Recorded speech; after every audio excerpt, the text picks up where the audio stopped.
Good evening, everybody. Nick Eastwood here for 888poker alongside the unfortunate, busted Aaron Baroni. Aaron, it's good and bad to have you here. You were my last hope of making any money from this main event. Yeah. And your own. Yeah, I don't really have anyone else.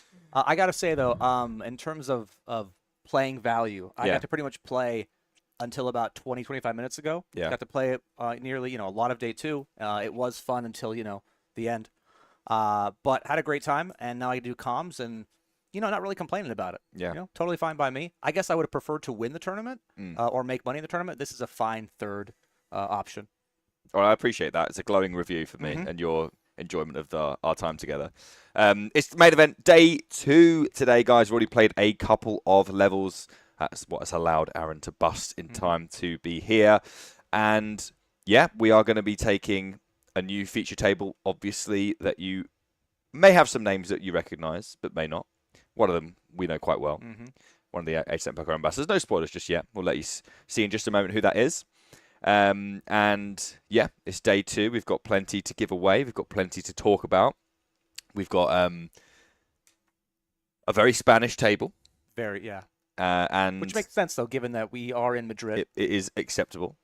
And, yeah, very excited to get stuck into our first table of the day. We're going to be going for 7 hours today. So we've finished at about 2 a.m. local, 1 a.m. GMT. And, yeah, we're very much looking forward to it. We had a great time yesterday. It was fantastic. Yeah? Yeah. And we'll try to have a good time today as well. And I'm sure that we will. We're getting better every day. And we have some surprise in store for you guys. Yeah, we have got some. If you thought yesterday was over, cheesecakes. Life, just like poker, is one big session. Yeah. It all goes together. One big cheesecake. Right, guys, let's get stuck in to today's action. 888 Live Poker Madrid. Take me there. Oh, yes. There she is. The one and only Lucia Navarro, who just doubled up, and never seen someone so upset about doubling up before. Really unsure about her double up hand, and I tried to assure her, like, you got the money in pretty good as a 97% favorite. She's like, I just don't know if I played it well. It's hard to get the money in any better than that.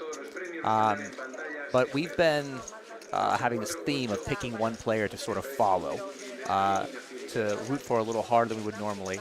Do you mind if I pick Lucia Navarro as my player? Well, I'm not going to pick her, so... You weren't going to pick her? Perfect. No. Great. Then she'll be my choice today. Excellent. Your choice yesterday busted almost immediately. We do know they rebought and have a giant stack in the tournament, but that first bullet was real bad for them. So who are you going to plan on cursing today? Well, can I have a look first? You know what? You gave me about 8 minutes last time.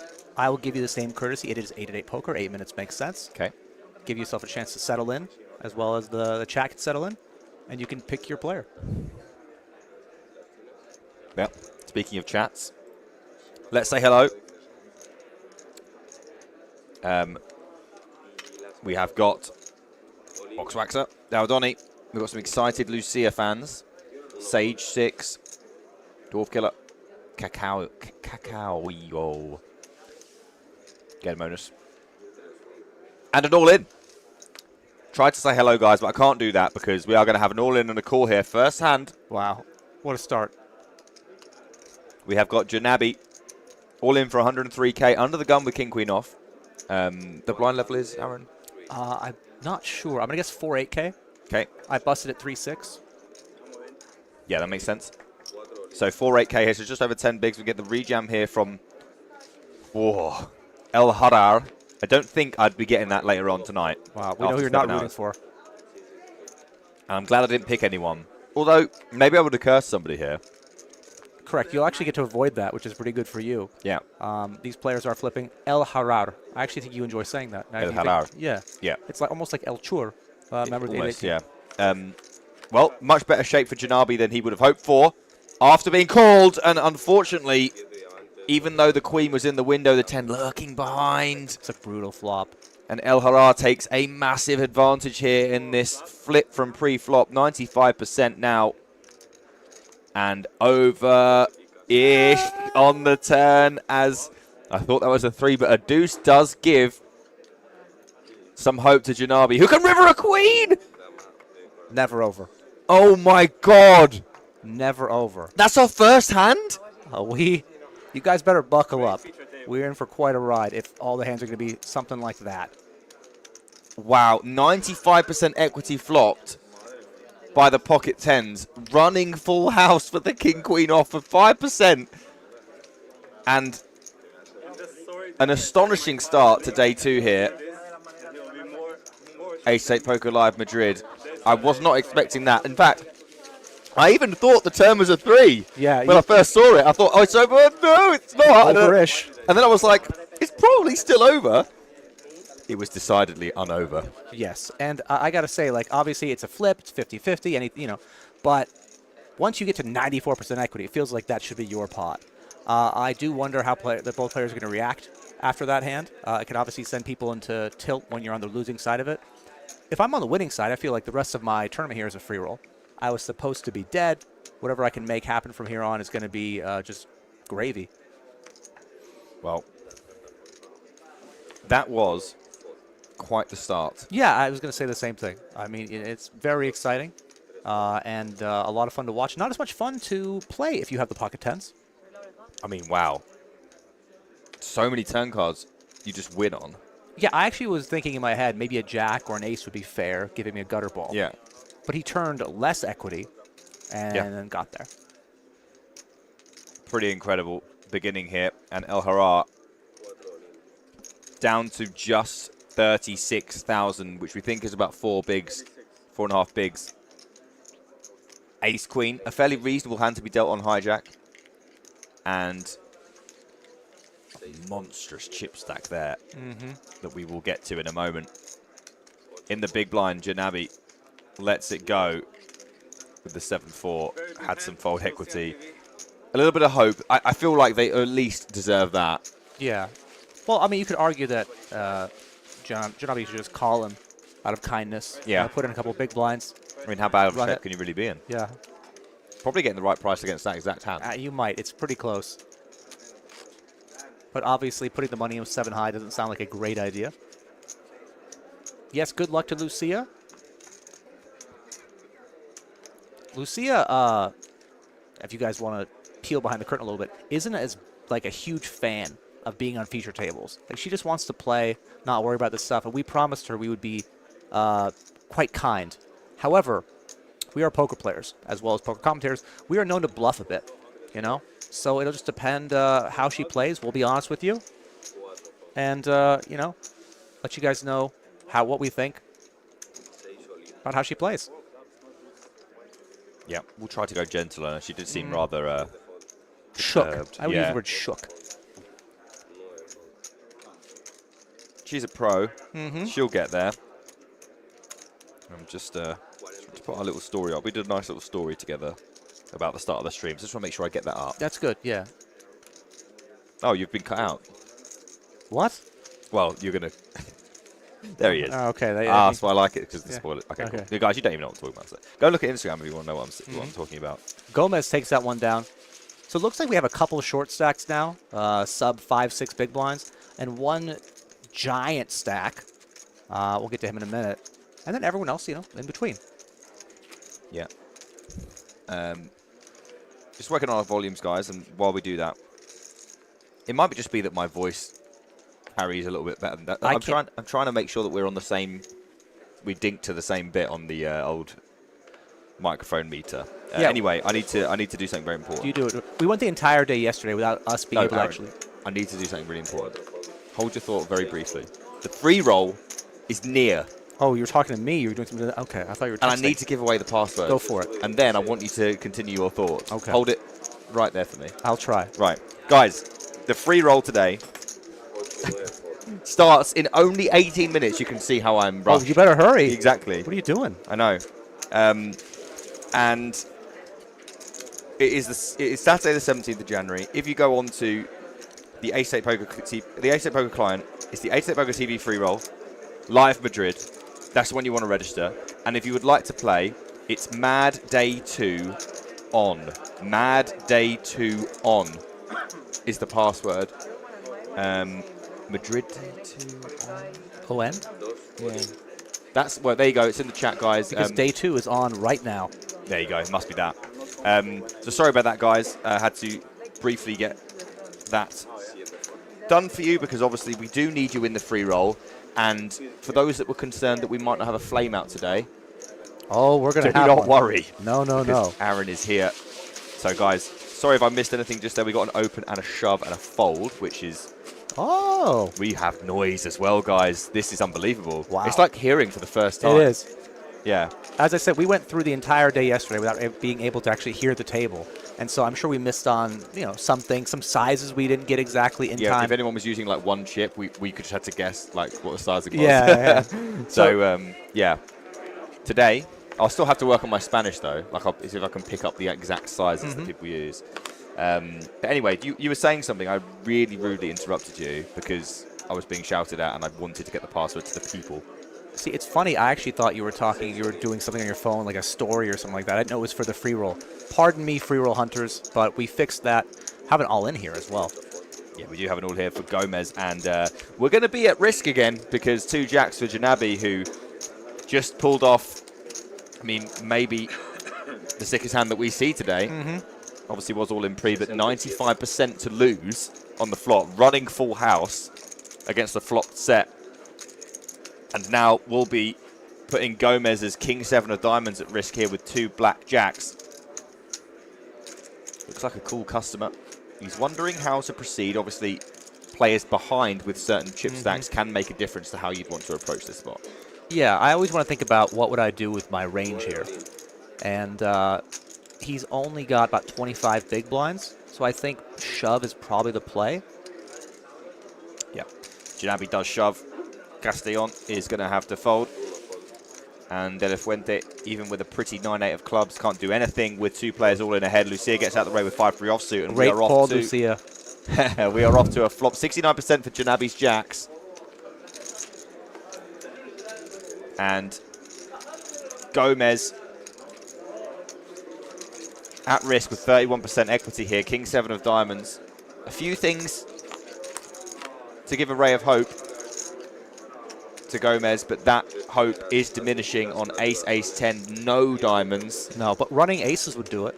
And that sounds unlikely, but we've seen runner. He's got over twice as much equity as Janabi had in the last all-in. Now he has about the same. Even less, 6% for Gomez. Needs to be one of the 2 remaining kings. King of Hearts has been folded already.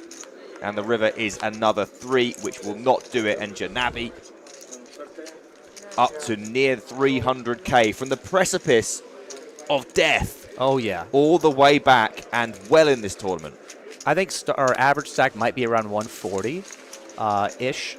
I know it was around maybe 110 when the day started. So he's got around double starting, and that's much better than being out of the tournament.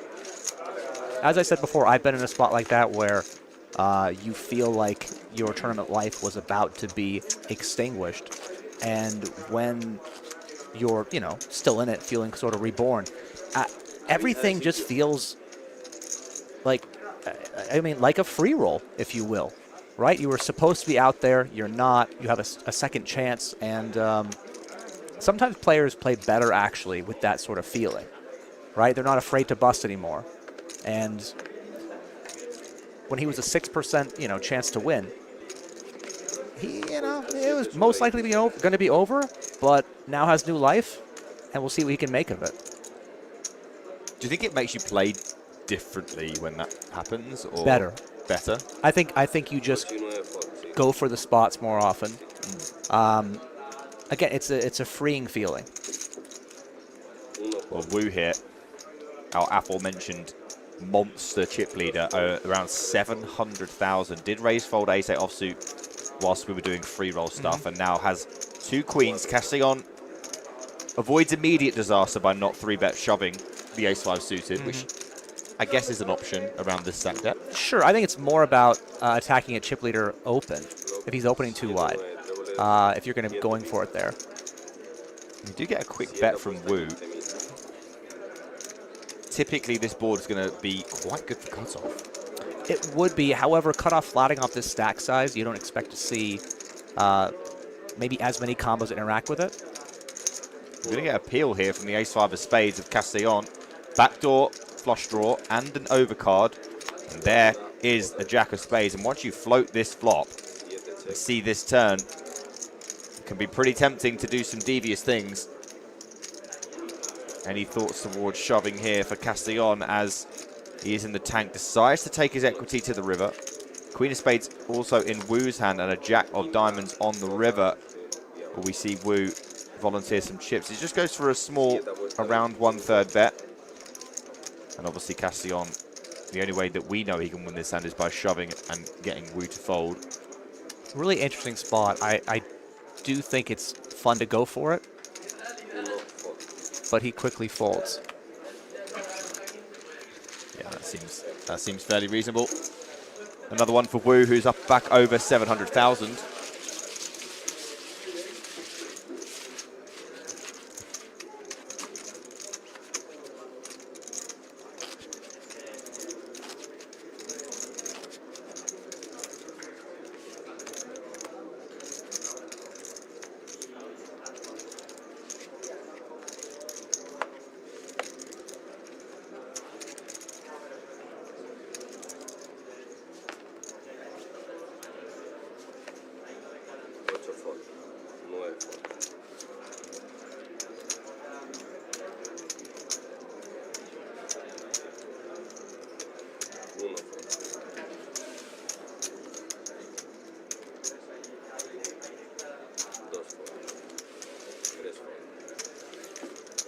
What's up?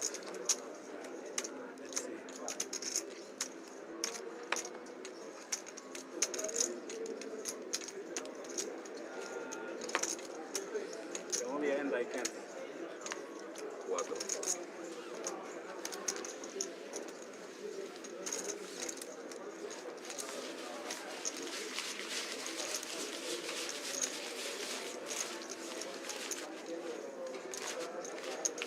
Yeah.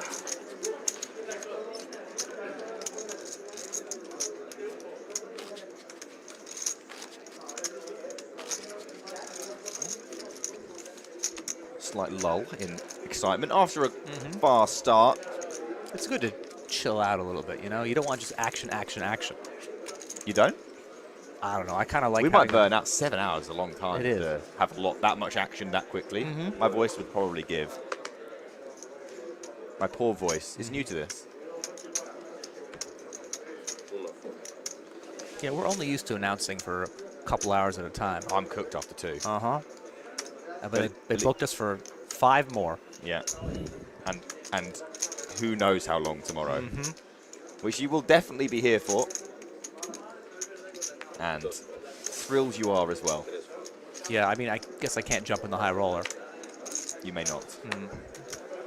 Please.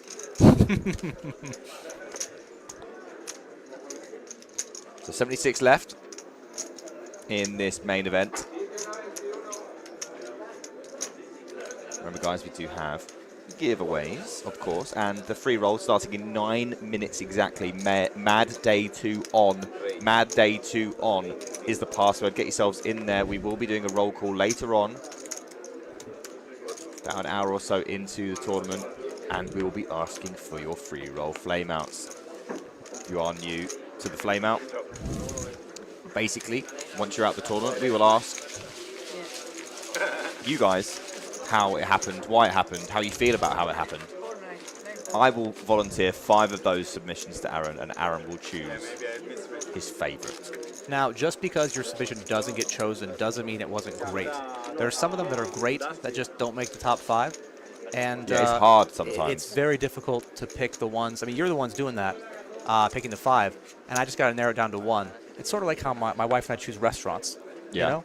You mean your wife? Yes. I'm involved in the decision process as long as it matches her decision. Yeah.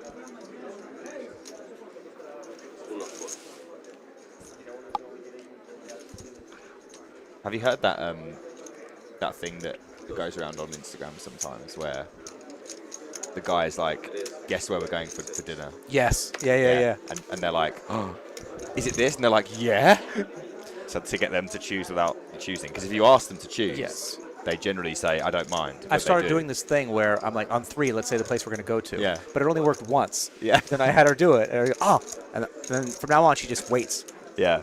So it's a one-time usage. So Lucia Navarro's first. Oh my goodness me. Oh boy. Lucia Navarro's first open, I was about to say, rudely interrupted by Wu, who 3-bets the button with 7-3 offsuit. Lucia with a fairly reasonable hand, but you'd have to assume it's not doing as well as it is versus the button 3-bet range, and Wu gets one over on the 888 Poker Ambassador. That's a bit naughty. It is. I would like to say you can take this one. Wu gets one through. How you like that? I'm here all day. Woohoo.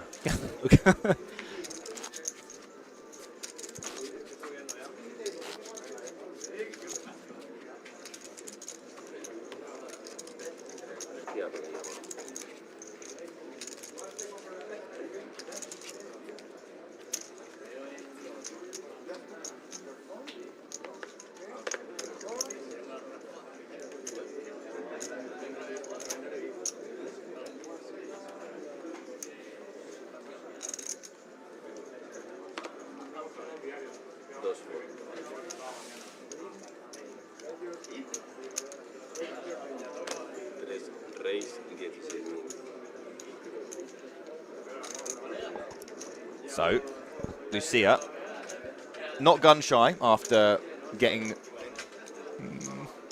3-bet by the chip leader with 7-3 offsuit. Well, she doesn't know. Yeah. El Harat, the flag has changed, but the player's the same. He's, I believe, yeah. Dual nationality. Multinational. Yeah. Maybe we can swap them in between. Have won a sizable amount of money online. Probably not by losing runner full houses. Yeah, you know, he's probably avoided that a bit.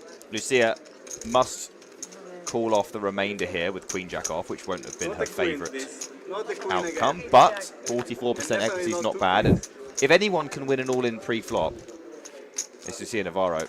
Only one queen missing, but down to 27% now on King 7-7. No diamond in hand for Navarro. One for El Harat. Really? You want 10 diamonds? Queen on the turn. What did I say? Not the queen. Not the queen. The greatest all-in player that's ever lived. Lucia Navarro needs just to fade an ace. There are 3 left.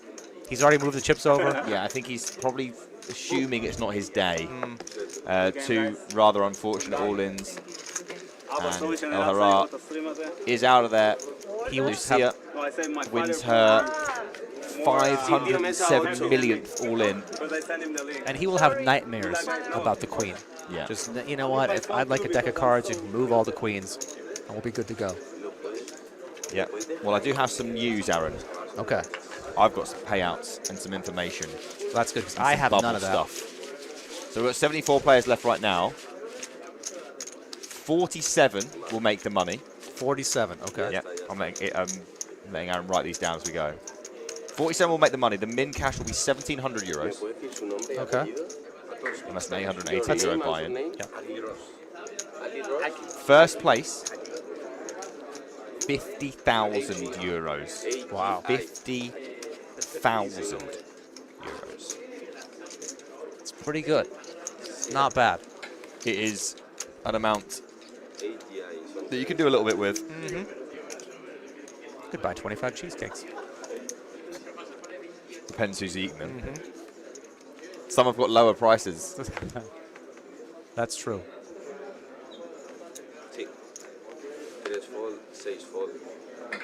So based on the 7-3, Yeah. I have a feeling that Wu's going to be a little more on the aggressive side here. Yeah, and he's got a long time until the bubble. It does take a while to pop in these events, usually. The min cash can play into it as well. Sometimes it's a little more than 2x. Looks like 2x Yeah. here. Now, we are only 29 players from the money, and that sounds close. Because it's 76 players left, it's basically a third of the field has to bust. I expect it to slow down as it gets closer to the bubble, but he might just start putting pressure on them right now. Yeah. De La Fuente defends his big blind with King 8 offsuit. And Wu, the chip leader, is going to see a 5-4-3. Pretty reasonable flop for De La Fuente's range, but decidedly atrocious for his actual hand. Yeah, it's not great. You know, not much of anything. Considering a lead, though.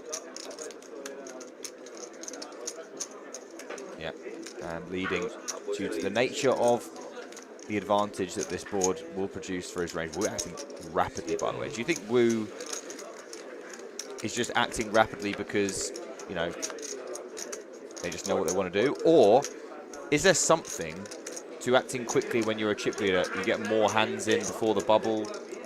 I hadn't thought of that. That's true.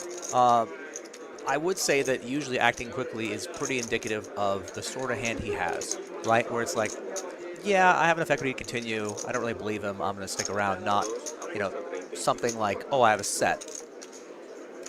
Super interesting. Double barrel here for De La Fuente with really nothing.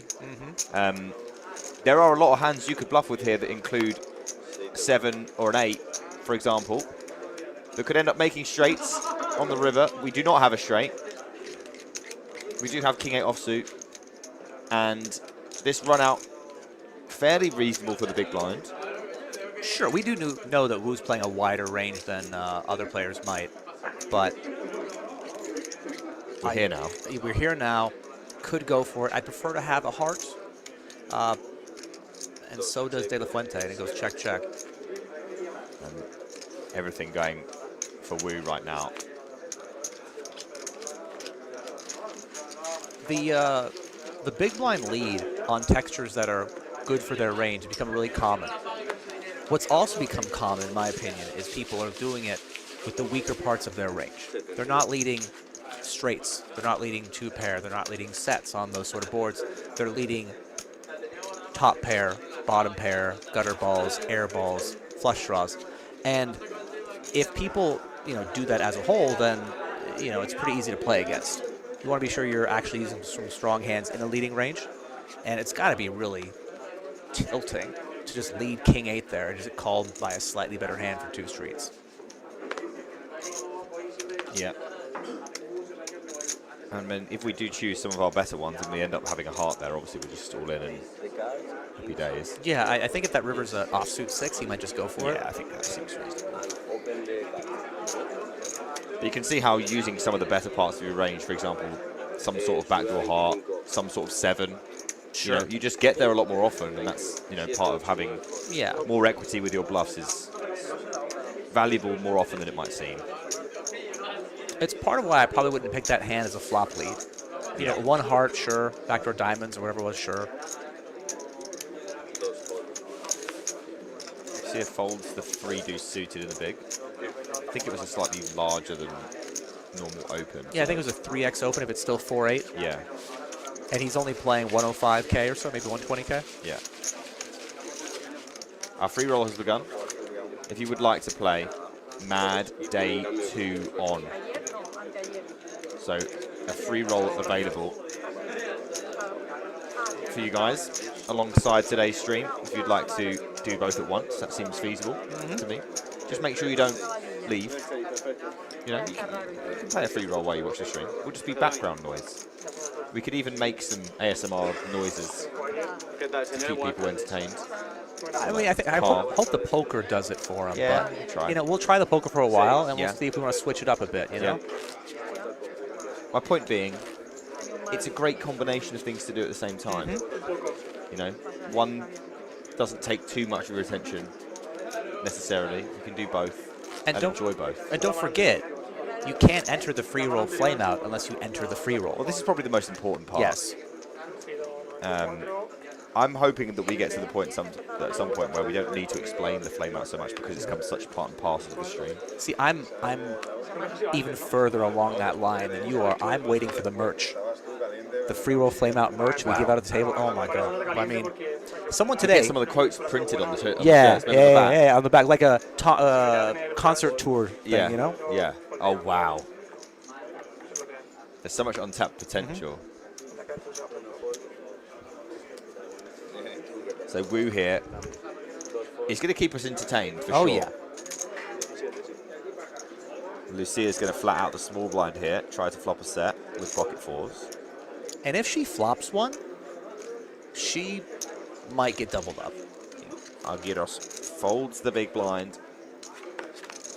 Yeah, and you say that based on the fact that, not that you know what's on the flop, just for the fact that we think we will just triple. Who's been all the really time. aggressive. He used the 7-3. He also just looks like completely unfazed. Like almost bored. He's just like, yeah, he's like tossing, like a home game or something with the lads.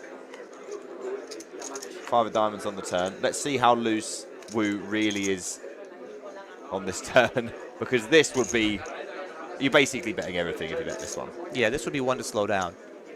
And he does. He's acted really quickly every time, actually. But you can perceive of Wu wanting to check a lot of pairs that are better than pocket fours back on the turn on this card. And now potentially being able to value bet them on the river. We know that Lucia has the best hand. I can't imagine it checking to Wu and Wu giving up. Yeah, I also wouldn't have been surprised to see Lucia bet here.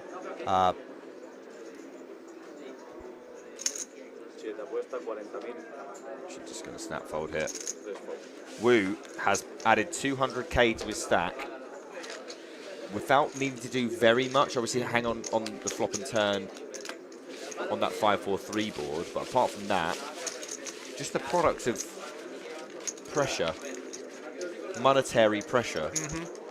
And it's our first time seeing him, but it's not obviously their first time. So I wonder how much of an adjustment players have made, how much they've seen him play, how aggressive he's been before that. Typically, I found that people are less aggressive when they get to a feature table. I would expect that couldn't be possible in this case, as he's been really aggressive. Yeah, it's hard to be more aggressive. I mean, I guess we could have bet the turn. That would have taken us from 98 to 100. Sure, but as you said, you want to have a part of your range that checks back turn to bet river. Yeah. I think even Lucia's peel on the flop is a little wide, but it makes sense against a really aggressive player.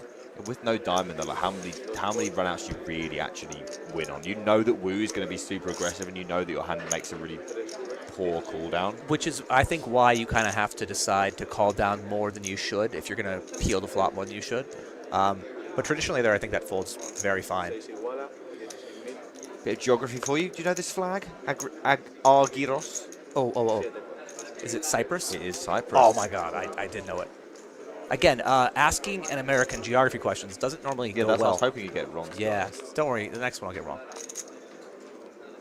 Ace-high board here. Argyros flopping, well, not best in terms of raw hand strength, but in terms of potential, you'd probably rather have Argyros' hand than Lucia's. Lucia does have position here against two players who flat out of the blind, so I don't mind her betting this. Having an 8 is also quite useful. Sure, it is. You can make people fold, I would say fold better hands eventually. Both of them have called before I finish my sentence. Wu with a really loose peel.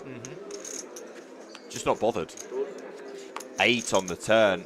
Lucia turns an 8, and part of the reason that you'd like having an 8 on the flop is to block your opponents from having strong continuing hands like 10-8 and ace-8. But another reason that it's good to have an 8 is that you can turn another 8. It's always a possibility. This is a great card for her. But I wonder if the only way she gets more money is if she checks, which I don't see happening. No, she's not going to check here. I'm blocking the top region of the board. I'm blocking flush draws, straight draws. Wants to protect her hand as well. 40k from Lucia. And I think that what I think doesn't matter, because I was about to say that this should just be a fold.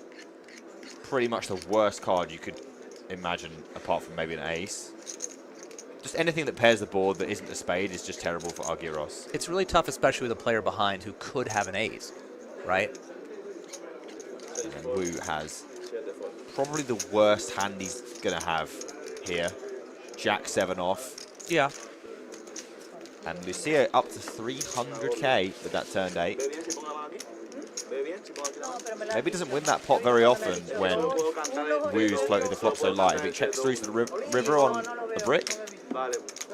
Yeah, obviously some cards he would make the best hand, some cards small blind would have made the best hand. Really great turn for her to take that one down. But Wu is going to be a problem for these players. Like you can see it right now. Like he's defending wide, he's peeling, he's being aggressive, and with his chip lead, he can just kind of lean on a lot of them, and it can just put players in a really bad spot. You're right, we're not near the bubble, but people have been playing for a lot of hours. They want to make the money, and they tend to tighten up a little bit. And if they do that, he came into this final feature table with 700K. I wouldn't be shocked if he doubles that in a short amount of time. You know, when I said that Wu doesn't look bothered, it wasn't a criticism at all. In fact, quite the opposite. Mm-hmm. If you just don't care Yeah. about making, quote unquote, the right play or the aggressive play or any play, in fact, most things are just good if you're aggressive and have lots of chips at this point of the tournament. And if you just don't mind about making them and you don't feel any pressure to not make them, then you're just going to make a lot of chips most of the time. Mm-hmm. And the shove should get through. I don't see how it would. Okay, perfect. I'm starting to be a little bit more afraid of predicting seemingly obvious things. Yeah, that's why I said should get through. And there was a pause. And I was like, oh, well, like, maybe. After yesterday, where we saw 10-3 offsuit, check raise, ace, queen, 9, I'm sort of done with assuming.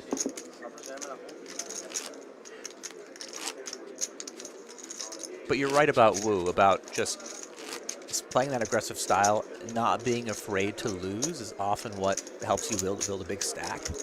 And obviously he won't be at risk for any one player right now, but that probably just emboldened him even more to go after it. And that really is what you want to do in general, especially when players are going to tighten up. It's just raise more, take more pots, and put yourself in a better position to go deep in the tournament. Yeah, you could say that Wu's not afraid to lose. It's not your best work, but it'll do. That's all right. We have a lot of time left, I think. We started early. As we mean to go on. There's a good chance that Wu is opening every single hand here. Yeah, I would guess for sure every suited hand. Janabi is no joke. And will be defending appropriately. I do believe we're still at 8k, so if this is a size up, or if we treat it as such, why does that make sense? I still think I'd probably pick the smaller size here, especially from button where you're opening a lot of hands. But he might get just more folds overall versus with that size. It might be surely would, and so he'd be playing, winning that pot more often, just pre-flop. Well, Wu's really mixing it up, by the way. It's not just relentless aggression for aggression's sake. Threading in a lot of checkbacks, maybe trying to lend some credibility to his later barrels, maybe trying to lend some credibility to his flop bets in later situations. But the problem that everyone else has that isn't Wu right now is that in poker, usually you win when you have a good hand. Your opponent wins when they have a good hand, and then you meet somewhere in the middle when neither player has anything. Wu's winning every single hand where both players don't have anything. And that is just resulting in castles being constructed in front of the rest of the players. Yeah, and it's likely to continue. Like, the way that turns around is someone traps him for a lot, or, he gets coolered, right? But even in the spot against Lucia, he just wasn't going barrel, barrel, barrel. Recognized the turn was bad for him, was going to give up to a river bet, and then when she checked, he thought, okay, well, she doesn't have a strong enough hand here to value bet. I'm going to go for it with my weak king high. And he was right. A lot of players would have just either gone barrel, barrel, or just totally given up. And he chose the correct line that allowed him to win the pot. Yeah. And there is a lot of nuance to what Wu's doing. It's not just, well, raise, bet, bet, bet. He's trying to hear the truth one more time from certain players. And wants to be able to remain unpredictable at a time where you're probably fairly predictable in terms of, yeah, you're going to play a lot of hands. Yeah, you're going to win a lot of pots. But, like, Wu doesn't want people to know exactly what he's up to, how he's constructing his flop check back ranges. We know there's dust in there. Yep. And that's really hard to play against. I think it's much easier to play against someone who's just going to have relentless aggression. Yeah. And, like, he's been aggressive, and this is the first... I'm going to get call here. Probably not going to be any lasting damage to either player. Well, certainly Wu is chilling regardless. But Geras, with the suited ace, has a tinge more equity with 51%. 2 flush draws, though, for Wu. So 2 is better than 1. Let's see how this goes. I see a black card, but it's not a club, and only Wu now can win this hand. Chop is still the vastly more likely outcome, but a spade on the turn would have Geras twitching 3 of diamonds. Everyone will take their money back, and we will move on to the status quo, which is Wu opening all the hands and making more chips. Yeah, and he didn't snap off that shove, right?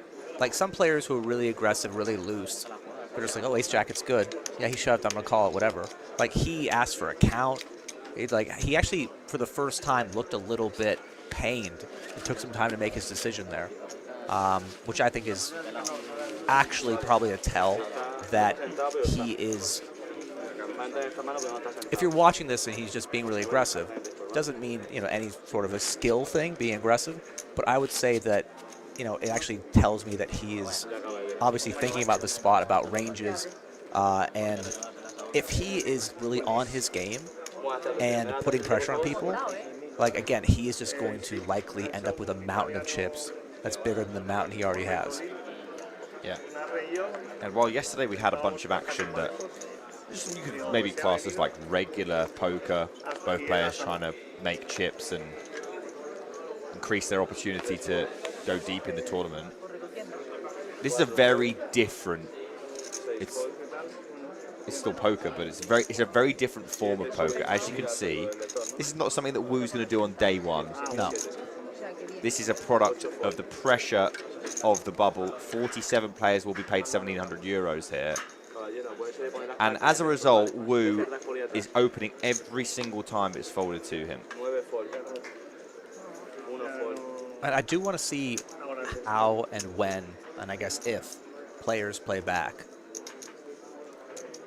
It's interesting because, and you'll know much more about this than me, quite often, for example here, De La Fuente knows that ace-3 off is ahead of Wu's range. He's not stupid. Wu's opened every single hand. It can still be correct not to do what you feel is right, based on the pressure of the money bubble. Correct. And he knows.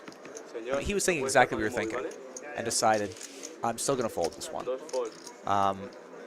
Again, we can see the cards that he has. If Wu had flipped his cards over a couple times on accident and showed 7-4 to an open and 7-3 to a 3-bet, people would adjust a lot more than just, oh, he's raised a bunch, right? Because at this point, again, we can see the cards, but could he have had just good cards, good-ish cards every time? Sure. So that's also why it's really important to pay attention to your opponent's cards at Showdown when you get to see them, because it can tell you more about the sort of range they're playing and how aggressive they're being. We can see some stacks that are going to have something to say about this soon. Wu up to 96 big blinds, but you would prefer as Wu for there to be a lot more middling stacks. Like these players with 72 left, we're still quite far off the money. You cannot fold your way there with 8 bigs. Yeah. I do think, though, as a chip leader, I'd rather be on a feature table where people don't want to make a mistake, don't want to put the money in bad, don't want to look foolish, and so I can run them over a little more. But all it takes is one misstep versus one of the 500K stack or even Lucia, and he's just, you know, another player in the field with a above average stack. Yeah. Well, he's out the way this time because no, obviously, playability or fold equity versus the 35K open from Argyros. Ooh, Lucia Navarro pocket 8s. And just wants to see how much Argyros has. So he makes it a third of his stack here. basically saying, hey, table, I'm kind of all in. I'm never folding, really. And I guess that could look scary to some people. I personally think that's never a really strong hand. And if it's never a really strong hand, then Lucia is pretty much flipping against part of his range and dominating the rest of it. From Lucia, and she doesn't seem very happy about the snap, but Aguirre can't fold when he makes it 35k, so she's going to be in better shape than she's currently imagining, I suppose. A flip, and if you didn't know, guys, Lucia Navarro, she's really good at flips. Yeah, she did win a tournament already this trip. Did she? I don't know, did she? Here comes flop. Oh, there you go. Well, hold on. We had this before. Top pair versus a set, and it didn't work out very well for the person with the set. They had even less equity than correct. This. We're going to need to see a heart or a paired board on turn, or a 10.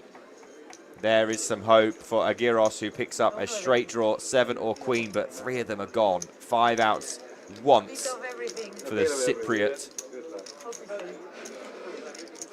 And quads for Lucia Navarro. Daily quads. Well done. Thank you. Also, pocket 8's very strong, once again. Yeah. The festival nuts is The what festival nuts for Lucia, pocket 8s. She could have been any hand there. Any hand. Pocket kings. No good. So now up to 400k.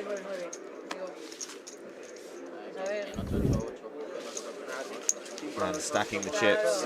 She looks a bit happier than we saw her earlier. A little bit, yeah. But the smile comes out when you make quads and get max value. Yeah.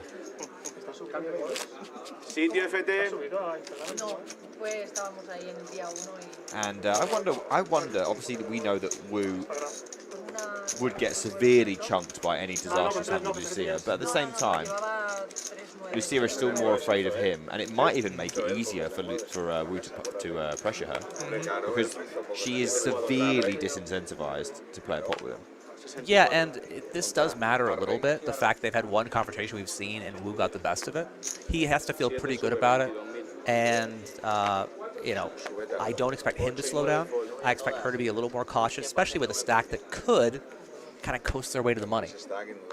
And just a note, we are at 10k big blind now. Wu decided to open to 22,000. And Acareta here in the big blind has just moved to our table and has 500,000. Another fairly chunky stack. 10-9 off defends out the big here. And Wu still with that king queen of hearts off to a flop. She has a 9 of hearts on it, which is a fun first card, but we're let down by the next two a little bit. What a great first card. 9 of hearts. Pairs, Acaretas. Top card. Sorry, top pair. And Wu with a very laissez-faire 20k. Obviously, Acareta won't be going anywhere just yet. But another player that's disincentivized to play against Wu. Yeah, he has the best hand now, but there are a lot of runouts that are going to be very uncomfortable for him.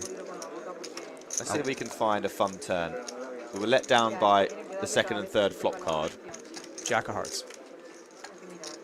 You would like the Jack of hearts. Oh, that's fine, actually. Jack of clubs is okay. That's actually more fair. Yeah, Acareta will not like it very much. No. And Wu, well, I wouldn't be surprised to see some sort of massive bet here. This is not as big as I think you can go here. Could definitely go bigger. Really put pressure on the one pair hands in Acareta's range, especially when, you know, all those one pair hands are basically afraid of the overcard.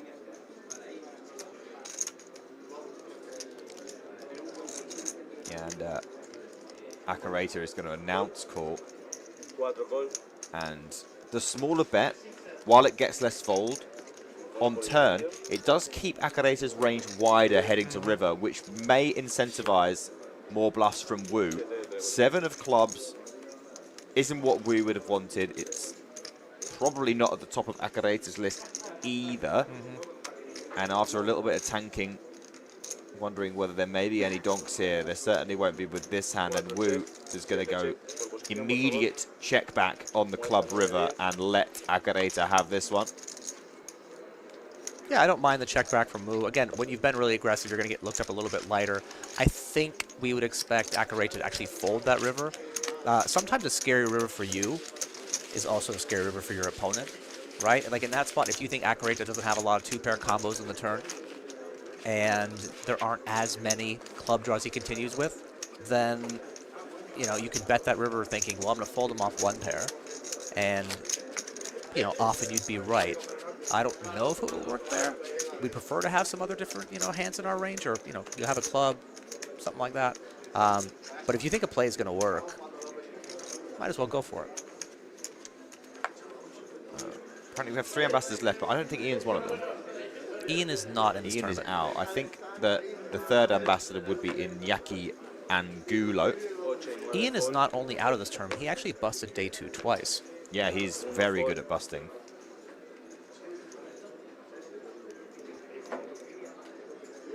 How many bullets has he done? I think he's done. This is 4 entries he's had in the main. All right. If anything, the 50k up top is largely down to Ian. Correct. He's also, I don't blame him. He was defending his title. He was the champion last year. And if that's the case, I would have, if I had won it last year, I would have fired infinite bullets to get to day 2 until they told me I would not fire anymore. Because I could go to each table like, oh, hello. Yes, I am buying in late, but I am the reigning champion of this event. Yeah. Well, he's not going to be reigning champion anymore because it's over for Mr. Simpson. Good luck to the others still in. 64 left now. We've lost quite a few players. We have. Remember, guys, free roll began 24 minutes ago, but there is 16 minutes left of late reg. You can register now in the 888poker client.com with Mad Day 2 on being your password. And in around, let's say, an hour's time, we'll be asking for your tales of woe. Can't wait. And one of them will win Aaron's esteemed free roll flame out for today. De La Fuente, 2 red 10s and 9.4 big blinds. I do like that he's taking a little bit of time here. Some players just snap, rip it in with really good hands, with non-thinking decisions.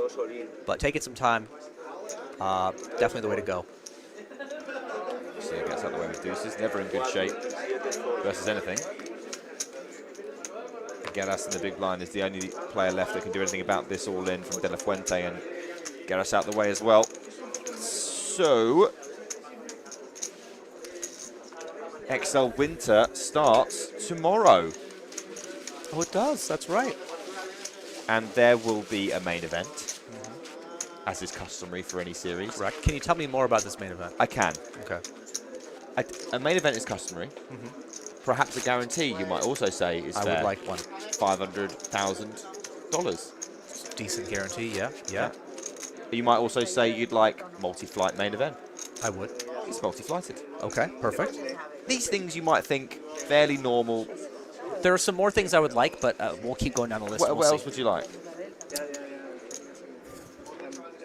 I mean, there's a big thing I want, and I don't want to get in the way of this. Like, I'm not a big fan of Rake, personally. Well, I mean, to be honest, Rake's the only way that a company makes money from a tournament. I get it. I just would prefer to pay less if that's possible. You know what?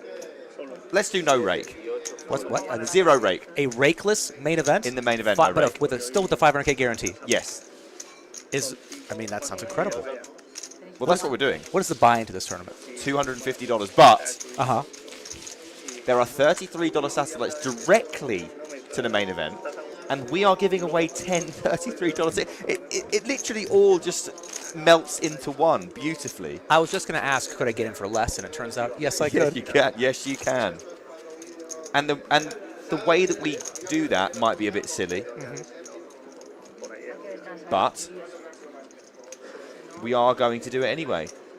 We are going to do several silly questions. We're going to do some keywords. I really wish we could give one away for the free roll flame out. Yeah. But then I think it might become a bit like people that aren't flaming out might start entering. Yeah. I wonder if that affects the credibility. And yeah, I think it might compromise the integrity. Yes. And that's the thing we care about the most here, is the integrity of the free roll flame out. Maybe one day we'll have like something for it. A lighter open from Wu than usual. but not unexpected. Not that much lighter. No. It has to be said. In fact, it might even be better than 7-3 It offsuit. might be. One thing too that I pay attention to when I'm the chip leader, and I'm or you know, anytime really, if I'm raising and my opponents are folding very quickly, I'm more likely to keep the pressure on because they're not even considering playing back at me, right? They're just snap folding. So that lets me know like a tighter part of the range is going to continue, and I can just get away with bulldozing the field. Yeah. And obviously, as you can tell, guys, Aaron doing 0 bulldozing of the field today. Actually, quite opposite. I was the one getting bulldozed. Yes. I watched. Yeah, you saw it. Actually, I was doing really well until you showed up. I don't know if you know that. But I did get moved to an incredibly tough table. I sat down and I recognized a bunch of people. I'm like, well, he's good. He's good. He's good. He's good. And he's good. I don't know him. He has all the chips. Great. I assume you were still the best player at the table. Well, I always think that, but that's probably not always true. I'm pretty sure at least one person at the table would disagree. But, I mean, it's good to be confident in yourself. Well. Ooh, a real-ish hand for Wu, but a better one for Janabi. It's like quite. Wu looks down at that and goes, "Oh, well, I was going to open anyway, but if you want to give me ace-8 suited." And now he's like, well, that's really unfair. I opened ace-8 suited. It's like the best hand I've had all day, and I've been shoved on and I can't call.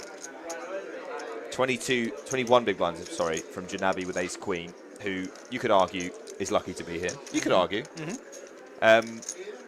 Everyone's lucky to be here, really. Yeah, especially given where we are, like, geographically. Geographically lucky, yes. He's going to fold. He's like, come on, guys, look at me opening this ace-8 suited. Just so you guys know, I'm playing good hands. Yeah. Just good hands here, chat. Notice that it conveniently only flipped that one over so far. We lost another 4 players since I last said something, by the way.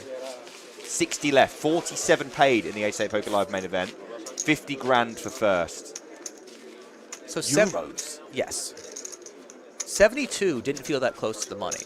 60 is a lot closer, right? We're 13 players away, and you know I don't think it's possible for Wu to ramp up the aggression, but I doubt he's going to tighten up at all. And this is where players are actually, like, the other ones are going to tighten up. Absolutely.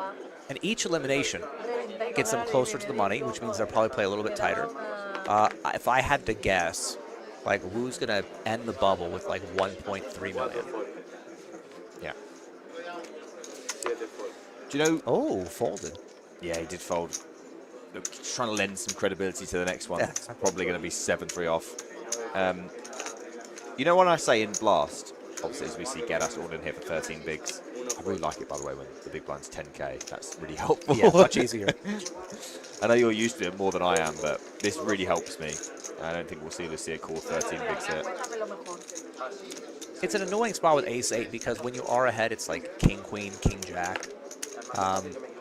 And for some players, you might want to make this call. It just depends on how aggressive you think your opponent is. Positions obviously play a big role. I think if it's button, she snaps it. Under the gun, doesn't even think about it. Hijack's in the middle of those two. Yeah, I'll ask 2 questions. For this amount, what would you want your hand to be to call? And how little would the shove have to be for you to definitely call ace-8? I think under 10, I'm calling ace-8. Like under 9, I'm calling ace-8, something like that. In this exact spot, I actually would rather have a hand like king-queen suited, just because I'm going to be doing better against a lot of the range that shoves it in. And the only hands that I would not want to see, like, oh, ace-3, I dominate that, which is hands people might not shove ace-3 off from the hijack for 13. It is really player dependent. But yeah, I think in that spot, if she has the same hand as him, she's calling. If she has ace-8 suited, it might be right there. Ace-9 suited, you know, something like that. 7s. But again, she's also getting closer to the money, right? And if she calls and loses that pot, she is in, you know, she's still a fine chip stack, but she's in a much worse position. If she wins that pot, she's still way behind Wu, who's going to be regressive. Yeah, Wu is back.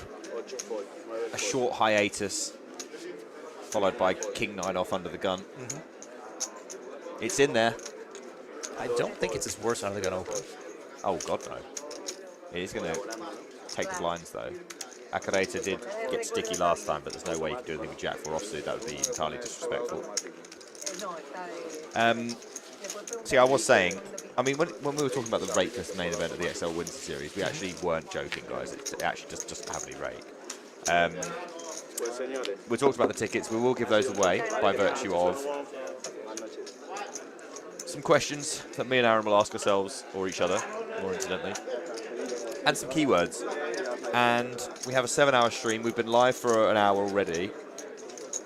It seems fair, to give a ticket away. Sure, why not? So we're going to start the process of giving away the first ticket. I imagine you don't have any questions for me. Well, not at the moment, but I can come up with some.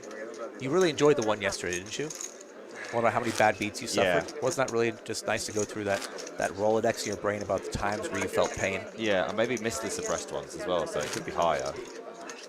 But yeah, we'll start off with a keyword. We'll warm our way into a Loddon. We'll see how the night goes. So, we are going to prepare a keyword for you guys.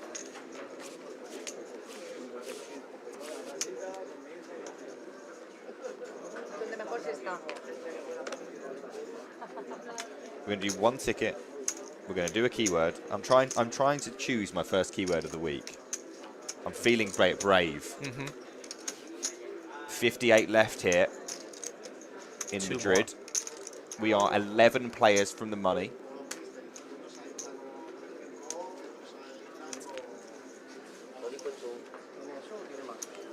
And Castellon may take us to 10. 0 fold equity as Garros opens under the gun. Thoughts on ace-4 of diamonds from hijack? Oh, Wu has also called, so we're not... No, Wu hasn't got cards. Oh, sorry. Why does it says call? I swear I read don't that. worry. Garros has called. We're all in and Yeah. off to a flop. Castellon looking for a 4 or diamonds. A bit of backdoor hope. Some chop outs as well. Deuce would do it. Running cards that aren't a 9 probably would do it. 6 of diamonds. Yeah. Ooh, if I... Looks like the 6 of diamonds to me, which is helpful. It is. It's not unhelpful. No. Gives him more outs here. Diamond, 4. Deuce, 6. Yeah. Any of those. He looks resigned. Yeah, displeased. Well, let's see if this river will cheer him up. Yeah, and then we'll do a keyword. He really isn't happy. Maybe he's annoyed that his demise is being delayed. Did he just river it? Or are we... No, there's no more card. We're just waiting for the graphic to catch up, because obviously we input a call there for Wu, and there wasn't obviously a call there. So we're just fixing that. There's the flop that we already knew about. The turn was the 6 of diamonds that Aaron eagerly-eyed pointed. That was 17 outs. Some for a chop. 17 outs to not be dead, and that is... I think that might be one of them. That'll do. Castellon. A little bit happier. Yeah, up to 115k. How do you feel about ace-4 diamonds there? I actually probably would have folded that one, just expecting Garros' under the gun range to be strong. wasn't even sure he would open ace-9 suited when he was thinking about it. And Castellon is really short. He is still 11 players of the money. But people have made the money with fewer chips before. I think if it's unopened pot, I would have taken it. But I wouldn't have doubled up. And he has more than doubled up, actually. Still not a stack that's safe enough to just coast to the money. But obviously a lot healthier than he was a minute ago. With that hand out the way, here comes the first keyword of the day for the first ticket of the day. $33 ticket available. It can or cannot be used, if you so desire, to the satellite, the XL Winter main event. The keyword is bubble. Ooh. Bubble. As we are approaching said bubble, 11 away from 1,700 euros for all the players. How topical. Get your bubbles in the chat. Bubble, if you'd like to attempt to win.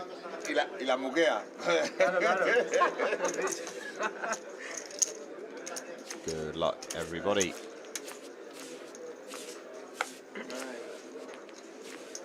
do have to be from a qualifying region. When do more giveaways start happening? The more you ask, the less we give away. That is true. It is a direct correlation. By the way, YouTube, you will see by the command that this contest is only available to Twitch. You do have time. You want to hop over to Twitch real quick and pop a bubble in the chat. Not a literal bubble, but just a word bubble. Also, if you write booble with just one B, that gets you nothing. There you go, Anfec. Good job. Quite a lot of people that did actually spell bubble correctly will also get nothing. That's true. Factually speaking, only one of you will actually win a $33 ticket right now. 9 more of you after this will win another one, though. That's guaranteed. Yep. We're actually not allowed to leave contractually until they're all gone. So, You know what I do on my stream when I have like 10 tickets to give away? I just give them all away at once.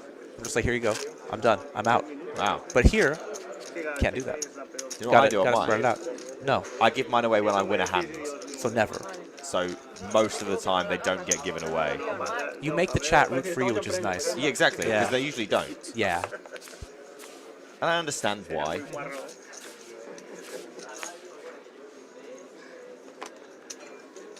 I'm just trying to elicit support, see if it helps. It doesn't, really. Well, it's good that you try. Yeah, I'm always one for trying. So, lots of bubbles in the chat. We are going to close this giveaway very shortly as Wu opens an unreasonably good hand on the button. And I wonder whether anyone will... It's so annoying, isn't it? Like, obviously you want to win all the hands and, like, open everything and just win all the hands. But, like, when you have ace-queen suited, it's almost like, oh, no one's going to call. Not only that, they folded super fast. Yeah. Right, which bodes well for him, long-term raising the button. Also, I would have really tempted to show it if I was him. I'd be like, guys, how do you fold? Come on, man. Let's show the ace queen. Yeah. 1 minute, by the way, until the end of the free roll. You can still get in very quickly. Mad Day 2 on 888poker TV client. 888poker client, sorry. 888poker TV free roll in the 888poker client. Mad Day 2 on, 1 minute left in there. And exciting times approaching. If you have busted the free roll, try not to worry too much. We will ask you about that later, and you'll have a chance to impress us greatly. So, if you are wondering what I'm talking about, we'll ask you for the free roll flame out, how you bust, why you bust, when you bust, who you busted by, and how you feel about all of that. And we want you to condense that into one message about how you flamed out the free roll, and then we will award a winner. I will pick 5 candidates for Aaron to choose from, and Aaron will choose his favourite. Yesterday's free roll flame out, as you'll see here, you do get a command as De La Fuente moves all in with ace-king, which seems Pretty reasonable. Yeah. I would say for 9.4 bigs. Castillon in the big lets the deuces go, and we'll go to another hand. Yeah, so if you put exclamation mark flame in the chat, we can give you the example of what won yesterday. Just what kind of thing we're looking for. And the winner was Nettie, 111.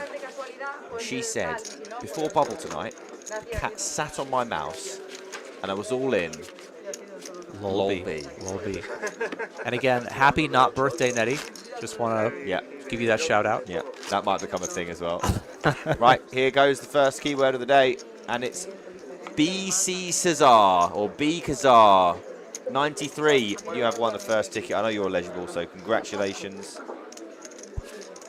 You have won our first $33 ticket of the day, and you can use that maybe to find yourself a way into the XL Winter Main Event. Which satellite. Once again, no rake.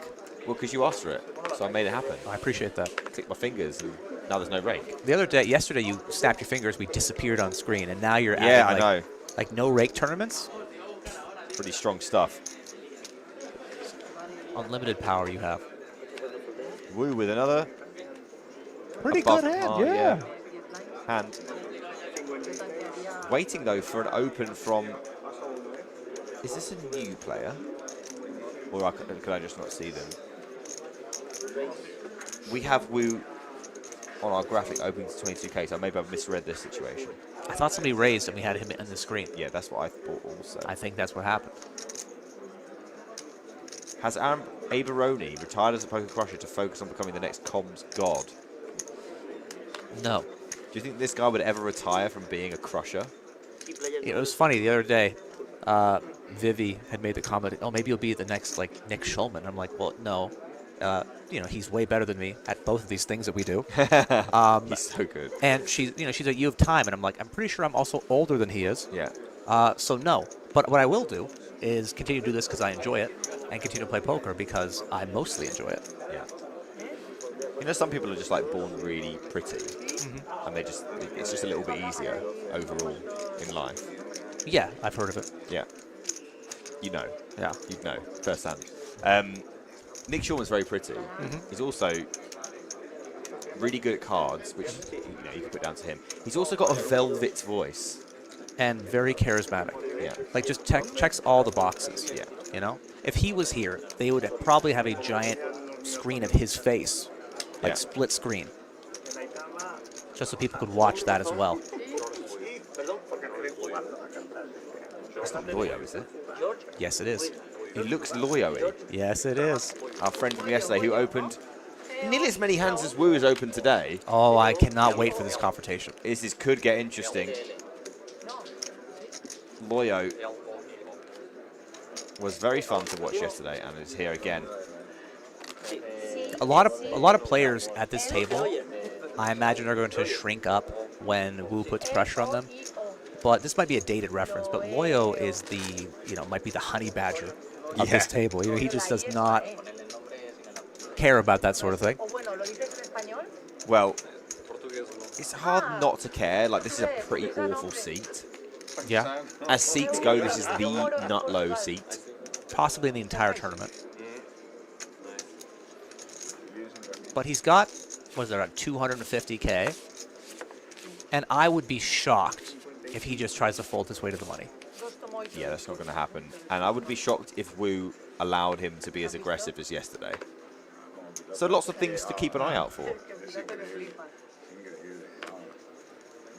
There are your T's and C's if you're interested in understanding more about your eligibility for free rolls and giveaways and yada. Acareta. Going to open up the ace-5 of diamonds and gets 2 folds from the 2 you really want to fold. Yes. I thought he just might fold it given he had those guys behind him. Yeah, seriously. Castillon with a hand that looks good on level 1, but not so much on the bubble on day 2. He seems to like it. That's a nice hand. It is a pretty looking hand. It's just situational. He did rip over the undergun raise before.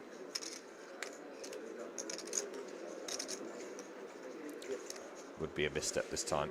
Realizes it just in the nick of time, and De La Fuente with what he assumes is probably quite low fold equity and ace-4 of clubs.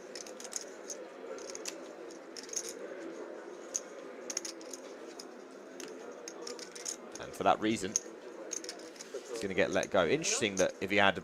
Oh, Lucia with 2 jacks and one of the only stacks that covers her, one of 2. Good friends, these two, by the way. And Lucia, I wouldn't be surprised to see her peel burst that undergun open here with jacks. Yeah, a lot of times you want to be 3-betting jacks right here because of the bubble situation, because of positions, and potentially your opponent. Flatting makes more sense. Yeah, we do see flat. There's a king on the board, which is a diamond as well, and a pretty rough one for Lucia Navarro. When we first saw these 2 hands go to flop, we wondered how much trouble Lucia could get into. Probably not much on this board. No. I imagine he's going to check it over and peel one. Uncomfortable, though. Yeah, it is. But when you flat jacks, I mean, you expect under the gun to see bet this board pretty much all the time. He also picks a pretty small sizing, which gives you a better price to continue. And she doesn't take much time to continue, which makes sense. As far as flops go for jacks, this is probably one of the worst. 2 clubs, you don't have a club. 6 on the turn, decent card for Lucia overall. Will definitely have all of her 6x still. And I don't think Acareta will have any. Yeah, and Acareta with a pretty rough combo to bluff is just going to tap the table. And with ace high, definitely could consider doing so again on the river, as we assume that Lucia wouldn't want to bet this river. When you do bet, you're usually doing it as a bluff or as a value bet, and I don't think you can justify This hand falling into either of those categories. There's check and check immediately from Acareta, who is going to have to muck the ace-5, and Lucia takes one more. Yeah, and that worked out really well for Lucia there, obviously. But the goal sometimes, especially near a bubble or at a final table, is not always to get max value. It's to minimize risk of going broke, right? Because there is a pretty big pay jump coming up. You're either going to get $1,700 or euros, pardon me, or 0, right? And that's why, you know, it's closer to the money on that bubble stage. People play a little tighter, and then once you make the money, you can loosen up a bit as the pay jumps aren't as steep.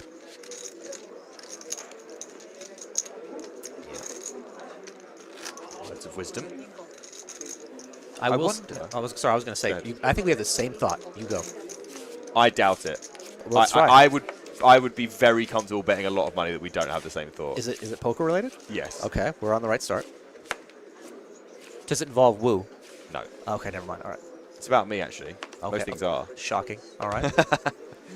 I was going to say, like, I wonder whether through our newfound relationship, I think I've wondered this aloud before, but not for the current audience, whether I might just, like, randomly get better through osmosis just by hearing you. You know when people like listen to tapes at night when they sleep and they just sort of like stop smoking or something? I wonder whether that will happen to me and I'll just start like murdering tournaments. Have you watched my stream? No. Well then good. Then maybe this is your first. You know that I do because I rage and start winning every hand. And then I get annoyed and I have to leave. Yeah. It's funny, you basically watching me live did the opposite. Quickly interjecting here to Wu. Reluctantly flicking in the King 10 offsuit versus Castigon's jam of 90k, which is 9 big blinds exactly. Wu had opened the King 10 off, which has been quite close to the top of his range. Pretty so good far. hand, decent hand. I mean, when you're opening 7-3, King 10 looks Yeah. real good. And he's in the shape he would have hoped for.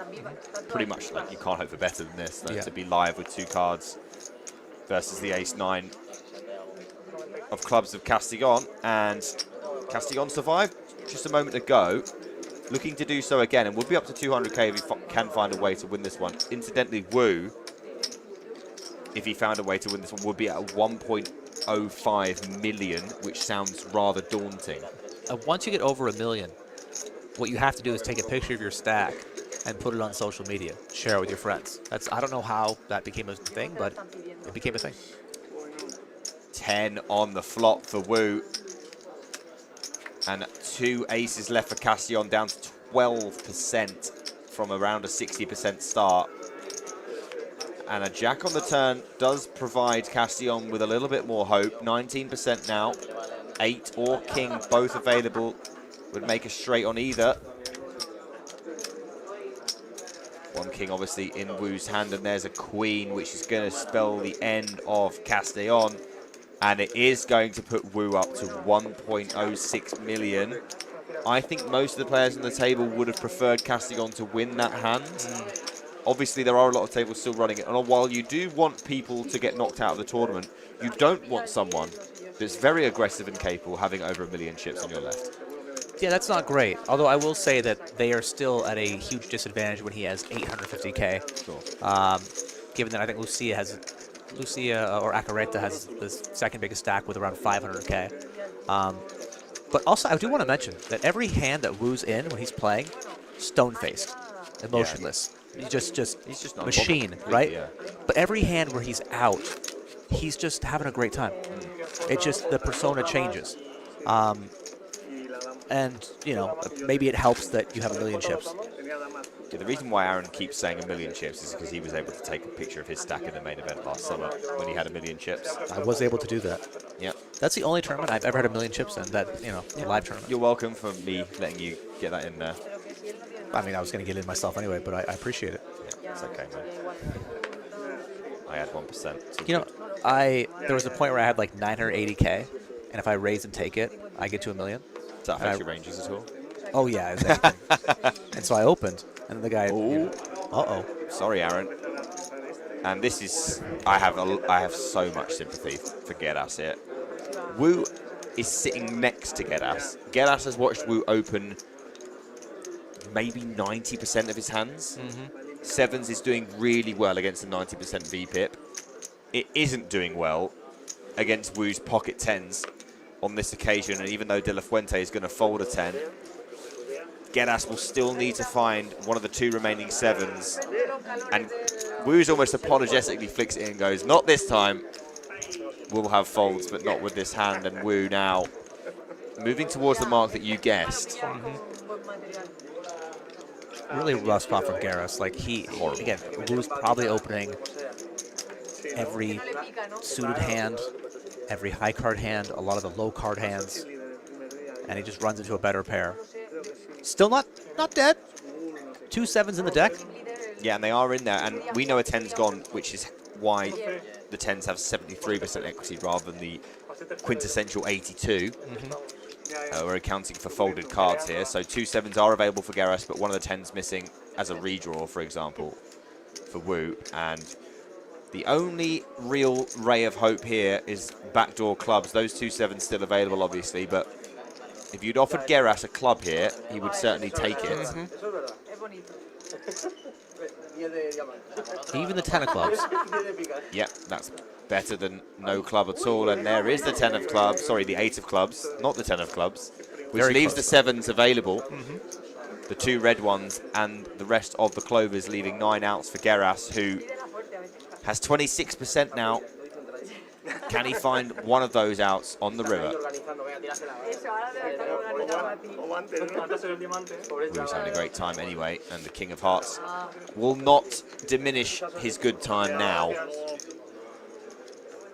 Up to around 1.2, 56 or 55 left now. Wu knocks off another 2 in 2 hands.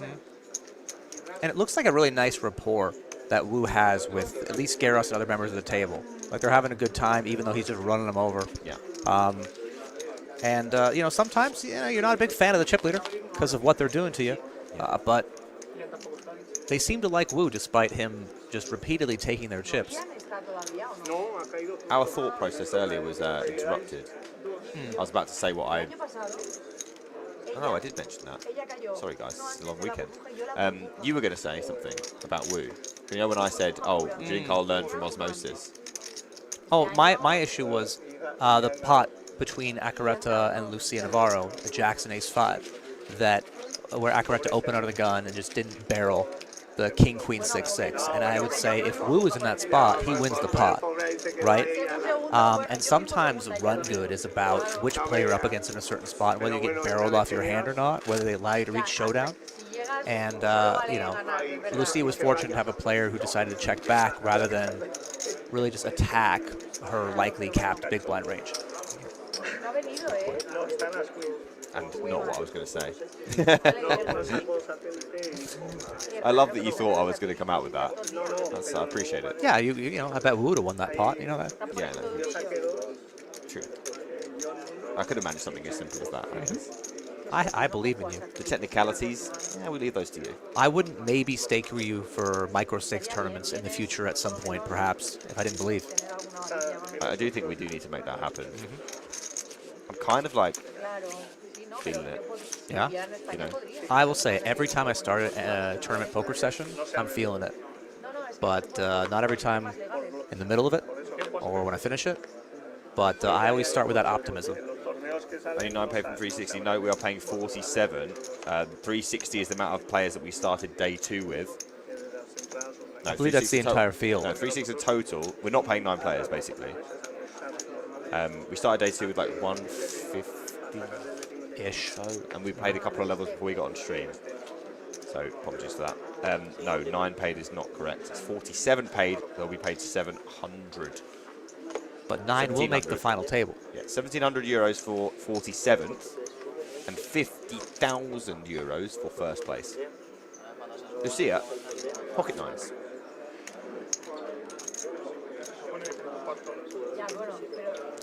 I have a theory that Wu is defending any 2.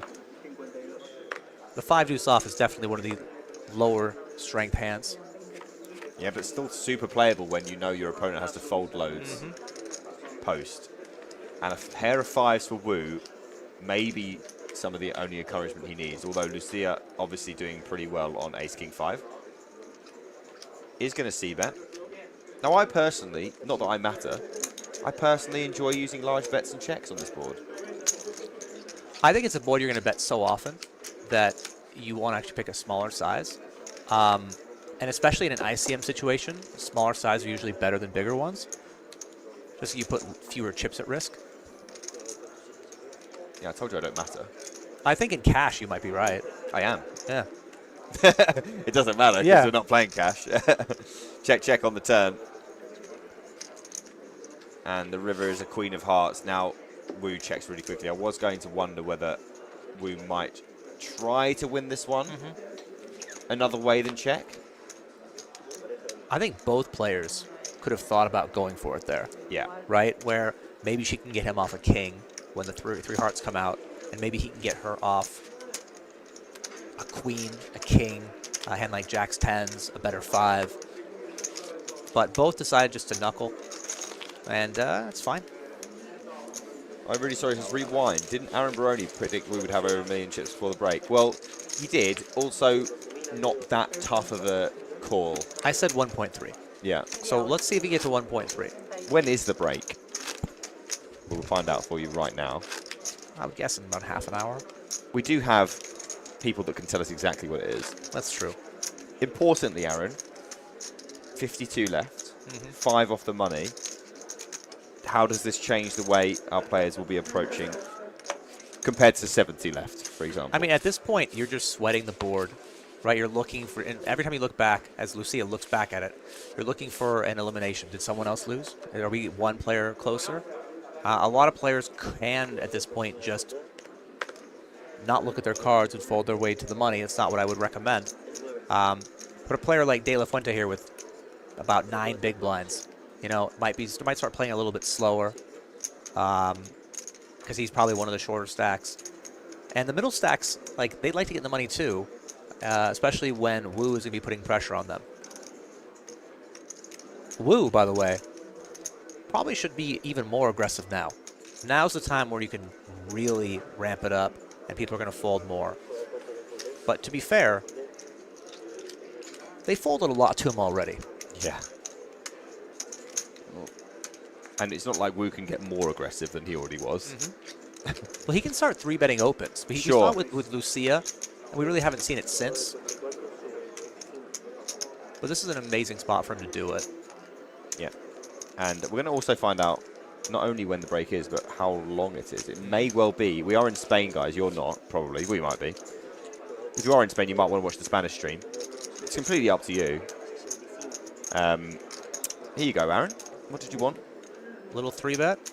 I mean, the thing is that when Acareta opens, he's actually one of the perfect stacks for Wu to bully because he's got more incentive to just fold. His stack remains healthy. He's going to cash. And he's probably also opening a wider range with that stack size.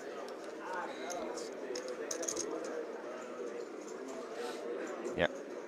And while King 10 suited is a good hand, it's certainly not, like, thrilling No. to be calling and playing a pot here versus the guy that can bust you, that knows he can bust you, that knows the permutations of the current situations. So even though you might flop top pair, Oh, boy.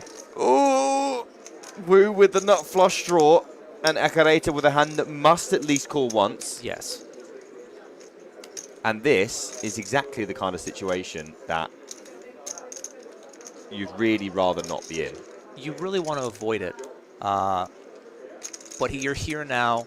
You know you're up against a really wide range. And I obviously don't expect him to fold now.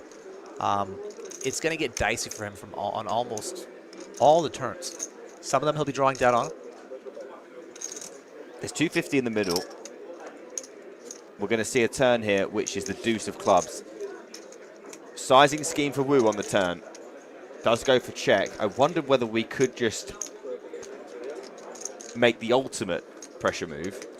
I think you could do that here. I think some of your weaker diamond draws, if you had 10-7 of diamonds or a combo draw, could go for it. I don't hate check. I also don't hate small bet. I think if I had to rank my things with this hand, small bet and check would be close. Here comes Acareta with around 80,000. Now, I don't think Acareta's going to have that many super strong hands here. Depends how he flats. If he flats like kings or jacks or nines pre. Even so, if he flats all of them. That's more than 80k. Yeah. That's all of Acareta's stack.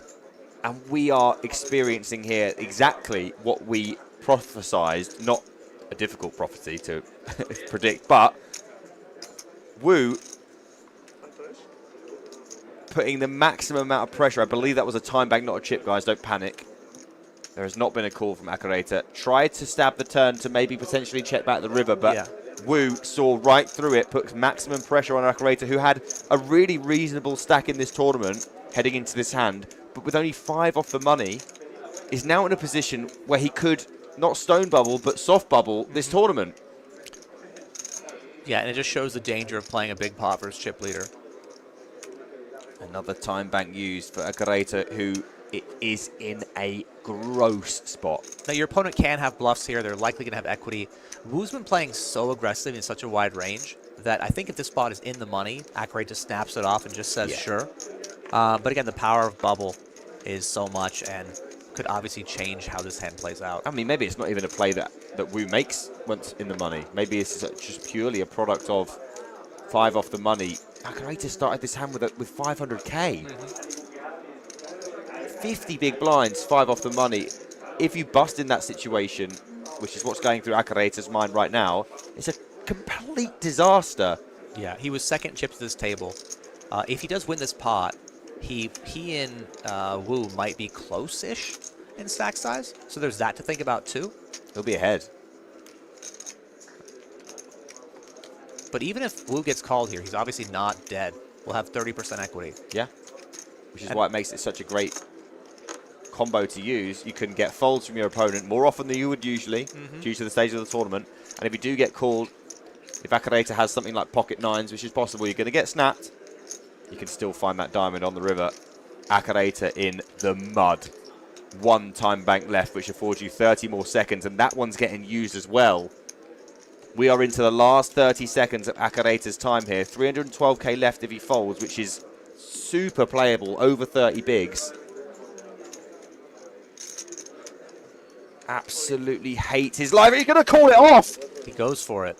He's going to put the money in, and he's going to be a 72% favorite to be over 1 million. Wu needs a diamond or an ace on this river, or Acareta will take a monstrous step towards a deep run in this tournament. But if Wu finds a way, he'll be at 1.7 million chips. It's a huge moment in this tournament in 888 Live Madrid, and Wu will be an overwhelming chip leader in the entire thing, not just this table, if he can find a way to knock Acareta off here.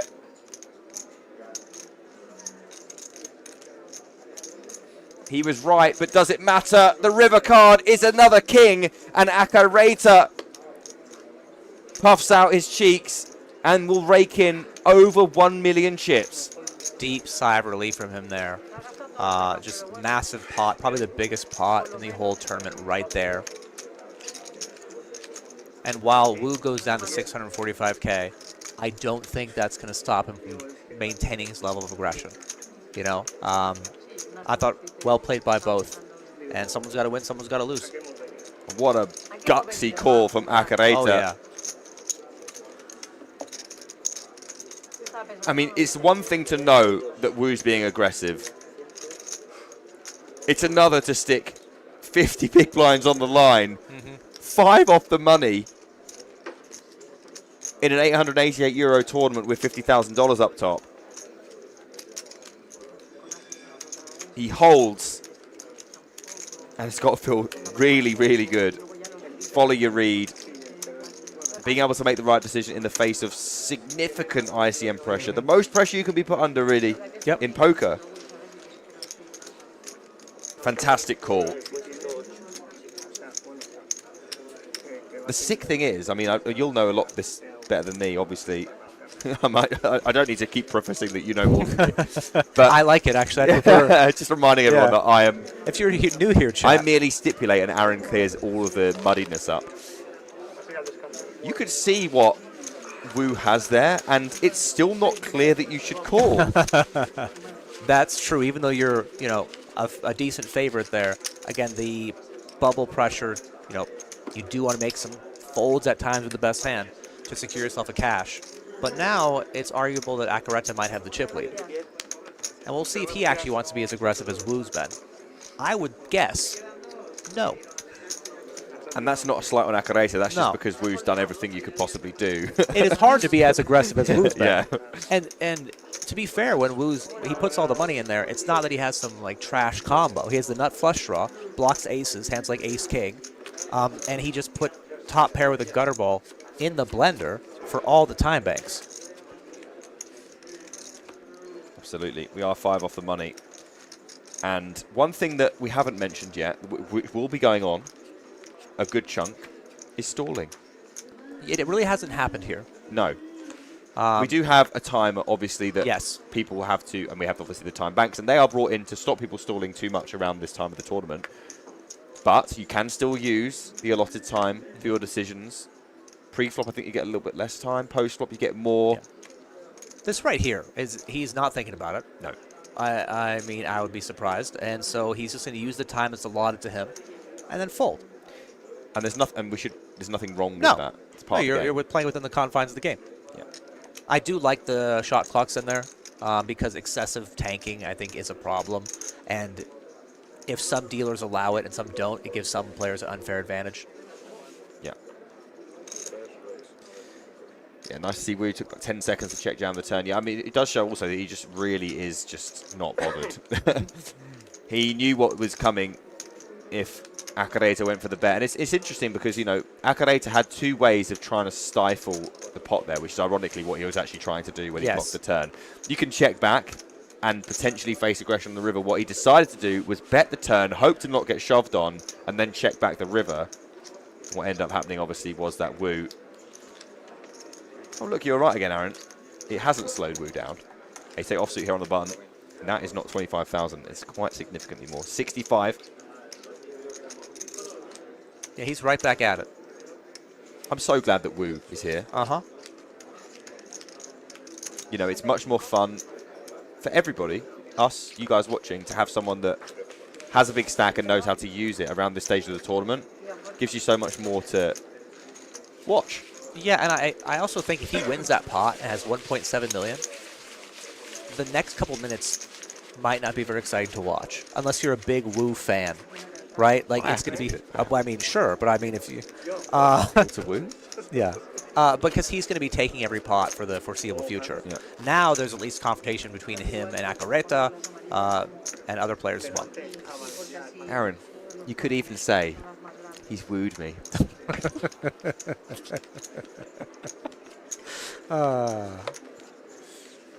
Could you say that? Would you okay with that? It sounded like you like that one better than some of the others. That I enjoyed that one. Okay, cool. I hope the chat did as well, because we want to encourage good jokes here, right? Yeah. Like,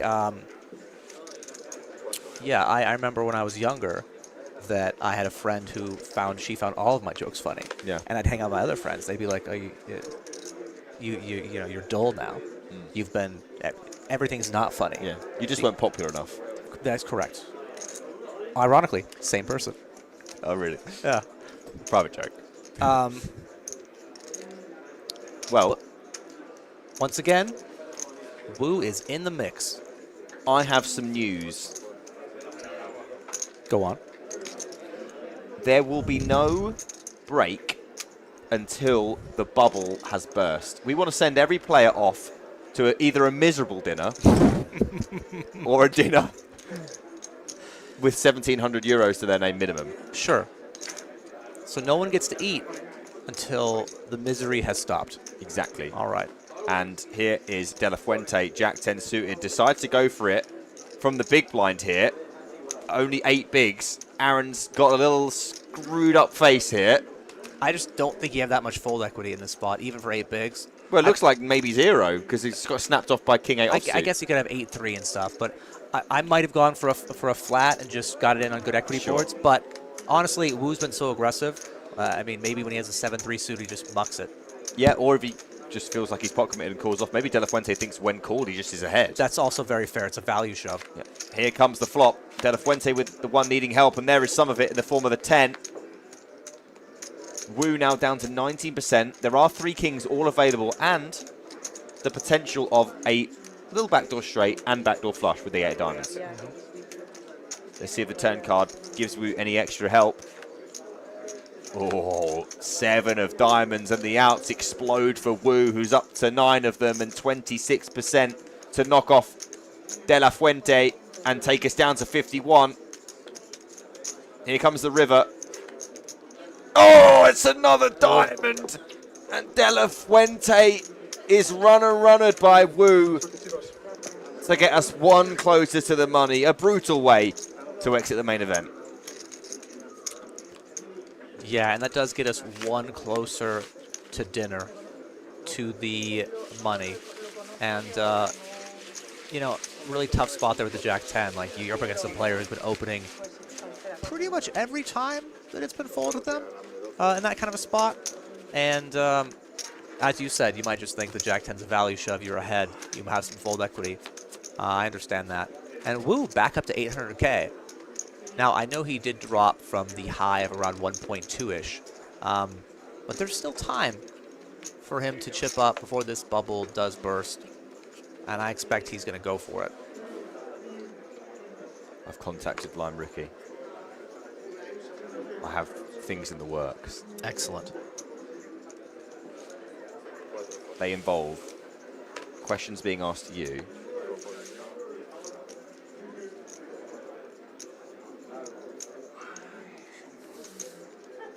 tickets potentially being given away to chat. I do like questions about myself, and I do like tickets going to the chat. What's that? Is that Wu with an open? All right. Wu is opening.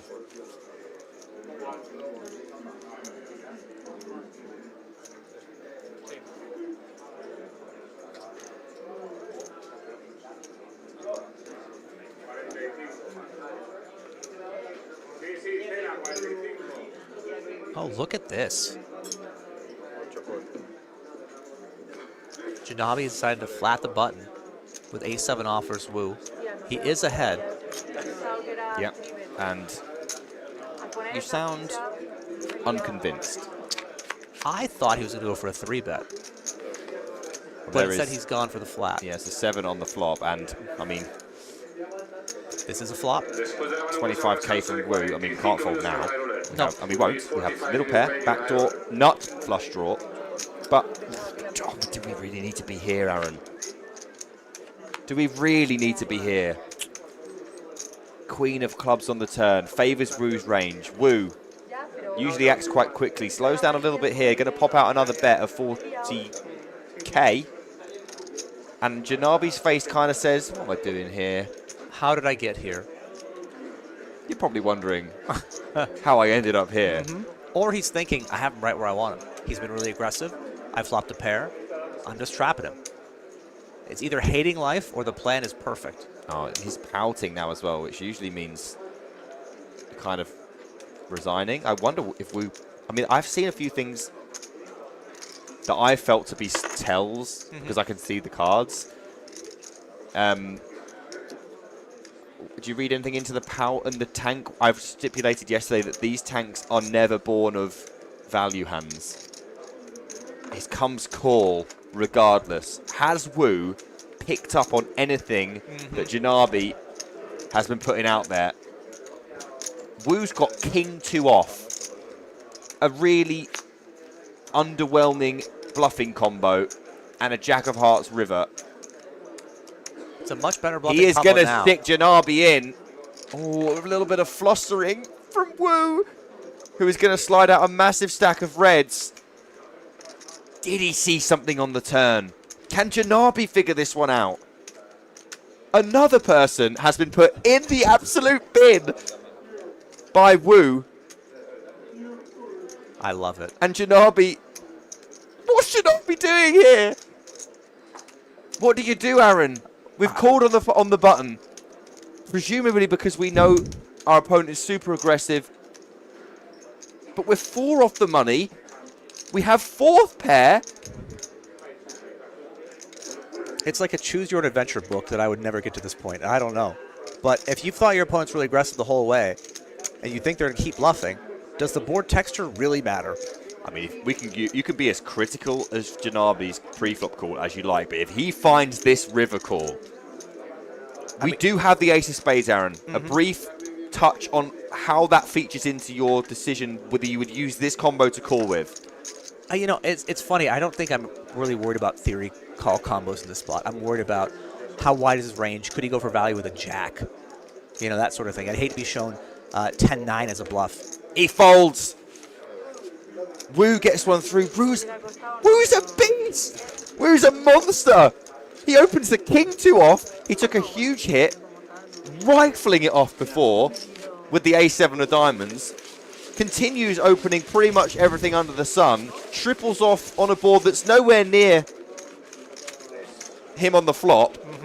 And gets the best hand to fold once more. Wu might be my favorite player ever. I mean, yesterday we had Aspes, who didn't take a hand off. He was like, I took a big hit. And he said, yeah, but I'm saying it's a continuation of that, right? Like, he could have taken a hand off after suffering a big loss in a massive pot. And Wu had the same thing. Could have just been like, I'm going to shrivel up. I'm going to make the money. I'll make some moves after that. And he's like, no, you know what I'm going to do? I'm going to get all those chips back one pot at a time right now. And he's back at around 900, 915. And, you know, I don't think he's going to be sitting on that for very long. I'm straight about to get carried away, Aaron. Fold? I'm getting carried away. You know what I'm going to do? I'm going to do an Aaron Thinks and give away 2 tickets. I've said it out loud. Wow. Aaron Thinks for 2 tickets coming up right now, guys. If you don't know what Aaron Thinks is, by the way, we're down to 50. 47 paid. And Janabi all in with an unknown hand. We will make sure that we don't miss this. First, Janabi Queen Jack offsuit. 112k, which is 11 big blinds or just over. Lucia with King Queen off on the small blind. She's way ahead, and this is probably one of the closest decisions she's going to have hand-wise. Now, some players might not be shoving enough on the bubble, but she goes for it. Oh, is there anything to be said here? I think Acareta's probably going to fold. This is one of the only hands in Lucia Navarro's range that's behind his. I'd be surprised he puts more money in. Did he shove? Can we shove? In Acareta's spot? Yeah. It depends what you think about Lucia's range. I don't think she's flatting here with many weaker hands than ace-10. Maybe 8s or 9s. King-queen suited, king-queen off, but... She's delighted to see that fold. Oh, yes. If he just sticks it in there... Now, Janabi is not out, and he's been in a much worse spot before. Of his own doing. But didn't he have the last hand? No. Was our first hand we had? Yeah. I mean, he got it in pre-flop flip, was flopped to 5% equity. Needs a jack now or a 9 as 10-8-8 rolls off on the flop. But look, when you've got 30% equity usually, that usually means you have 30%. But when you're rolling against Lucia Navarro, there are certain rules that have been completely and totally ignored by Janabi as he turns a straight, and Lucia now down to 2 remaining jacks and doesn't find either of them. Janabi finds another way out. He had 6% equity before, so having a 30 probably felt like, well, this is too much. I'm definitely getting there now. Totally get there. And Lucia he does. Makes the correct call. And she does suffer a hit to her stack, which is unfortunate. But she's still in this thing. They are 3 to the money. We're just working on the pictures that we may or may not have lost. And we're hoping that you can still hear us.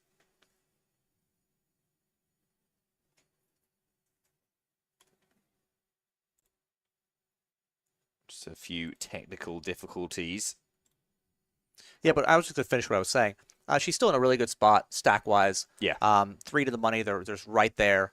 And it could have been worse, you know? She could have ripped it, ran an ace, then it got called. I can hear the video trying to come back.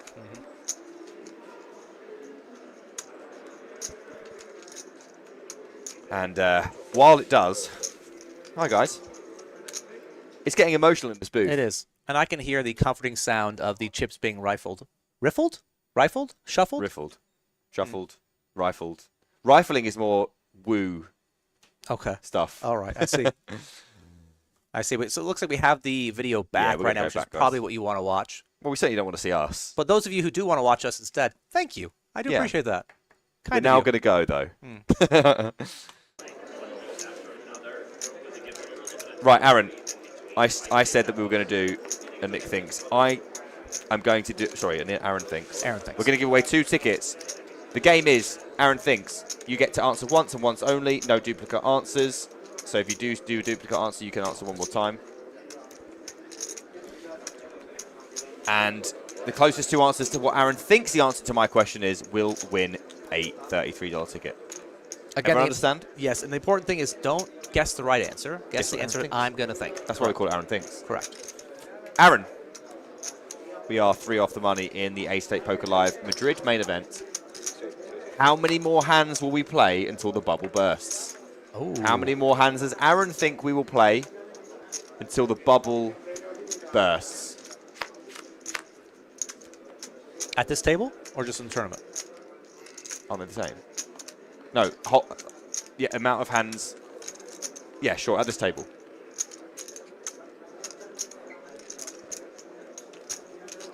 Okay. Or would you want to do total instead? Yeah, let's do total. Okay, total amount of hands remaining in the tournament on all tables before the end of the tournament, including hand for hand. I'll think about that. We have an interesting lead from Loyo here, and Wu not going anywhere with top pair. Loyo is nothing but interesting. Yeah, and it's not a terrible turn for him. He decides to give up, but... Wow, Wu just does everything instantly, man. Mm-hmm. He is just cool as ice. Yeah. He's back up to $1 million, by the way, after launching the A7, was down to 600k, and then was like, it's okay, I'll just win every pot. It's all good. Oh, who could have seen that coming? Nobody, really. You can't change it after we guess, LOL. I can, actually. I don't know if you guys know this. He is allowed to change it whenever he wants. Yeah, all hands remaining in the tournament. That makes loads more sense than what I said, anyway. Aaron looked at me like I was asking a stupid question, so...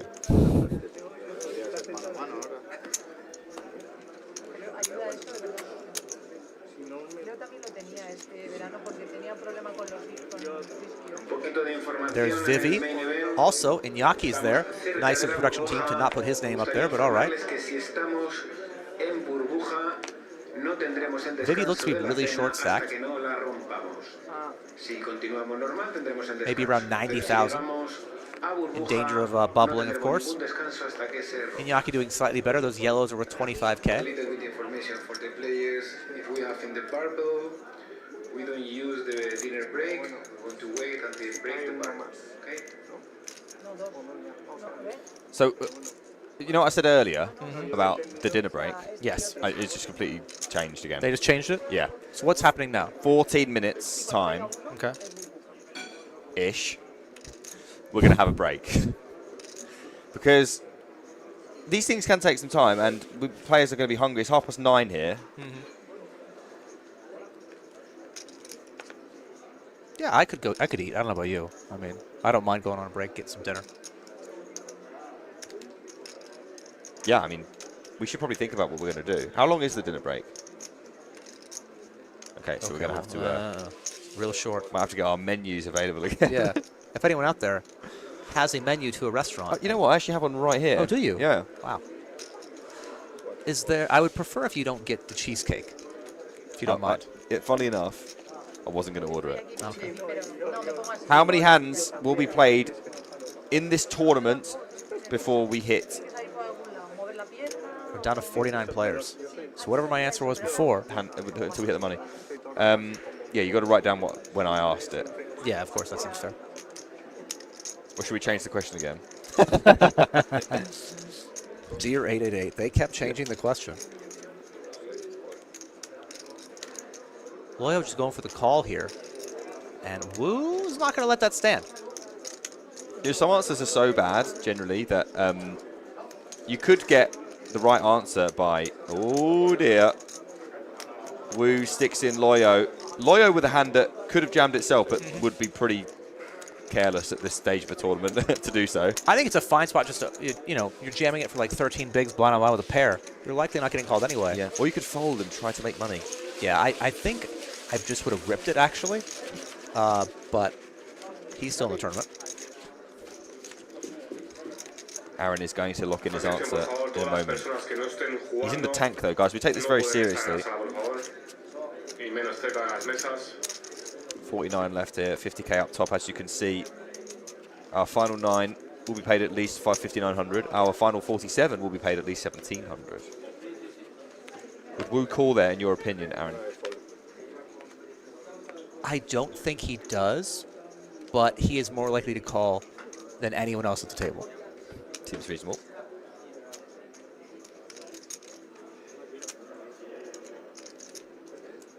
Some serious math is being done here. Bubble at 47. Today.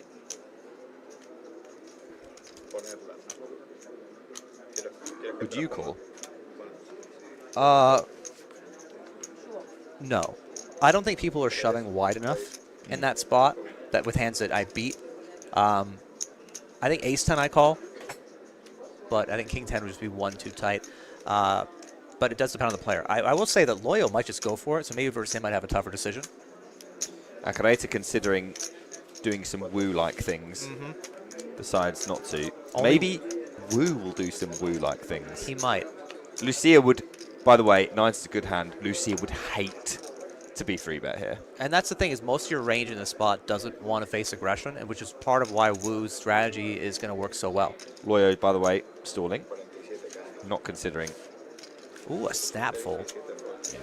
Must have been really dreadful. Oh, it was absolutely dreadful. Wasn't great. King Jack off for Ray. Haven't really seen him play a hand yet. This one's a reasonable one to defend. He could jam if he thought he had some fold equity. We know he will get called. Yeah. But he's going to take a flop, and we'll be looking for either a king or a jack.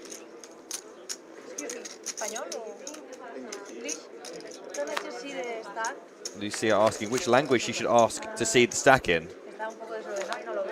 And we'll get an answer of around 100k as we go to Jack 10-3, which Lucia would not like very much at all. No, expect her to bet really small here. And then we'll see what Ray does. But Lucia really always likes to know the stack in terms of big blinds, which as an online player I can totally identify with. Or BBs, as she calls them.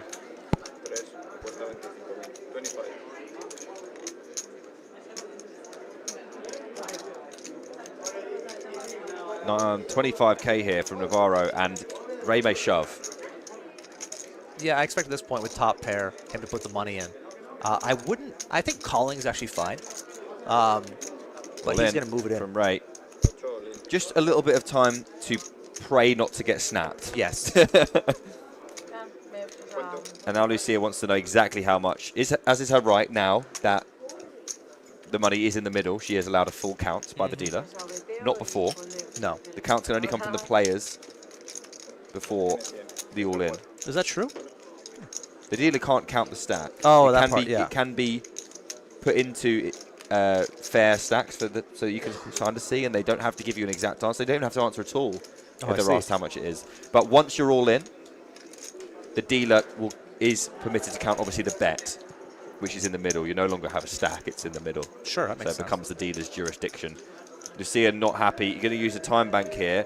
Doesn't even have a spade. No, it's a tough spot because when you are behind, you're way behind, right? Your opponent has a jack or a 10.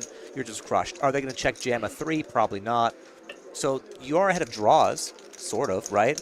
But she folds. I think it's a really good fold from her. Yeah. Had 11%, so timely as well. Yes. Right. Right.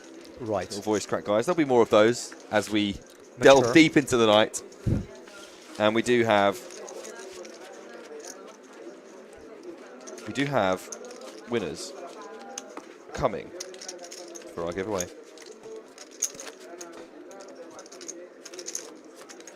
I'm going to try and order what I tried to order yesterday and see if this time.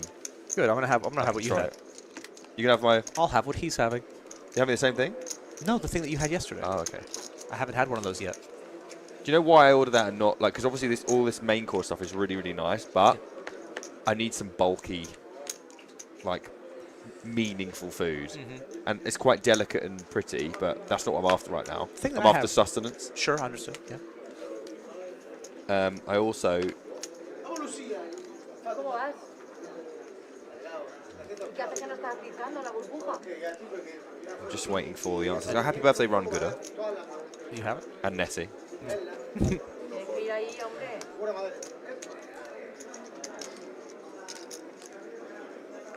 Lucia sees the 10-3, checks the clock. Nope. Not good enough. Yeah, sounds about right. Now let's see if Acaretta decides just, hey, it's the bubble. Why do my cards even matter? That's the first time he said that to himself. He didn't say it out loud. No, but I read his mind.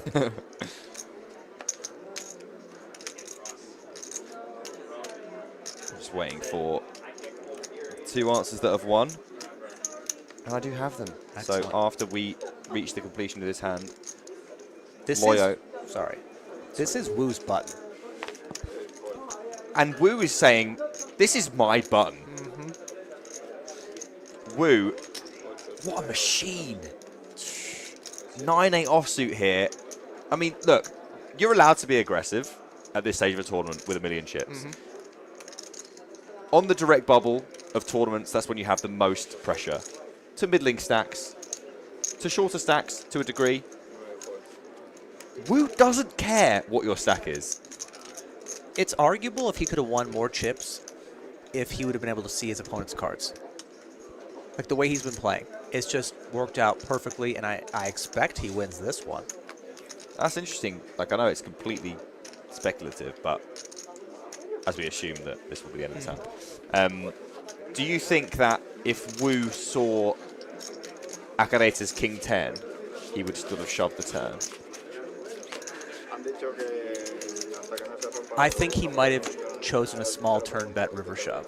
Okay. But it is interesting to think about. He had been so aggressive where I don't think Acaretta was going to fold that hand, especially on that run on any line. Wu, there it is. Very good. Well, that's definitely the Poker News article title if he wins this thing. Well, we've got 2 winners of your question. I asked you, Aaron, about yes. 15 mins ago. How many hands will we play in the tournament before the end of the tournament? I upset a few people because... Wait, of the tournament or till the bubbles? Till the bubble. How many hands left in the tournament before the bubble? There's Aspas. Doesn't have any yellows, but it does have castles of reds and blues. Maybe he does. I can't see. Abel, Aspas, player, not layer, of Not Shitted Poker. Wearing a nice layer on top there. Yeah, fetching layer. Jumper. No yellows. Okay, not yet. Unless he's tucking them behind, which he would never do. He wouldn't. I asked you how many hands will be played before the bubble bursts in 888 Poker Live Madrid main event, and you said...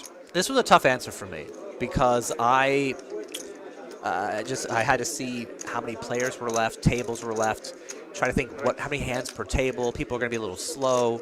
I ended up going with 2 orbits per table and 8 players per table. So it's a total of 96 hands. 96 is the exact correct answer to how many hands will be left in this tournament before the bubble burst. And more accurately, to upset some people even more, at Lover with 100, you have won a $33 ticket. And that Deprived King, TDK, guessed 98. Wow, which is nice job. really damn close. Apologies to anyone that's upset that we fumbled the question a little bit. That's my bad. It's not Aaron's fault. Aaron corrected me by suggesting a much better question, and then a few people may not have been able to answer as they would have liked. Hopefully he wouldn't have won anyway, because those are 2 damn good answers. They're very good, deserving of the ticket. Yeah. And we just squeezed that in there before the dinner break, which we will now take. Yep, we'll be back soon. In 45 minutes' time, we'll be back to see out day 2. There will be more breaks, but none this long. And as you can see, I hope we keep Wu. Oh, please. Please let us keep Wu. I don't know how much sway we have, but we want to keep Wu. At least until the bubble bursts. He's been a really fun watch. Well, that's it, guys. For now, we'll see you back in 45 minutes where we'll do the flame out and bring you the conclusion of the action from day 2, 888 Poker Live Madrid. See you then. Atención, croupiers, hay chibres de mí. Hacemos si break de vino el baile, por favor.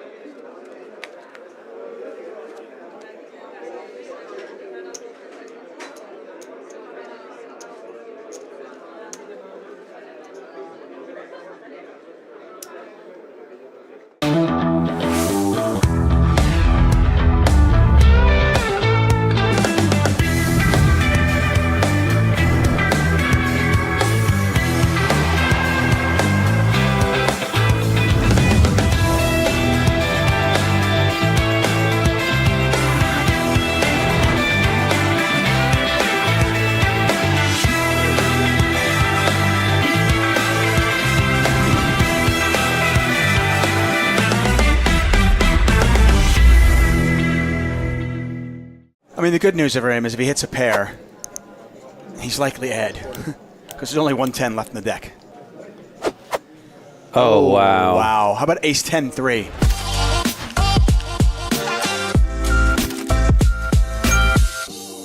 It's a very strong 4-bet. The reason why this is such a strong 4-bet is, well, first of all, it's a 4-bet. 4-bets are strong. The open is from under the gun, which is already indicating that he's strength. But it is the chip leader, so you don't know much. But when Sheriak 3-bets this amount and you 4-bet, it's very difficult if you have a bluff here because you can't fold. If Sheriak were to shove here and you were bluffing, you'd be like, oops, I've got to call because I'm committed. So this 4-bet is really, really strong. It's virtually never a bluff. It really shouldn't ever be a bluff. Yeah, but it also doesn't matter. No, it doesn't. Because, 7% of the time, he's fine. I mean, listen, if you have a heart, you just need 4 of them. 1 heart won't do. I need 4 of them. There's a queen. Okay? Running cards. Okay. 1%. 1% is not nothing. It's not nothing. It's You're not right. nothing. He's not drawing dead. He is still alive in this tournament. Come on, Jack. He is no longer alive in this tournament. Oh, we got a cooler. Oh, dear. I said it was going to be tight, but not with this kind of shenanigans. Good news for the coolers that we've seen the last couple of times. At least the short stack has the better hand. I brought you action. You did. You're welcome, everyone. Sanchez's 3-bets to 900,000. I mean, ace queen, 5-handed for like 23 bigs, 22 bigs. Just going in, right? Yeah, Sanchez is also importantly in that equation. Sanchez is capable of making 3-bet bluffs, so. I mean, at this table, everybody is, it seems like. He looks like he's going to. Yeah. All of the chips. Sanchez says, let's go. All you can eat? Sure. This is the biggest part of the night so far. 8.45 million. The winner of this hand will be our chip leader. There you go. There's the ace. Now, Sanchez looking for running clubs or a king. That really sucks for Sanchez. I haven't seen him do much wrong in this final table. I blame you. Nothing like this was happening with Vivi in the booth. What can I say? I'm an action magnet. Okay, that's obviously terrible. For Sanchez, he is down to 2 outs. Yep, king of spades or king of diamonds. He'll take either one of those. The drama, the tension, the river card, the 9. GG. Like every river is a 9, and yes, GG. Sanchez, you've been eliminated in 5th place, and very well played. Diaz, our new chip leader on 9.5 million chips. Lyons is in trouble. Lyons has effectively bet all of his discets. This is a problem. I don't think Lyons can fold. I mean, you can't put half your stack in there and then fold, right? Can I fold? I don't know if I can fold, man.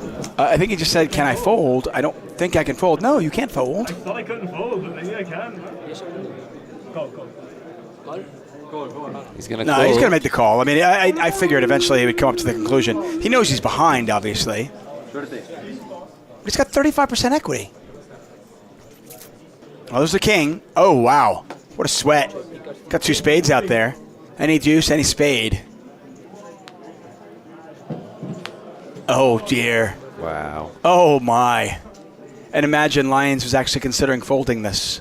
Salazar's drawing very thin. Very, very unlucky for Salazar. Really? He needs a jack, and it can't be a spade. What else can he do? He's got the jack of spades in his hand. Oh, this is incredibly unlucky. 9 of clubs on the river, and Lions doubles up. He's up to 10.3 million. Salazar now on 1.8 million. It's going to take a moment for them to sort that out, but wow. Nick Wealthall, David Tuckman here for 888 Poker. We are in Madrid, and it looks like we have an all-in and a call. Lions calling, well, I don't want to say late. I mean, once he kind of opens, he is forced to call off. Does have live cards, and hey, 2 out of 5 times, this will be Salazar's last hand. Lions won with the worst of it just a moment ago. Can he do it again? Let's see. Jack 7 wins and we're heads up. Backdoor clubs. Jack or 7. Lions just picked up a flush draw. Any club, any jack, any 7 will do. Lions with 33% equity. 1 card to come. Oh, wow. He does hit. Yes. He does hit. That's 2 bad beats in a row. Yeah, it's really tough. Yeah, I mean, and losing either one individually, not such a long shot, but to lose them both is quite a long shot. And unfortunately for Salazar, you said it's not fair for him to get knocked out, but poker sometimes is not fair. Well, Desmond's got 10s. This could be trouble for Lions. Queen 10, probably too strong a hand to limp fold to a raise. Queen 10 is actually a pretty strong hand as well.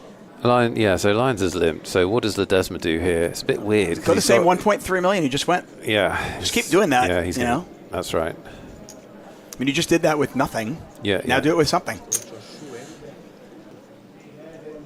Oh, he goes even bigger. 1.45 million. This is tough. That's a large chunk of Lions chips. But just doesn't feel right folding Queen 10 offsuit. Yeah, he's going to call and commit if he hits a pair, basically. I mean, the good news for him is if he hits a pair, he's likely ahead. Because there's only 110 left in the deck. Oh, wow. Wow. How about ace 10-3? Jeez. Jeez Louise. I tell you what you want in the heads up. You want the deck to smash you in the head. This is an incredible story. This guy had 6 big blinds. It's unbelievable. He had 6 big blinds. Smart check back from Lions. He realizes he has showdown value. Well, Desmond would be smart to kind of bet small here. You don't need to bet large. I mean, Lions may get away from this one. He definitely may. Ledesma raised pre-flop. So Lions is going to have to call this. And then it's just a case of whether he can get away from it on the river. No value in raising this. He's got showdown value. He's not going to get it. I know you wanted a smaller bet, but I think the sizing's pretty big. It does pretty good. It's going to make it very hard to fold this river. Listen, he got called. It's a great bet. Yeah, but plus also, I probably bet the flop. Plus also, it's going to be very hard to fold this river because he's got 8 big blinds left. I mean, in all fairness, I probably bet smaller, but I bet smaller on the flop and then small on the turn and then build it up rather than check. But hey, this is fine. Lions down to 8 big blinds, by the way. By the way, checking the flop and then betting and then going all in is really strong. Yeah, poor Lions. It's horrible. Yeah. I mean, he probably folds this because, as someone's just put in chat, obviously it was just a single raise pot pre-flop, so Ledesma can have all the aces and he just checked the flop. It's just not really that bluffy. I mean, checking the flop and then bet all in. I give Lions. He does call. It's over. Love poker streams? Then good news. 888 Poker has got you covered with a brand new live streaming schedule. We'll be bringing you the main event, showcasing the very best of final table action across all of our online tournament series. Get ready for the new Snap Attack, where you can play against our ambassadors in a quickfire cash game. In the 888 Poker TV home game, you'll have your chance to outplay the pros and win their bounty. That's court 6s. Let's go, let's go, let's go. Finally, we're back to Blast Off, where the team goes head-to-head to find out who comes out on top. I need to win this one. Please hold me.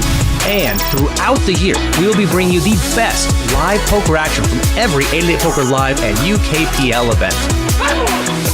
888 Poker, made to play. Snap called by worse. 25 big blinds. Yeah. No gamble, no future.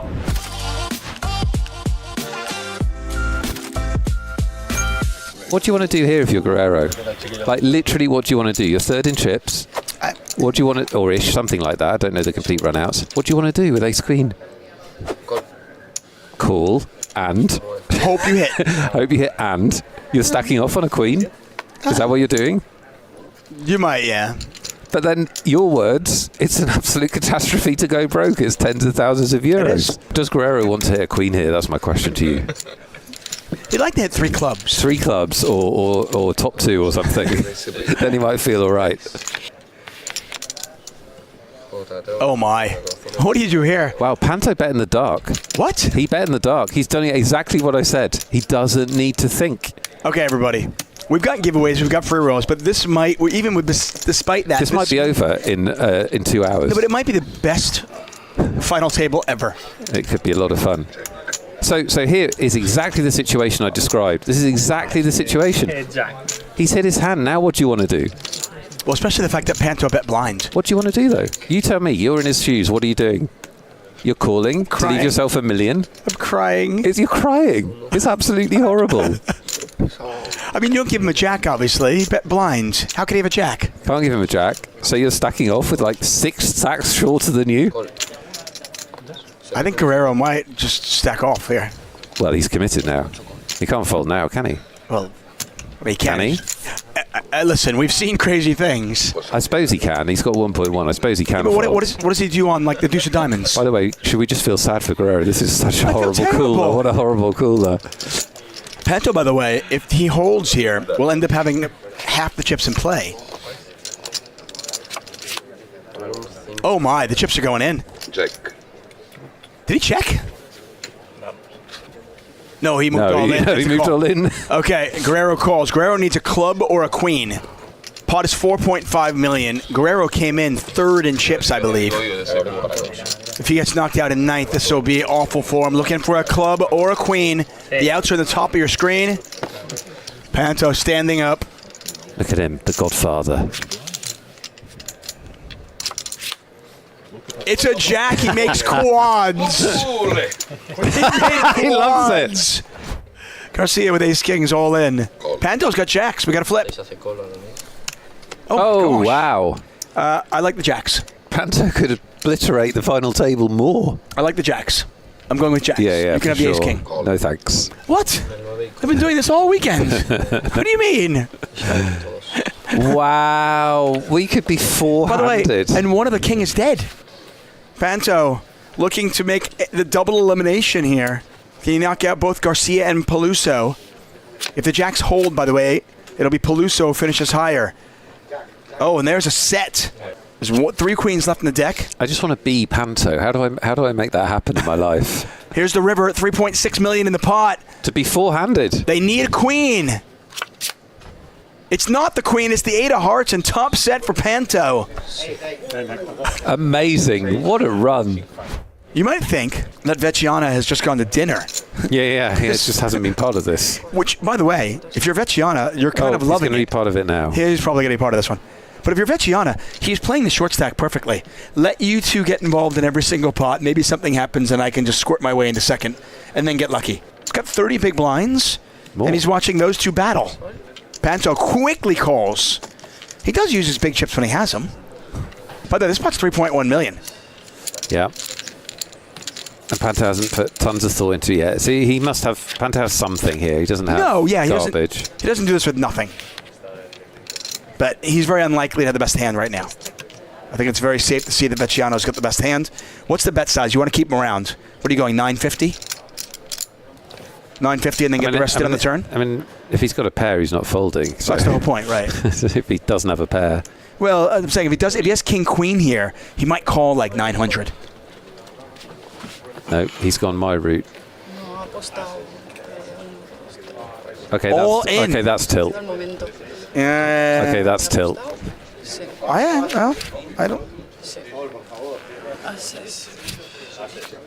don't know if it's tilt. Well, maybe. I don't know. It's pretty tilty. He got 3-bet with 5-3. I just think he likes to gamble. Yeah. Maybe he just likes to gamble. Probably how he has all the chips in the first place. He's looking for running hearts, a 5 or a 3. Vecchiana trying to survive here, and he will. Ace on the turn, and that is it. Vecchiana, our new chip leader. Panto with Jack 7 suited. That much. Vecchiana probably has Ace-Jack here.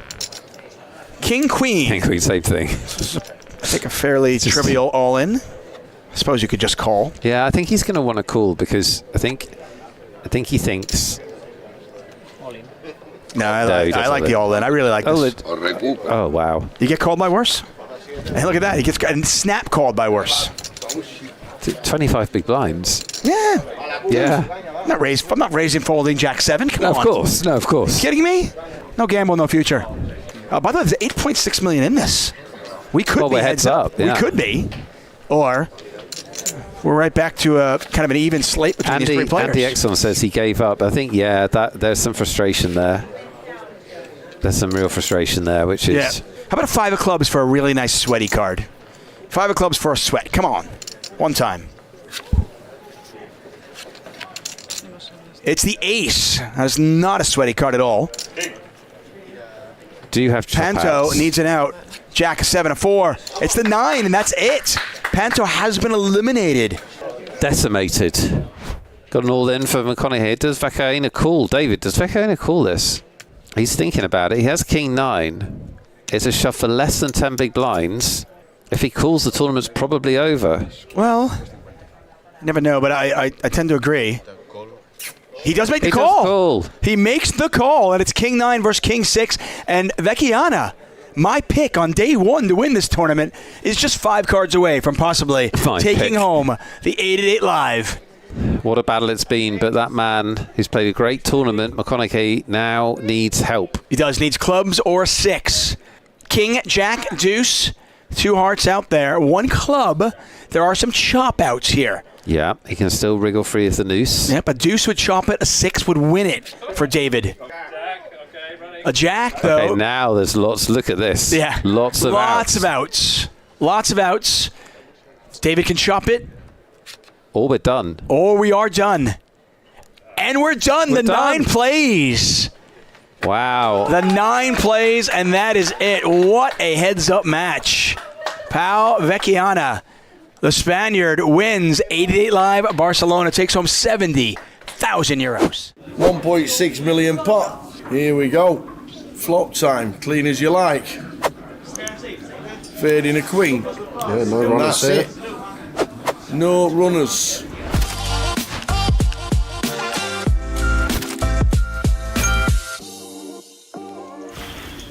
Wow, Tower, this could be a biggie. Yeah. Dave flopping just a flush draw. Both flopping flush draws. No real redraws to anything else. But if a spade does hit the turn, fireworks. Oh, and there it is. Instant service for Carnage. Yeah, the only thing is, Tower, there's only 3 big blinds in the middle, so how's this pot going to get massive? I don't actually see a situation where a ram doubles up here. Like, what are we? 10 SPR? Like, how on earth are we getting this in as a ram by the river? So I don't actually think he's going to get the full double here, just because we're working with 10 SPR. Like, how is this pot going to get massive? Because Dave here may just play flat as well, Tower, when he's got such a monster. Keep bluffs in of his opponent. Yeah, there we are. So 5 of clubs, some viable 6x in his range, so may go large for that reason here as a ram. This is going to be a biggie. Looks like a ram is going for the bigger bet over 3/4 pot, just north of. And now Dave going to be raising for value. Is it always a raise from Dave? Yes, yeah, have to raise this spot as Dave G. Tower. I know we see a ram's got the second nut flush, but as I always say, you want to look at the entire range, everything on the spectrum, take whole cards out of account. We're now back over to a ram, King 9 of spades, and decision here for a ram is whether to 3-bet shove for value or whether to just call. Like, we're never obviously folding, it's just the situation of, do we just call or do we go for the lot here against some potential 6x of Dave G? I just think we got a 3-bet rip, Tower. Like, it's one hand that beats us, the nut flush. Dave might start raising some suited ace-x at a frequency, and there is the jam from a ram. And brilliant. This is what we said. Perfect. Would Dave G fold? I think he will, you know, because who finds a bluff here, Tower? Who on earth finds a bluff here? And let's say a ram's got something like 8-9 of spades here, Tower. That's probably just going to flat, right? Yeah, he's made the call though. He has made the call and he has actually got himself a full double. Yeah, sick caller. Sick caller, blind on blind. Oh, Mr. Chips. Oh, no. Mr. Chips has got pocket nines. Yeah, and we just send here probably pure for 18 tower. 18 bigs.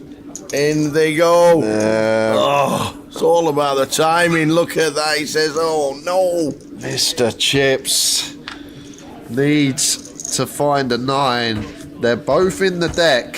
6, 7, 8 flop, anybody?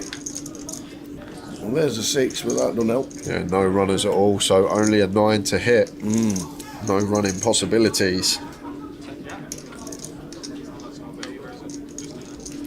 Queen on the turn means we're down to 2 outs once. And it's not, it's a 5 of spades. So unfortunately, Mr. Chips, Mr. Mark, out in 8th for £720. A couple of 6s in the big blind. Easy defend. Off to the flop. Oh boy. Oh, how do we get? Oh my. Oh my. The Mickey Blacks. Are you sure we're 40 deep as well? Oh my word. Wow. A ram in trouble.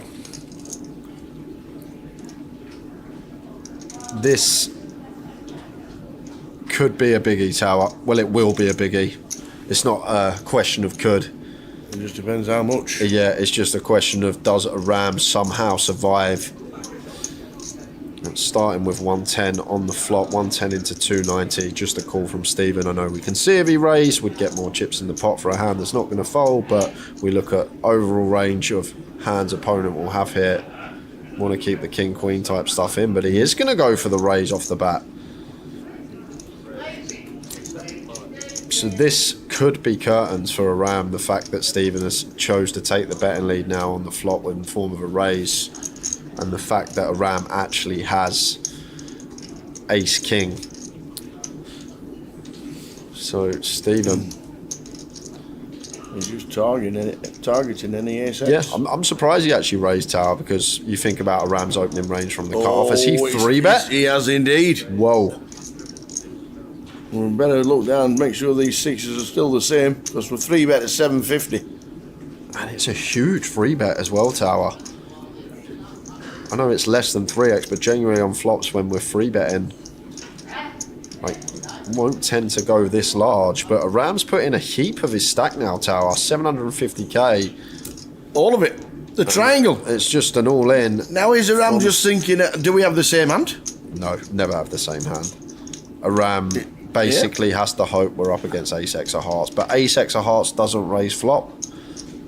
And the mistake here from a ram, Tower, he probably gets stacked anyway because it's a cold flop, as cold as it comes, but should just flat the raise of Stephen, keep some bluffs in from Stephen, and against Stephen's value raises, we're absolute toast.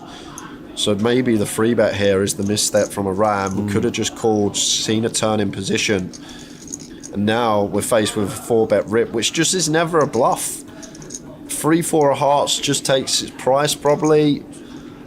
Like, any flush draw just takes its price. Yeah, of course. Like, it's not going to be 4-bet sending going crazy with it. So we don't beat ace-6, we don't beat ace-deuce, we don't beat 6-deuce suited. We lose to both sets of deuces and set of 6s. Can we fold and leave ourselves with 20 bigs? That is the question, Tower. But we're getting 3.5 to 1 on a call. And he's going to call. He's made the call. And Stephen, 98% here to win a pot, which is going to be good for nearly half the chips in play. The Rams are going to be dead on the turn most of the time, but could a deuce, ace or king give him a glimmer of hope? No, it will not. No, it will not. Dead on the turn. And Stephen Barnes is a huge chip leader at 4.7 million as we're heading towards the next break. But definitely shove Jack 9 suited here. Maybe 8-9 suited does get in, and Jamie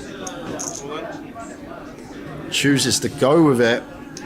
And Zacheng, ace-8 off here in the small blind. We're going to dominate a fair amount.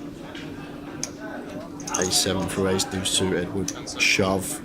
Ace-7 off would shove. And Zacheng decides to go with it, and Stephen rubs his hands together. Let's guess which card he peels first. Is it going to be the ace? He's bound to peel the ace first. He likes it. He doesn't like the 6 though, does he? In the bin they went. So here we go. Is this the hand that's going to get us heads up? We get out of this very often. 10 on the turn would help. 9 on the turn would give us 2 outs. And that will seal the deal. So Jamie Walden. Well played, Jamie. Great effort. Third place for £30,000. Well done, sir. Queen, good enough for Stephen. He's all in. Yep. And Zacheng, King, good enough. Oh my word, he could be going double here. He could be up to 1.6 million. Sitting all nice and calm. He's quite happy seeing them. Queen 7 against King 7. Zacheng. 1.6 million pot. Here we go. Flop time. Clean as you like. Fading a queen. Yeah, no runners here. No runners. Oh, fading a queen, not anymore. Are you sure? Oh, what? Queen on the turn. He's just about to sign the contract. So we're likely to have a champion. Fading kings. And does fade the king on the river. Fantastic. Oh my word, Mr. Pivas is turning the 8 into a bluff here.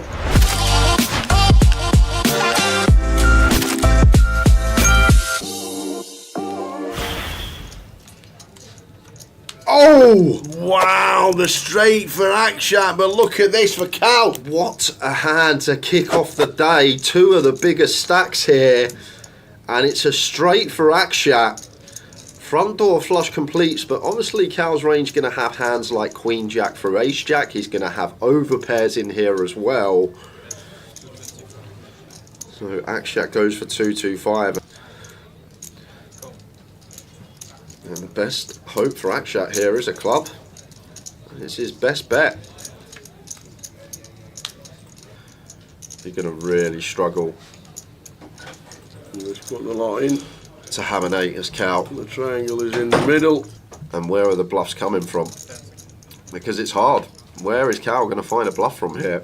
You've got to remember he's betting to 2 players on the flop. He's been check raised, he's called. So it's not like a situation he can have an ace king, ace queen club that's bricked out and bluffing. It's really hard to come by bluffs there for Cal. Pivas overcard. 3 to straight, 3 to flush. Going to float in position against the smaller size. Does turn an 8 here. At this stage of the tournament, I doubt Pivas is ever calling 6-5 suited versus the one player that covers him, so it doesn't really change too much. Pocket 8s is one that does get there, a couple of combos, but 3 combos of 8s can be in Pivas's range, but he's still going to have some potential ace 7 suited, some potential king 10. Like, what's Pivas's range now once he calls twice? He's still going to have 7s and 4s as his traps. He can have turn pocket 8s. Interesting from Cal. He is going to go for 3 streets of value here with King Jack. Fair play.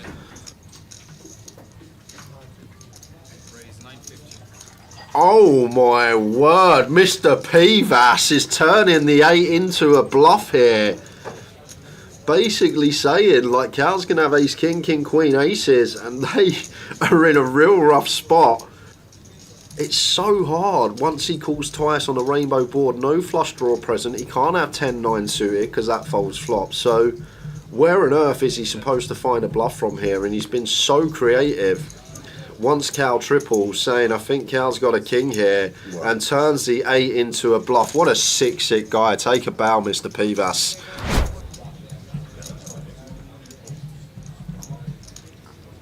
Hello? Hello, Akshat. Are we okay? Oh my word! Oh, we just jammed it. King 7 off, shoves over the under the gun open for just under 15 bigs. What's happened there? What's going on?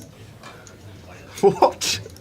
I have no explanation for why Akshat's doing this, guys. And I can't wait to see Ross's face when he sees what he's been 3-bet shoved by. Yep. And here we go. Akshat has looked at the aces and he's been 3-bet by King 7 off. King 7? Oh my word, this has been some FT, I'll tell you that.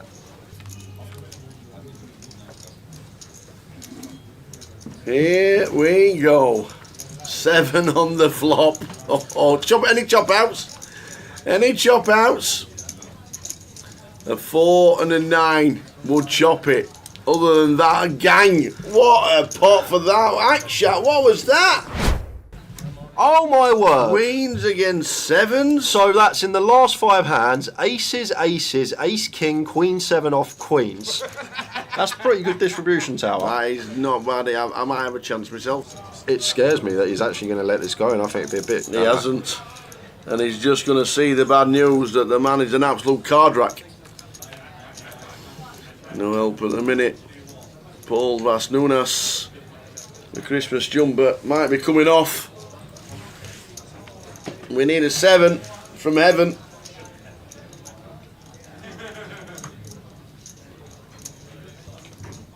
And a little bit of overkill on the river. Paul Vasnunas finishing in 4th. Oh, the triangle's in! It just has to be a call. Yeah, heads up. We've got an 8. Don't fold! Please don't. Come on, dial it. Cal can have 7-5, he can have 9-7, he can have some club draws, he can have worse 8. Here we go! Or just Whoa, kill it. Just kill it on the river, ladies and gentlemen! Whoop, Gangnam Style! I tell you what, get in there. He's only got the money. Whoop, whoop. Gang Wang style indeed. He done it in his own style. He played his own game. But as we know, all the indeed. calls today have just been ridiculous. Oh, there's a 9. If this comes 9-9 or 9 king, this is just no justice whatsoever.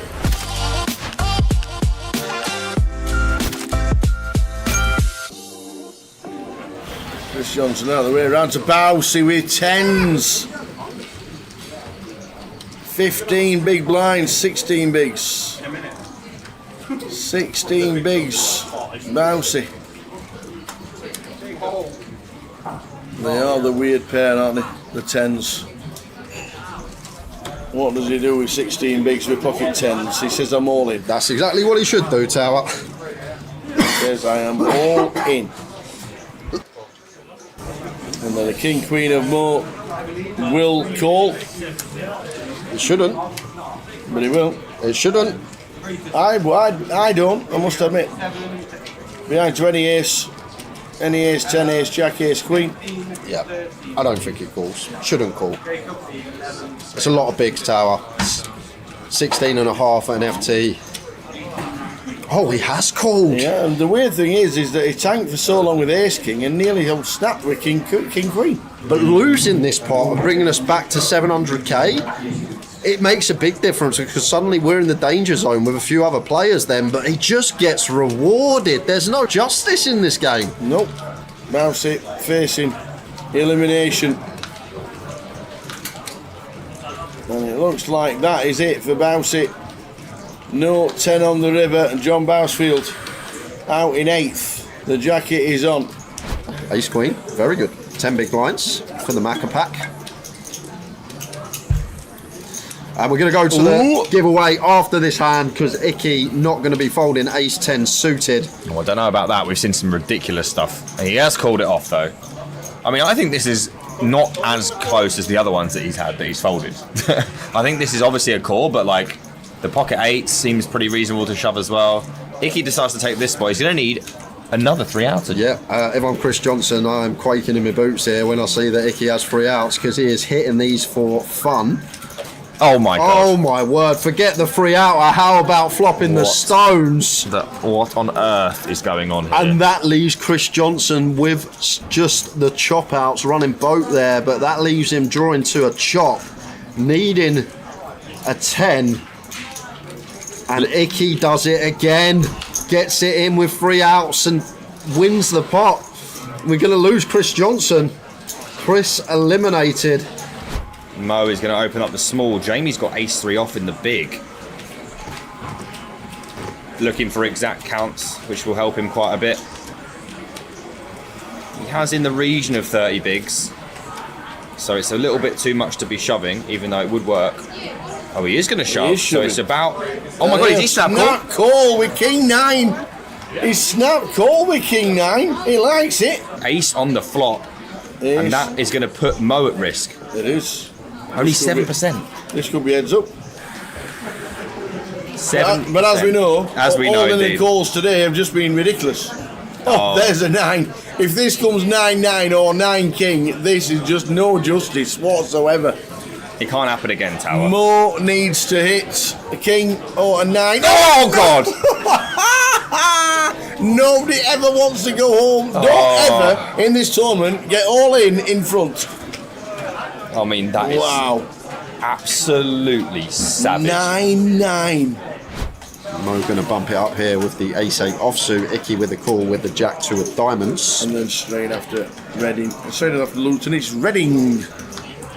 7-5-7. So not much occurring here. Probably just going to be a small pot. I don't mind the stab here from Icky. Dislodge some queen high, king high stuff. Ace high should be sticking around for one as Mo. Yep. Something. There we go. Oh, spicy one. Yeah, flush draw. Up and down for Mo. Flush draw for Icky. And maybe a card we are going to be sending the double barrel in as Icky here. Like this. Nice from Icky. Yep. And Mo. Look at that. What's that? He didn't even wait. What? Did he just stuck in 2 mil? He did not even wait to see what the size of the bet was. And he's actually got the best hand tower. What is going on here? So Mo's just raised to 2k. And now Icky, with a flush draw, getting 3-1 with position here. But there are some scenarios that we could be drawing dead. Maybe he thinks Mo just flats a boat. Value for Mo when he raises going to be a 7. Going to be some straights, pocket 5s, pocket 6s perhaps. But looks like Icky wants to see a river. He's been renowned for finding rivers this final table. Is he going to do it in the form of a diamond? Jack or deuce would work as well, though. Of course he backdoors a flush. Backdoors it. Why wouldn't he, Tower? What? It's the ace as well. I'm all in with the ace and the snap call. Why wouldn't he backdoor a flush? Why wouldn't he? Of course he's going to backdoor a flush. He's got 4% to make a flush on the flop. Of course he's going to make it by the river. What is this guy? Get the lottery numbers off that man. Icky. I've never known anybody run like this. It's just the most insane sum run you're ever going to see at a final table, Tower. Yep, in they go. Here's a call. Don't fold. Ever. In they go. On the backs, please. Right, now yeah. Icky, yeah. He's got a 3-outer. This is his sweet spot, Tower. This is Icky's sweet spot. He don't lose these with the 3 hours. 3 hours. So on the flop when he misses, he'll be about 10%. Well, wow. Forget the 3 hour. We said it with the ace-10 versus ace-queen of Chris Johnson, where he flopped the straight. Could he turn one here? Also got the 6 working. Yes. What is the point? Absolutely. Honestly, what's the point, Tower? What's the point in playing against this guy? We got chop out 7, a deuce, or a king to double for Mo, and it's the what is this? This is just extraordinary. What's that? 6 or 7 all-ins on the final table, drawing to 3 outs. We're rating it's about 14 in the last 2 days. It's just crazy. It's absolutely crazy. I've never seen anything like it in my life.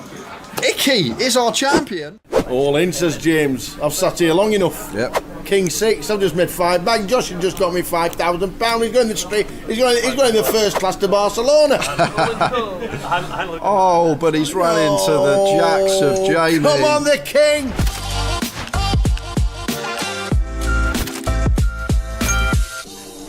And the buy-in for the main was 560. And Alex with the aces, Twan with 6 deuce, only short stack, just sets it in from the small ones right into the aces. So Twan basically out the door, gonna need a miracle. 15% though. One in 6.5 shot to crack him. The spade, some sort of sweat, gut shot, put it out. Oh, how about flopping trip 6s? Sit back down, sir. Oh no! Oh no! An ace on the turn. Stand back up, Twan. Oh, and he's come running quads. He flops trick sixes. He sits back down. He's ace on the turn. He stands back up. And Alex making quad aces. What a run out that was. What do you think of this from Ozil? Time banking with the kings pre-flop. Thinking, going to throw in a little time bank, a little curveball for the table. Look, it's not easy being as intelligent as Zilka. He's thinking of the exact move he wants to do. There it is. The 3x. Please, a sit caller. Give someone queens. I'm just going to raise and take it. Oh my word! How No way. Have you found this shout, Josh? Oh my goodness! Says give someone queens, and Michael has the queens. Where has he called this one from? Oh, we could be going for a million chips here. Over a million it would be, yeah, for Zild with the blinds and ante, and there's the all-in from Michael with the queens. I think he's going to get a call. Is it on Zild? It's not. No, now okay. it's on Zild. And Zild says, cool. Yeah, here it is. Here we go. Queens for Michael. James Dean with the kings. Good start. Okay, pretty safe. Doesn't give any running possibilities. Nope. Just fading the 2 outs twice. Clean. It's got to fade a queen. Oh my goodness, he's done it. He has done it in the Zild. And look at the size of the pot. 888k. Oh my word. It's meant to be. 888 in the pot. The stars are aligning for James Dean. He's in for $12 and could potentially be taking home over £30,000 in about 6 hours' time. Ooh, action here. Ace Queen 3. Both players flop top pair. Both going to continue for 40%. Clear check call for Josh, not doing any raising, especially against this man who can just have a whole load of nothing. Like he could have 8-9 off here and we could have him drawing dead to running nines, well, running straight as well, but could just have such slim equity here, Bo, the way he's been playing, so just want to keep his entire range in.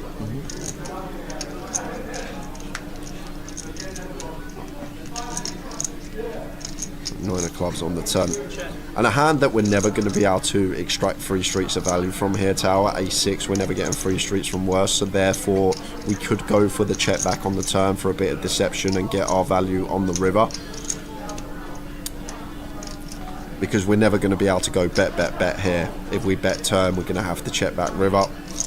But may start folding out some Queen X with a second barrel on the turn, whereas if we check back turn, get a brick river, then go for our value, Queen X more inclined to call. It goes for 400k.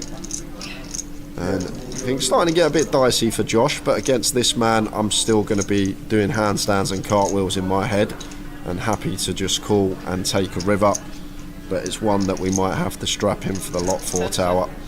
As Josh, there's the call.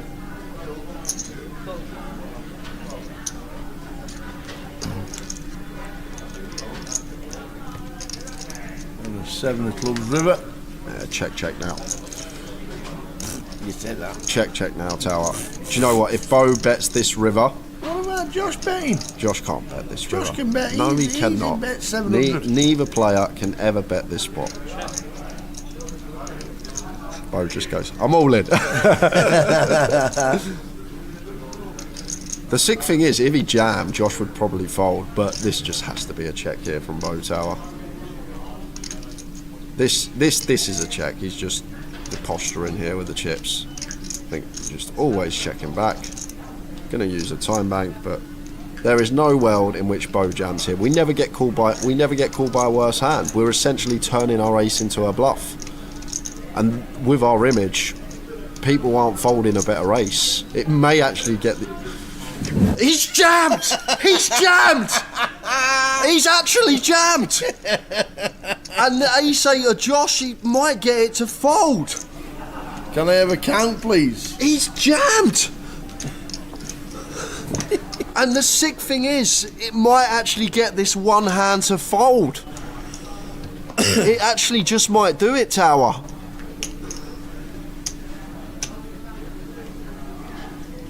this is ridiculous because This is great. I don't know what Bo thinks this is. Does he think it's a bluff? Does he think he's... Welcome back, everybody, to 888 Poker Live in Madrid. I'm Nick Eastwood, and joining me is Aaron Baroni. Aaron, how was your food? It was good. It was a really quick meal. Yeah. Quicker for some of us than others. Yeah. But we're back. We're fed. Ready for more poker. Yep. And we are just in time to take you into hand-for-hand play. We do still have 49 left, obviously, but we're doing it 2 off the money. The advantages of which are... I like it. It really makes it fair for the entire field, right? Some tables play faster, some play slower, some players intentionally stall, some don't. And, yeah, going hand for hand here just gives everyone a more fair shake. And so we'll play, you know, 1 hand at a time per table till all the tables complete them, and then we'll go on to the next one. Yep. So 2 players from the money. Difference is 0 or 1,700 euros. I don't know about you. I would prefer 1,700 euros. How about 50,000 euros? Well, how do you get that? You have to win the whole thing. Okay. All right. With no deal. Okay, I see. Yeah, it's tough. But yes, we will take you guys into hand-for-hand momentarily. The dealers are just being told the current state of affairs. There is our own Vivian Saliba on the screen now that we're going to go to, as she is under the gun with 4 bigs and 8-6 suited. This is what we call posturing / stalling / correct. And she doesn't do too long of it. You know, it's just she's very short, also short but not as short. Iñaki. Very good. Thank you. Iñaki Angulo. Who actually, you know, does a lot more than just play poker like us. Yeah, he talks about Real Madrid. And American football. Yeah.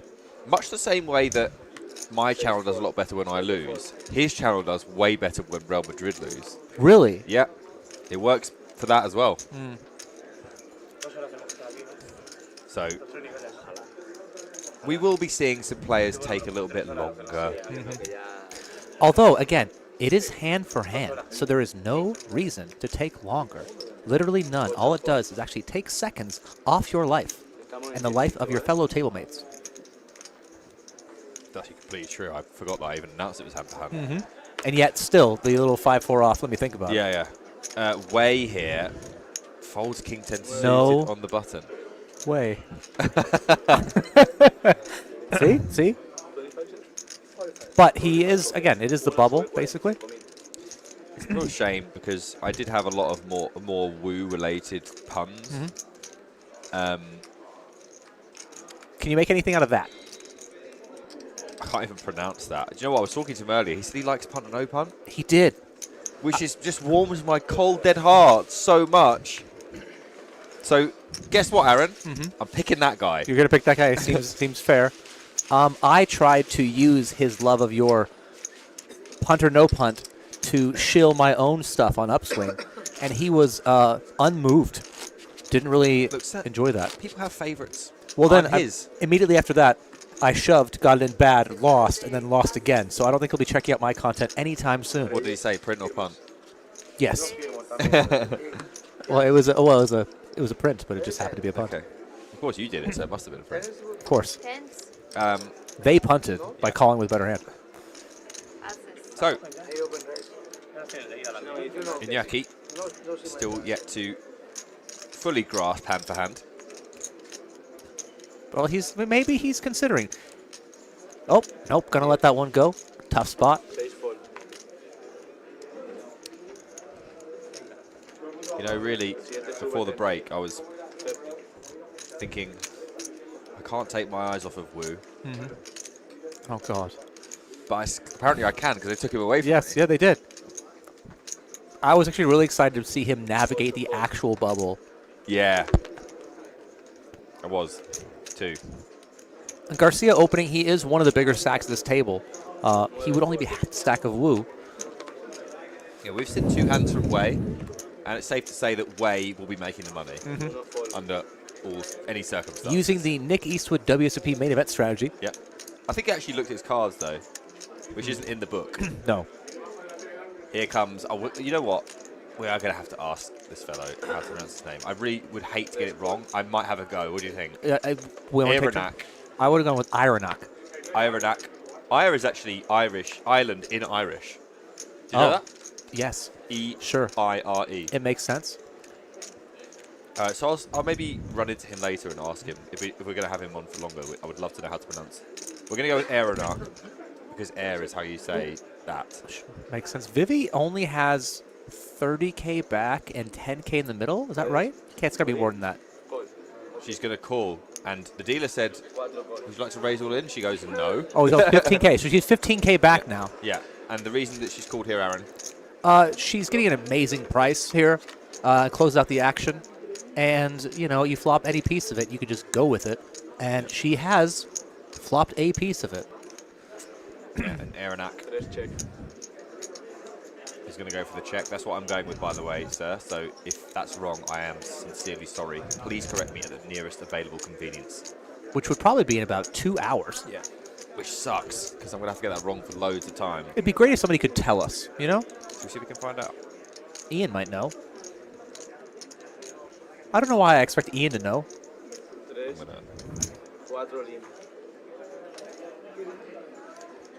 Now, the thing is, pretty good price for Garcia.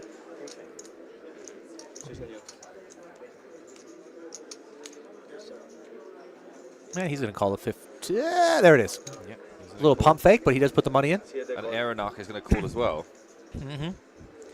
The thing I'm most scared about is that in Ireland, like, a lot of the names are pronounced very strangely. Like, Neve is N-I-A-M-H. What's his first name? If we can get that, that's fine. Yeah. Vivi looking to dodge an ace or an 8. She now actually is only going to chop this pot, but I'll tell you what, she'll be ecstatic if she could chop this pot. She's fine with that. A reason for Garcia to bet, and we will see a river. River is a 7. Thank you, Aaron, for stepping in while I search for answers. That's fine. It looks like Vivi is alive and will not be soft bubbling this tournament. At least not yet. Should be pretty confident as well that when this checks through that the 9 Jack is the best hand. And indeed it is. It could be worse. That's entirely true, Vivi. You could be busting the tournament 2 hours ago and sitting in a burp-smelled booth.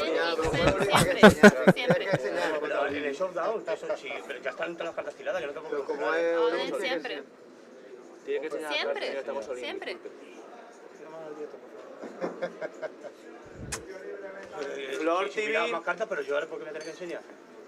Las reglas de póker. No tengo que enseñar, si me ganáis. Las reglas de póker. We are. I heard siempre. I understood that part, but the rest of it. We are, guys, going to do the flame out, but not yet because we are at a very important stage of this tournament, and we don't know when the bubble could pop. It could be any moment. It could, and we don't want to detract from either of those things that deserve their own spotlight. Correct, but once the bubble does burst, we will get into the free roll flame out.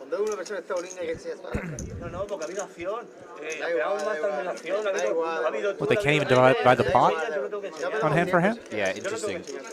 The floor has been called. What?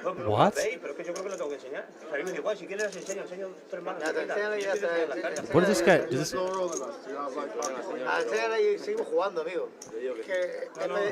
I don't understand what's going on here. Do you know? I assume that something to do with the pot is not right. So the third player all in doesn't want to show his cards. Doesn't think he should have to show his cards.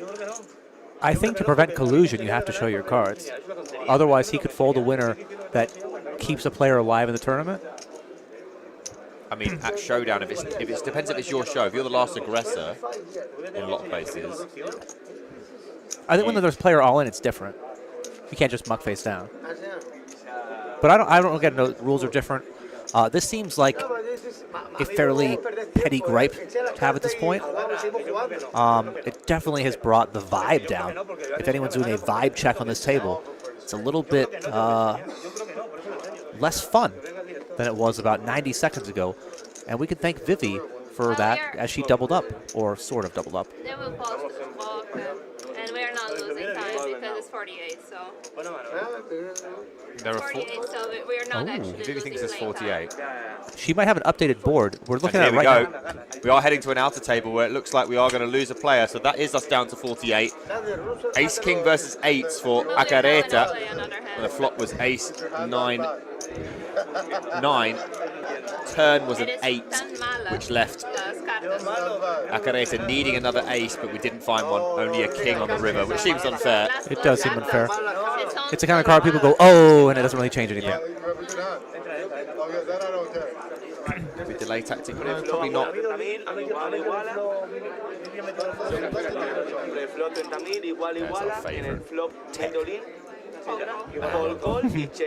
our favourite. Is this the same hand? Yes. Okay, so now the floor is here after having done the all-in on the other table. Yes. And the player will be given no choice but to do whatever action the floor says. He doesn't want to show the ace-6 off. I've got some bad news. I can see it. You can see it. And eventually everybody who watches this broadcast, including the players at the table, will be able to see it, whether or not he turns it over. So it seems like a thing that I really wouldn't spend much time worrying about. I could fold the flop, I still get 5k. I think the hand has been shown, and we are going to move on. I see. We didn't see it definitely get shown.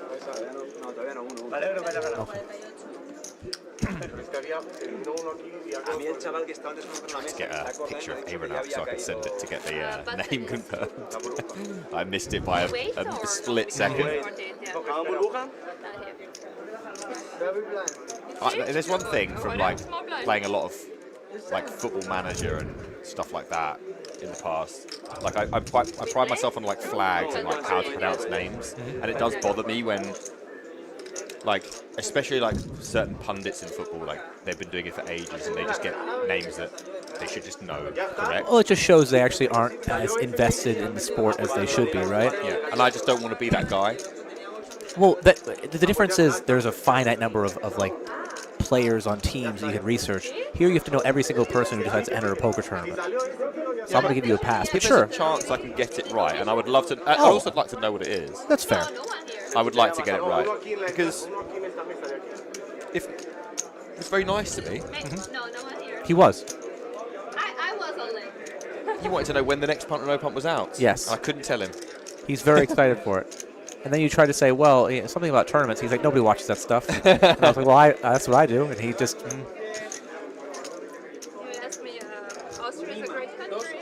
Partner is German. So we are hand to hand, guys. So we do have to wait for the rest of the tables to finish their hands before we can begin a new one. Yes. Unless we are still hung up on the ace-6 off showing or not showing.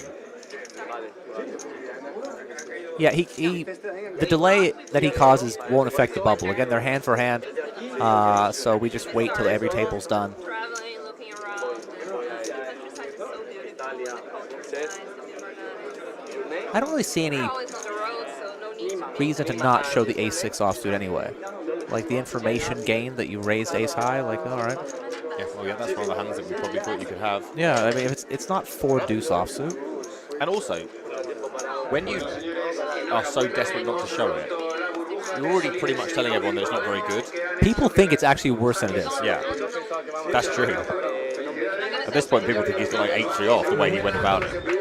And look, guys, we are in the money here at 888 Poker Live in Madrid. Everyone left will be paid at least 1,700 euros.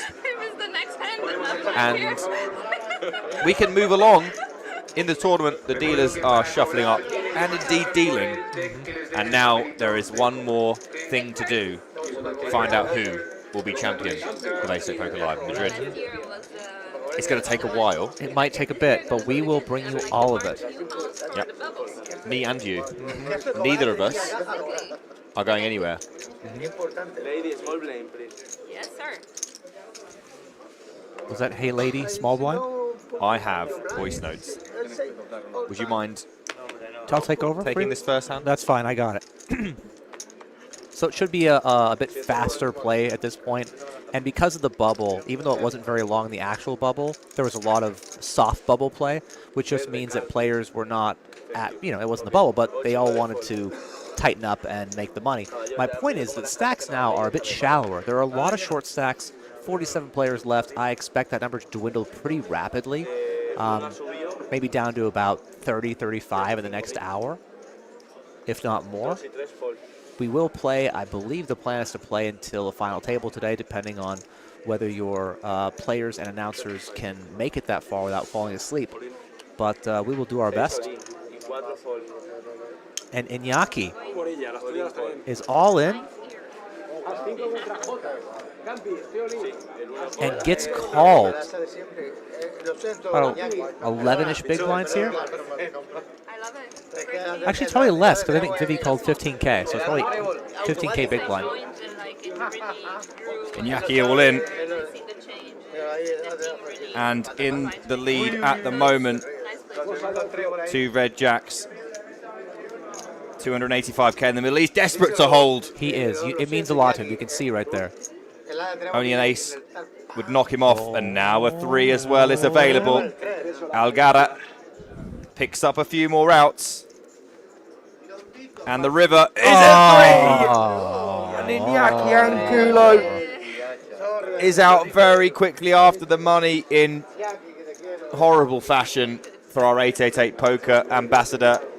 Congratulations on a deep run and a cash, but that unfortunately is the end for Iñaki, as he must go in 47th.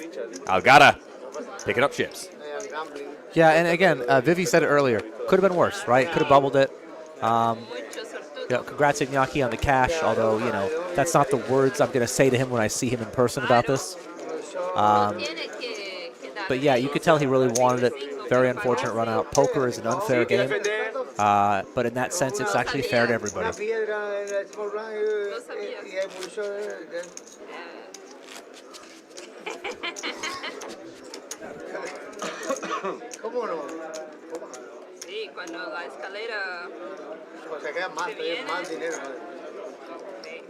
So one remaining ambassador at this table, Vivi Saliba. She now has, I believe, around 90K.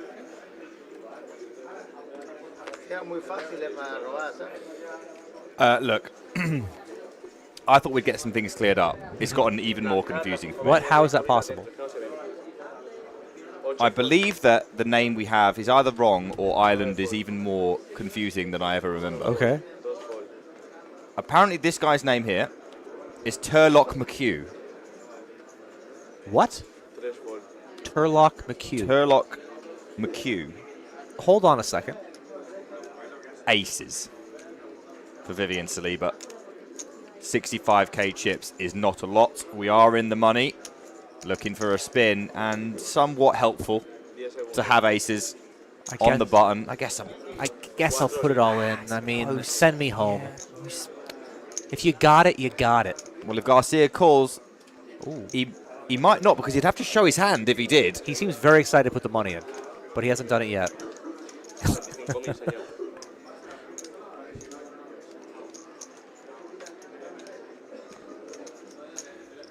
He's doing the math, so we can't see his cards, but whenever you're doing the math on it, your hand's not that great.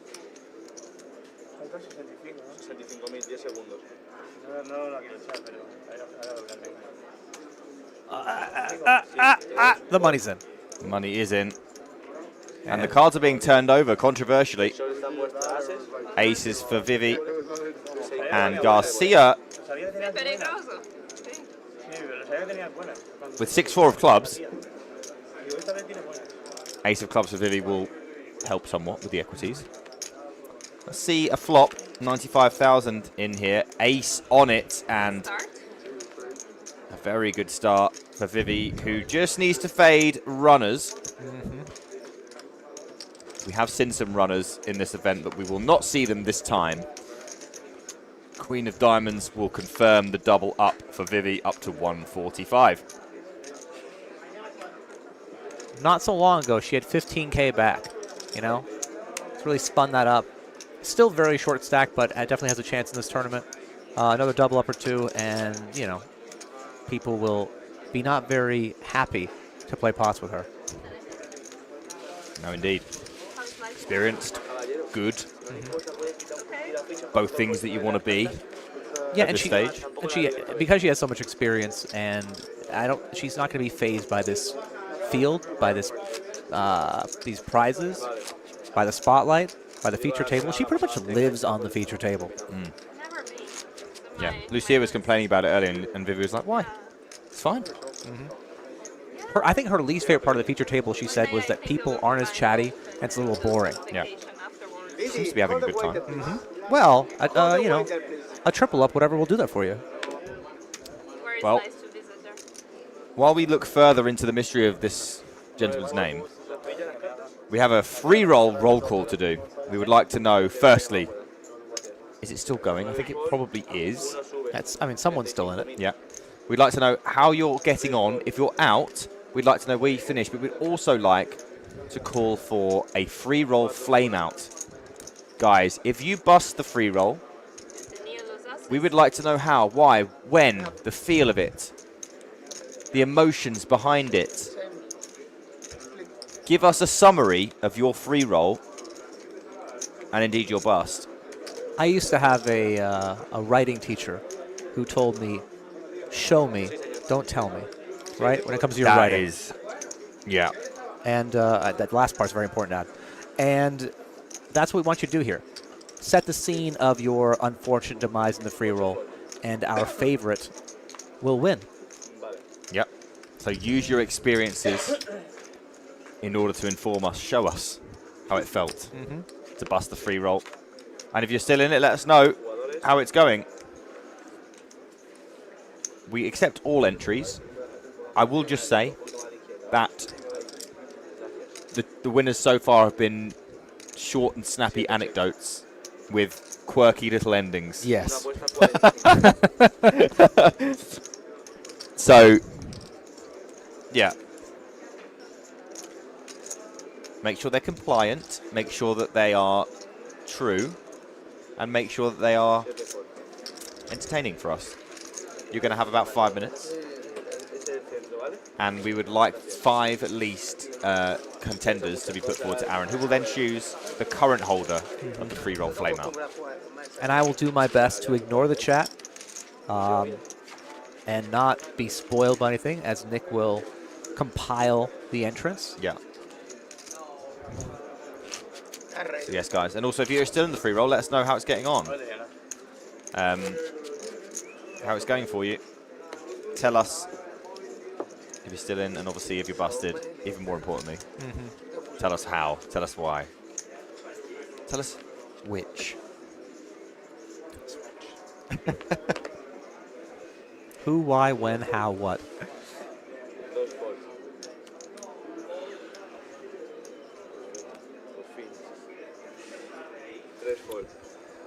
I'm even less sure what to call this guy than I've been before. I wish I'd just not introduced ask any myself questions. earlier. Oh, that makes sense, yeah. I was sitting right next to him, and I also said nothing.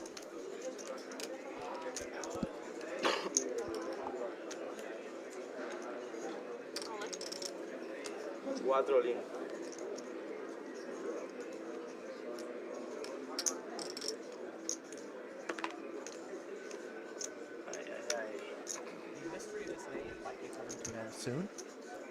You weren't quite unmuted there. Want to do it again? You do it. Go ahead. No, you were. Right. You had a thought. The name mystery we have here might be coming to an end soon. Have some people working on it. We have decided that if we're struggling, I'm not expecting ace-4 of clubs to call. He's very upset. This guy's quite dramatic, isn't he? Oh my. Well, Vivi shoved queen 10 off from the cutoff. Ace-4 for Garcia. A 4 was just folded there, but a 10, more importantly, gone as well, as the ace-4 is quickly tabled. Vivi won't be best pleased to see this hand. I think we have about 10 big blinds here, as Vivi. 44 left here in the main. 46% for Vivi to stay alive and be up to 330k. Garcia hoping to hold. There is a club, but there is a queen and a third club as well. Vivi will take it if you'd offered it to her. 60% now up from pre-flop. 40% is still quite a lot of equity from behind, though. That overcard and clubs working for Garcia, and now he picks up a wheel draw as well. How about some more equity? 10 out once for Garcia, but Vivi gets stronger than before, and the river is an ace. And another river dagger to an 888 ambassador, as we're going to lose our Vivi Saliba in 44th place. Brutal couple of runouts for the fans. Oh, yeah. GG's Vivi, great run. Way to stay in there and make the money. Mm-hmm. And always a smile, regardless of result. Very pragmatic about these things. Yes, yes. I do wonder if that will calm down Garcia a little bit. He was annoyed by the whole situation. I don't think Vivi was at fault at all, but she was definitely part of the situation. Now he's, vanquished that. She's gone. Maybe he's going to feel real good and get back to playing his game. Yeah. There you go. And you were saying, we have asked this guy to write his name down. Yes. We want it from the horse's mouth, proverbially speaking. What is your name, sir, and how do we say it? Well, and not because it's like morbid curiosity, but I'd actually just really want to pronounce his name correctly for the rest of the stream. The problem is you're not going to get a phonetic writing of his name. You're going to see He might, because it might, if it's happened before. If I would suggest that if his name is not exactly how it's written, he would tell us, unless he's a big troll, which I also appreciate. Well, he does love. He does, yeah. At least he said it. He could troll me. Oh my god. He could be like, it's spelt this, but it's actually pronounced fart. Yeah, he made us do it for 2 hours. Yeah. So hopefully not. Guys, 2 minutes to get your free roll flameouts in. If you played the free roll and you busted, how did you bust? Talk to us, because you could get your name in lights. Gyongi here. Kind of hoping he busts so I don't have another conundrum. We can't keep sending people out to say what their names are. Gyongi. That's definitely how you pronounce it. It's a Romanian, so it's probably got some sort of pronunciation issues. Agara. Queen 5 of hearts.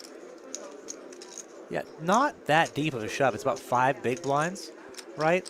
And at this point, the pot odds are just, I think, too good, actually, versus a button jam. But he doesn't think so. He lets it go. Yeah. You are going to be ahead of some hands. Jack 10, Jack 9 suited, some suited connectors. And even when you're up against a hand like Ace Jack, you're, what, 60-40? You're the 40. Pretty sure the pot odds are fine for you to make that call. He decides to fold, and we go on to the next hand. That is how the game works. You don't put the flop out unless Gyongi is pronounced Richard.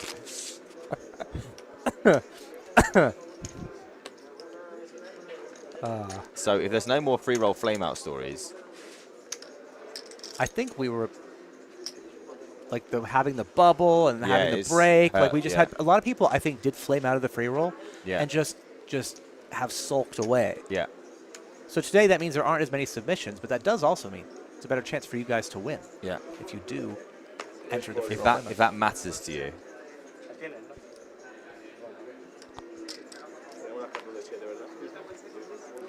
So we could call him Easty Fan. Sure. Richard here. I think he'll love watching it back and being a Easty fan the entire way through.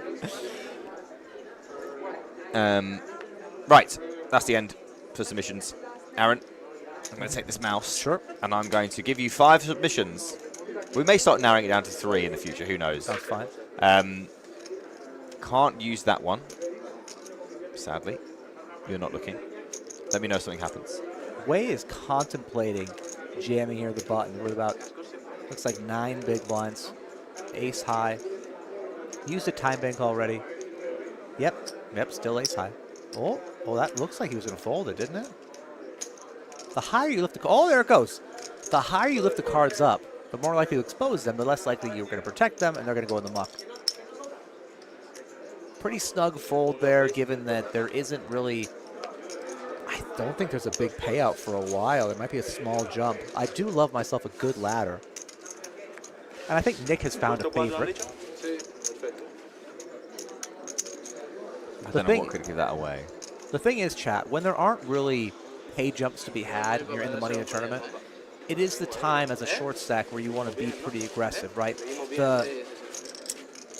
The pain in busting at that point isn't really financial. At least it's not that significant.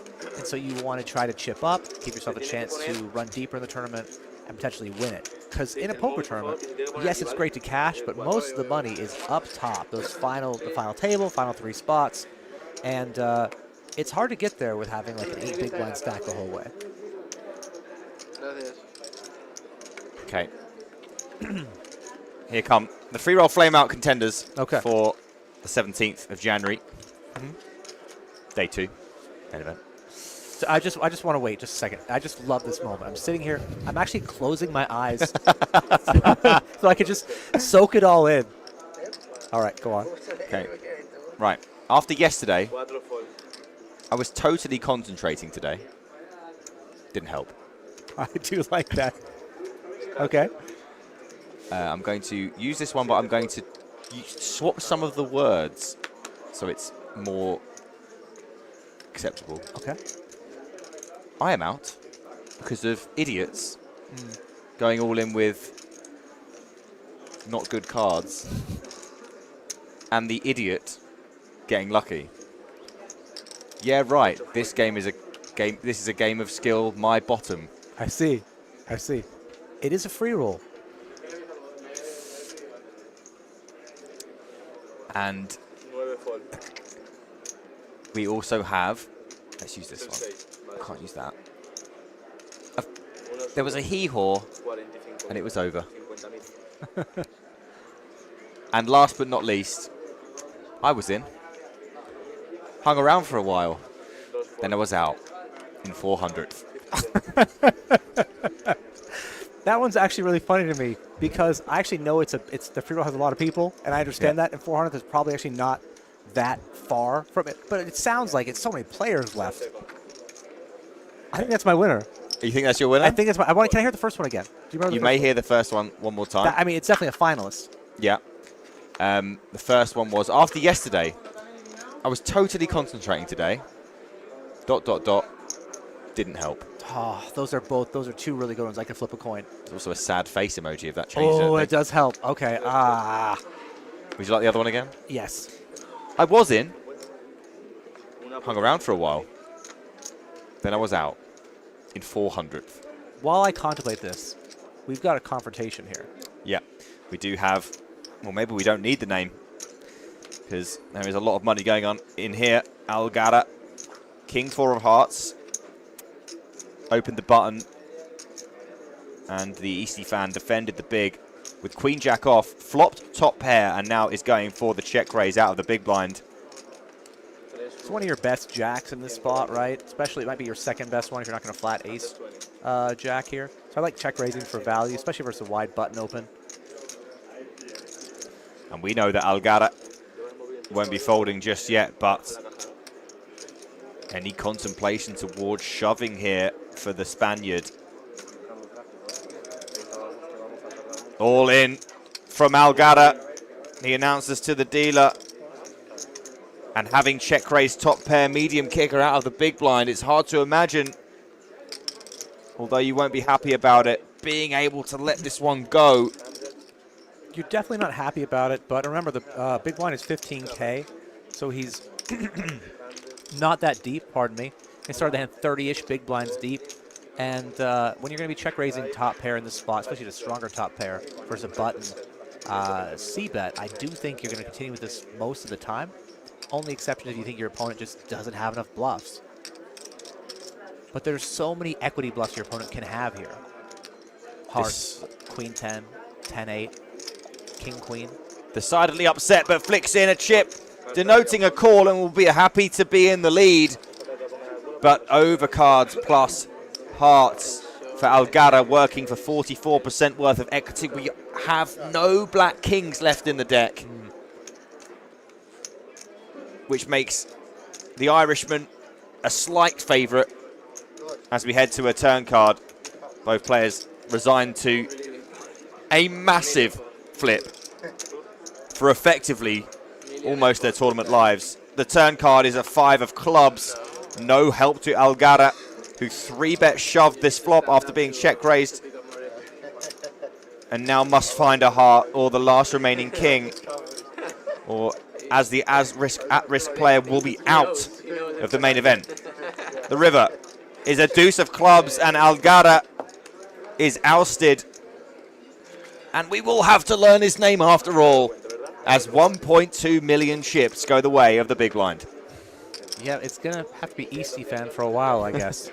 I also, by the way, another thing that's not lost on me, you picked him as your player of this table. Oh, I did. And that was a huge all-in, and he survived it. Well, that just goes to show.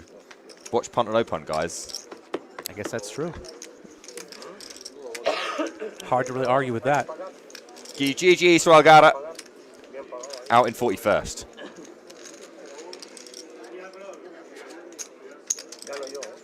One thing that's interesting about that spot before is that, yes, Algara raised the button with King 4 of Hearts, but I believe Wei decided to fold King 8 of Spades in the cutoff, which is a hand I would have jammed.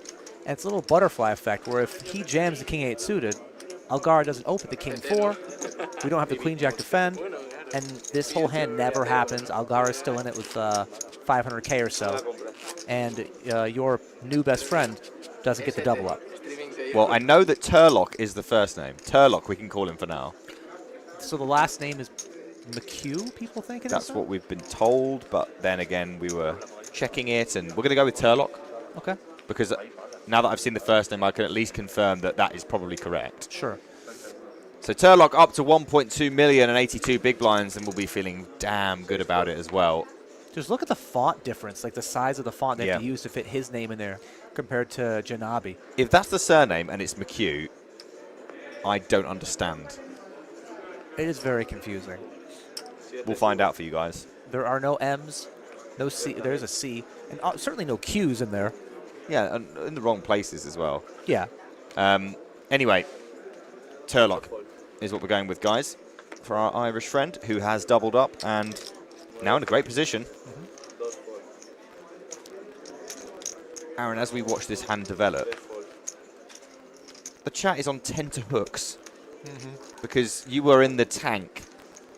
Correct. About awarding today's free roll flame out champion.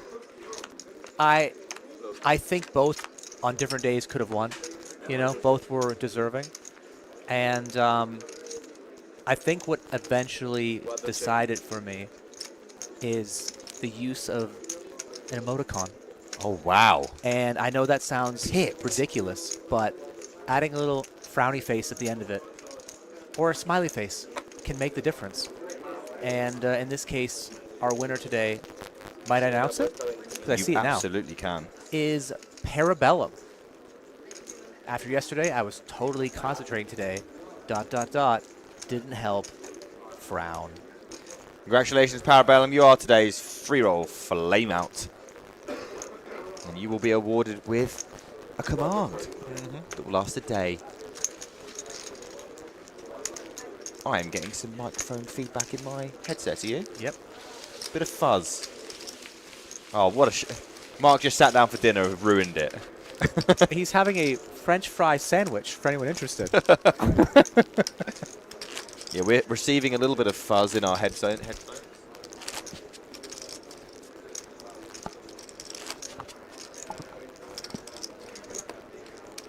I will stay with you while they try to figure this out.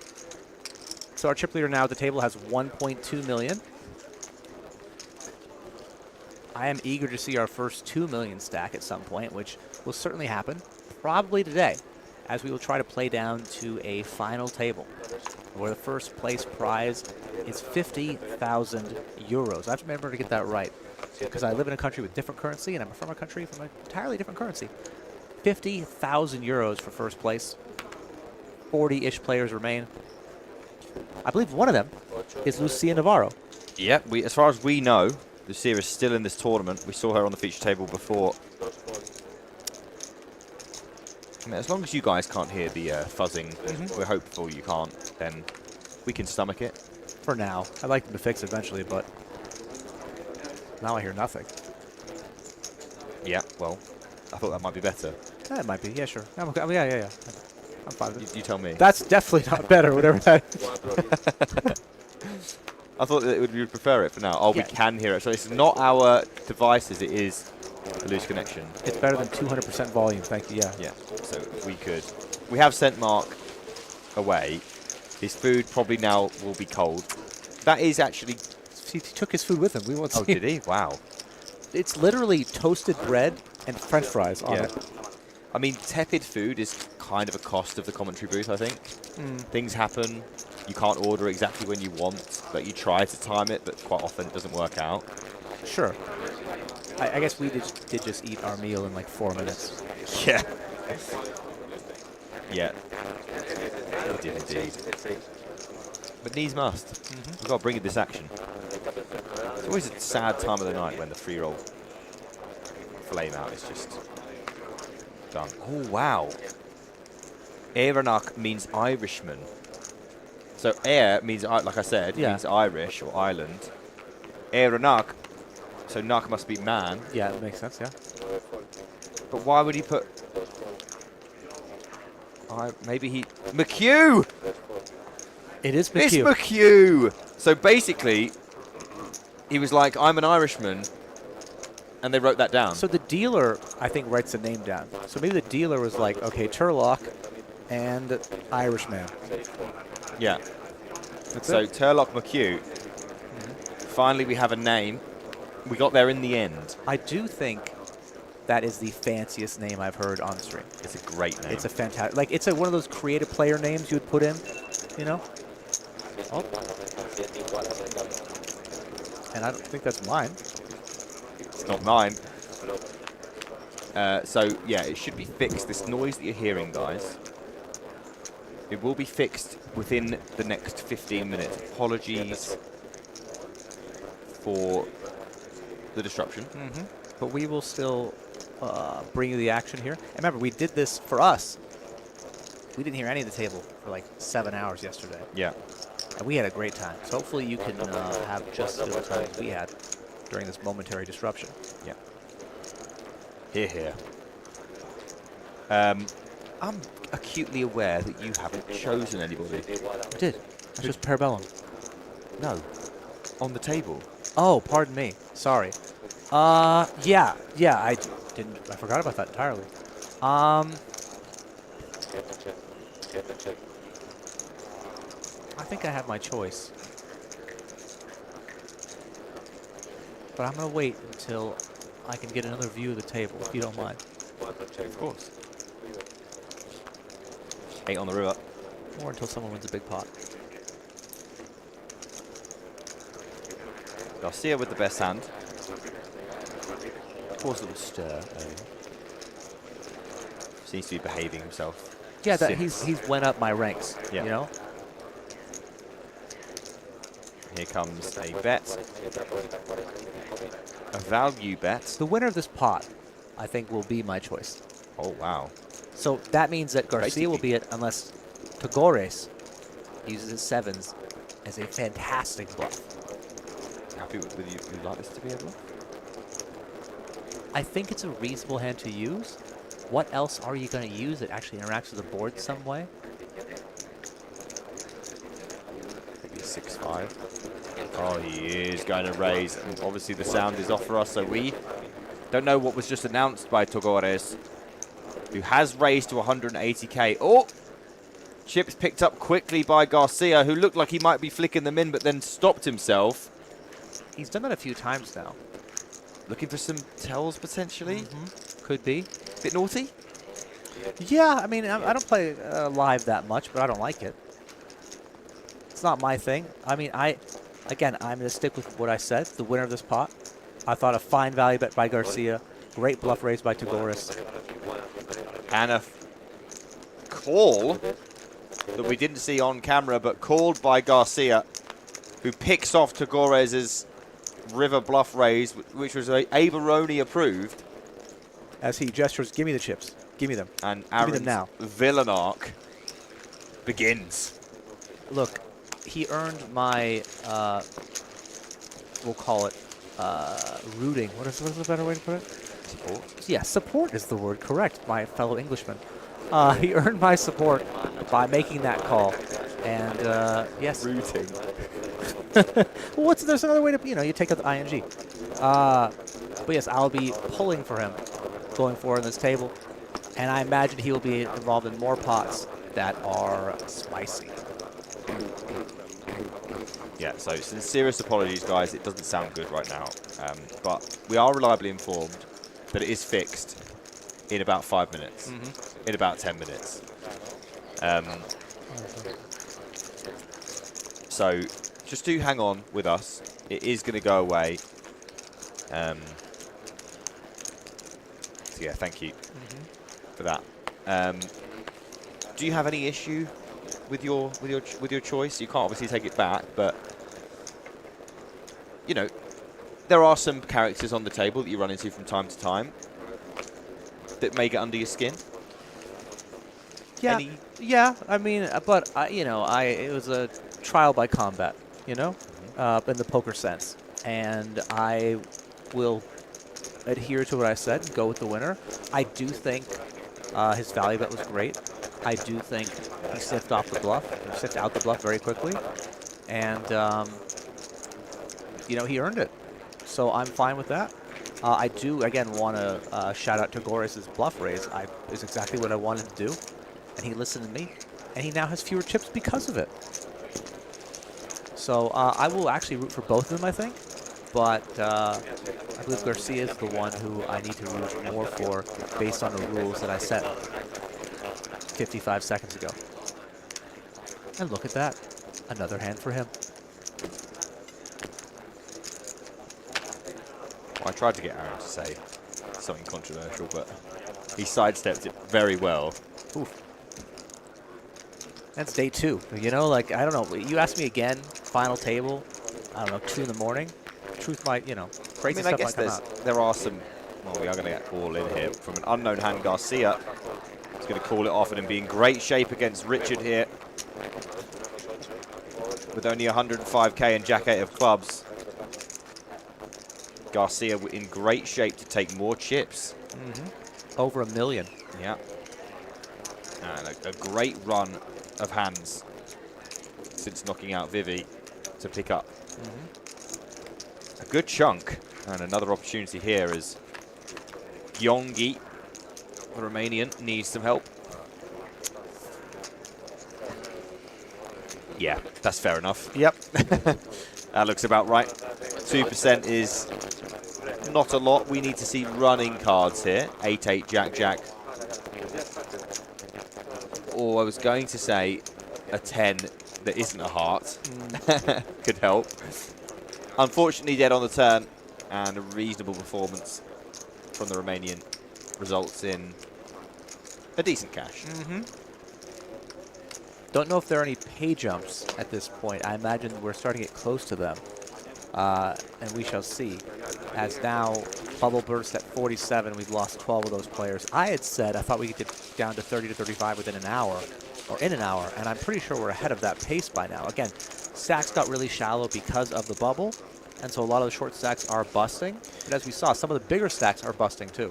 So we have had a pay jump. We're up to 1,800 euros now for 35th. Next pay jump will be at 31, which will be 1,950. So it's a 100 euro pay jump and then a 150, right? Yep. So we started, yeah. Followed by 2150 at 27, 2450 at 22nd, 2850 at 19, 3,400 at 15th, 4,100 at 13th, 4,900 for 11th. Make the final table, you get 5,900 euros. Okay. 7,900. Then we're into the 5 figures at 10,300, and so on and so forth until we reach 50 bags. It does seem like while the payouts aren't exactly flat, between now and we'll say 20th-ish, they are pretty small compared to the buy-in, compared to the mid-cash, and it goes back to what I said about, wanting to play aggressively to give yourself the best chance to get those 50 bags. It might cost you a pay jump here and there, but long-term could be really good for your overall equity. Well, just gained Lupasis, and we've limped under the gun with 2 10s. Way, sorry. In the big blind with Queen 9. Just goes ahead and checks. And slightly unconventional. The limp under the gun. And it's, so far, still in the lead. Way pairing the 9 and has a backdoor flush and straight draw. Here comes Vipassis with 25k. And obviously, no folding yet as Way flicks in a quarter of his stack on the flop. No folding and no hesitation with that call. Turn card could change things. And it is a jack of hearts. So flush draw now for Way, who may consider a donk on this turn. 75k in his stack, 95 in the middle. Certainly will be fold equity. But is it fold equity from better hands? Right, because he's got the pair as well. If anything, we're about to find out. Because 10s is pretty much the 1 pip above what we have. Will Vipassis fold this? Probably not. Will Way end up donking? Interesting tank here. Taking quite a long time. He's going to end up donk shoving. Let's see if we get a snap. And it is a snap. Good so call. A very swift call that puts Way at risk of busting here. But still equity available. Hearts, queens, and 9s. All good. And now we'll take a river. The future of Way's tournament is decided, and he will stay around. 245,000 chips, and Vipassis limps under the gun with the 10s and backs himself into a very unfortunate situation. Has to pay off the remainder. Little grimace. Yeah, it is obviously not what he wanted when you see that card, but he limped the 10s to get the situation that he did exactly want, right? Got all the money in against Big Blind as a huge favorite. And that's the plan he drew up, and sometimes plans go awry. But perfect situation for him to get the money in, and it just, you know, the guy hit his 25%er. And Way is back in the game.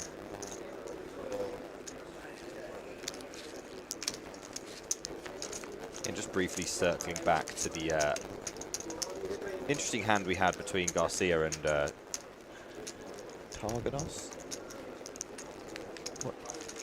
7s against yes, Jack 10. 7s and Jack 10, yes. Yeah. There was a little bit of something going on the river, but I think within the realms of plausible deniability. Yeah. There are things you can do. Torgores, my apologies. There are things you can do that aren't allowed, such as, you know, forward motion of the chips in order to elicit a reaction. That's not okay. That's actually ruled as a call in a lot of places. But given that Garcia was just sort of playing with his chips, you know, it's borderline, but Garcia did sniff it out one way or another, and something to keep an eye on. Yeah, and he's been a little bit... Oh, look at 8s for Diaz. Oh, Diaz puts it in. As Aaron holds his thought. It looks like we're going to be going off to a classic, huge equity flip. Unfortunately for Torgores, 1, there's definitely a card missing that he could use to win the hand. And 2, the Festival Nuts in the hand of Diaz, who has only just turned up. Pocket 8s just got here. It'd be rude to have him leave now. Yeah. So far, we've seen Pocket 8s do very well, but this board doesn't favor them at all. I still have the 8s. I still believe it. No spades available for Diaz either, so it will have to be an 8. Torgores right now, top pair, top kicker in the lead. 4 of hearts on the turn. I still believe. Aaron believes. We're down to 6%. 1 of 2 8s for Diaz, or he will be out of here. The at-risk player, and it's an ace on the river. 2 pair for Torgores. GG's to Diaz, whose stay wasn't long on the feature. I no longer believe in the Pocket 8s, for anyone checking in on that. And Diaz is out of here, but not empty-handed. He will take home a cool 1,950 euros. Very cool. Very cool indeed. 30 players remain. We are just breezing through it, really. My point earlier was going to be about that Garcia has played with chips a lot, and sometimes they kind of fall over a little bit. You know, he did that with Vivi before he called the all-in. He wasn't trying to get a read with 6 high if it was good. You know, he was just like, I don't know, I'm thinking about it, and my chip spilled over. So, yeah, plausible deniability. And he just might be a really excitable fellow. He has been so far at this table. I think a lot of it boils down to potentially like maybe reading too much into it just because of the situation we had before with not wanting to show the cards. Yeah. So just feeds into your subconscious maybe that maybe something's going on. And we didn't still fully understand exactly why he didn't want to show. It seemed like an odd spot to raise a little bit of a calamity about. Well, we're going to get to see Garcia again here. We'll be keeping our beady eyes on him as he will be playing this hand. Togarez opens to 40k after just having regained some of the chips that he had to give to Garcia in the hand aforementioned. And it looks like a huff and a puff and a 3-bet is the most likely situation here, grabbing some yellows and some reds to go with it. What is the sizing? It looks like 120,000 is selected. And with a knot, he gets out of the way with pocket deuces. His name is Way. Yes, nice. Thank you. You really forced that one, didn't you? Togarez, he folded so fast, it was tough. Togarez, 2 6s and not loads of room for maneuverability here. Out of position. Little giggle. We have seen quite a few players be quite expressive when the action's not closed. Not something I would generally recommend. Well, I'm used to more of the classic poker face type stuff. But yeah, people have been expressive. And if you can be jovial in both, you know, situations where you have good hands, bad hands, then sure. But sometimes it often, you know, it seems to me people are just, they kind of made their mind up and the hand's over. And so they've kind of let some emotion out. Like, this guy's 3-bet me, whatever, okay. But I would have been intrigued to see.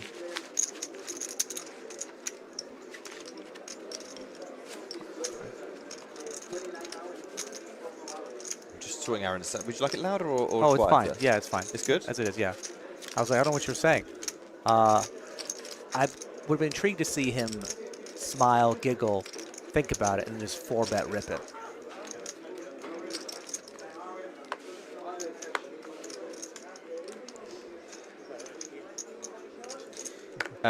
Antonis, Aaron, at the 20k big blind level, has 1,5 big blinds. That's how they write it here. Yeah. I don't like it. I hate it too. And I tell you who probably hates it just as much. Luponis. Yes. Who has only 1.5 big blinds. Not a huge fan of it.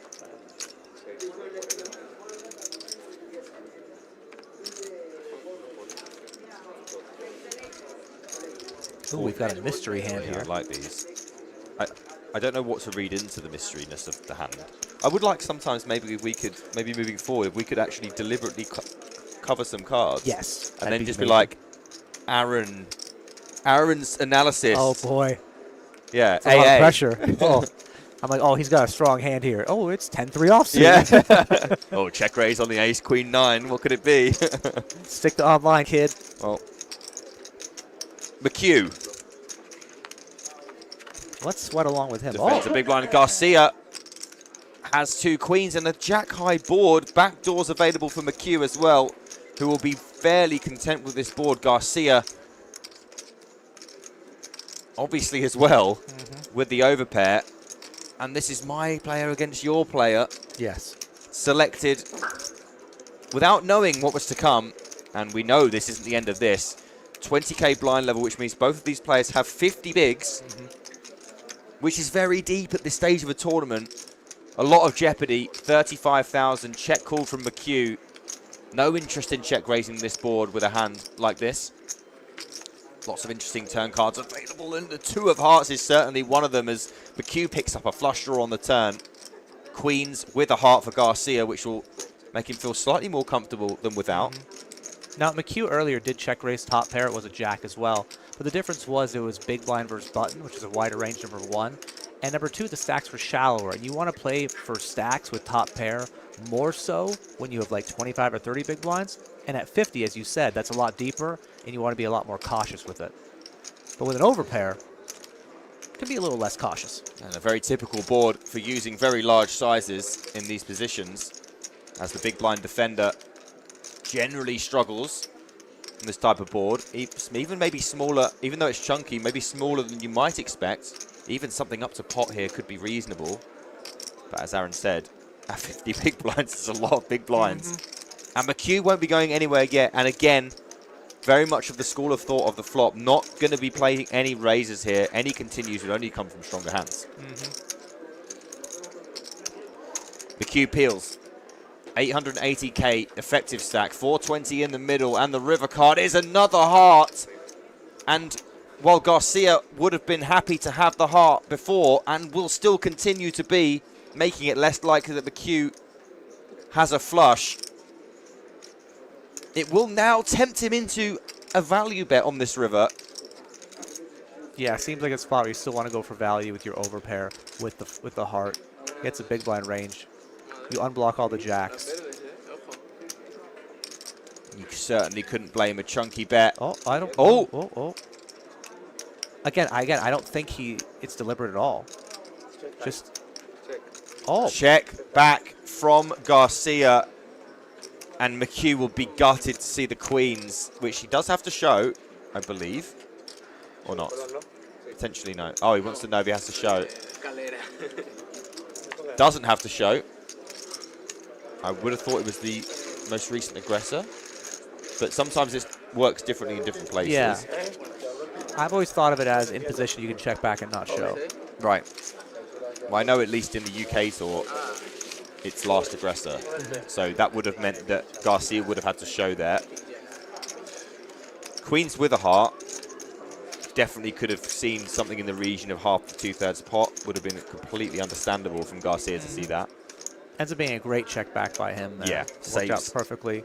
I mean, he earlier he did call that river raise with top pair weak-ish kicker, and he got bluff raised on the river. And you wonder if he gets check raised on that one, pot's real big, has a flush blocker, has an overpair, how he would proceed. But he dodges that situation by checking it back, and he's still having a little funeral for the hand. You can see by his body language. I think if he had a stone bluff, he'd be acting a little differently. Yeah, see? A little shake. Unbelievable. These rivers, bro. Well, a few things to maybe touch on as we see Lupasis with breeze in the cutoff, both with cards and with big blinds.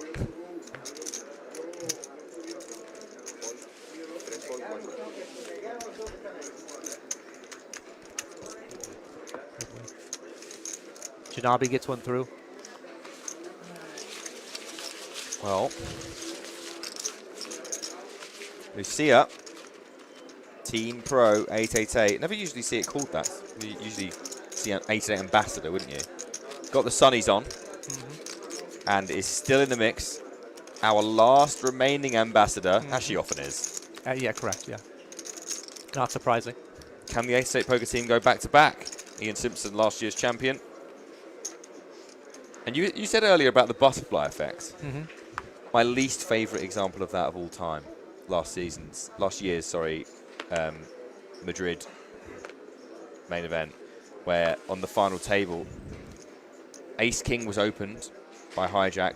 Ian Simpson 3-bets the button with no. He goes open for pocket nines. Ace Queen 3-bet from Ian Simpson on the button, and a rather aggressive Dutch gentleman by the name of 10 Carter 4-bet jams the Queen Jack suited out of the big, folding out the pocket nines, allowing Ian Simpson a call and to win a large pot, putting him in the chip lead. Nines that would have called, would have knocked Ian Simpson out in about 7th place. Goes on to win the tournament. I'm surprised it's your least favorite all the time. I feel like historically there are some worse butterfly effects, but maybe that's up there, you know? Ian Simpson winning 82K while I am up till 5 o'clock in the morning. Oh, you had to announce it too, right? Yeah. Okay, all right. No, thank you. Well, he won't be winning this one. He probably already is jumped in the high roller, though. Yeah, he'll be in there.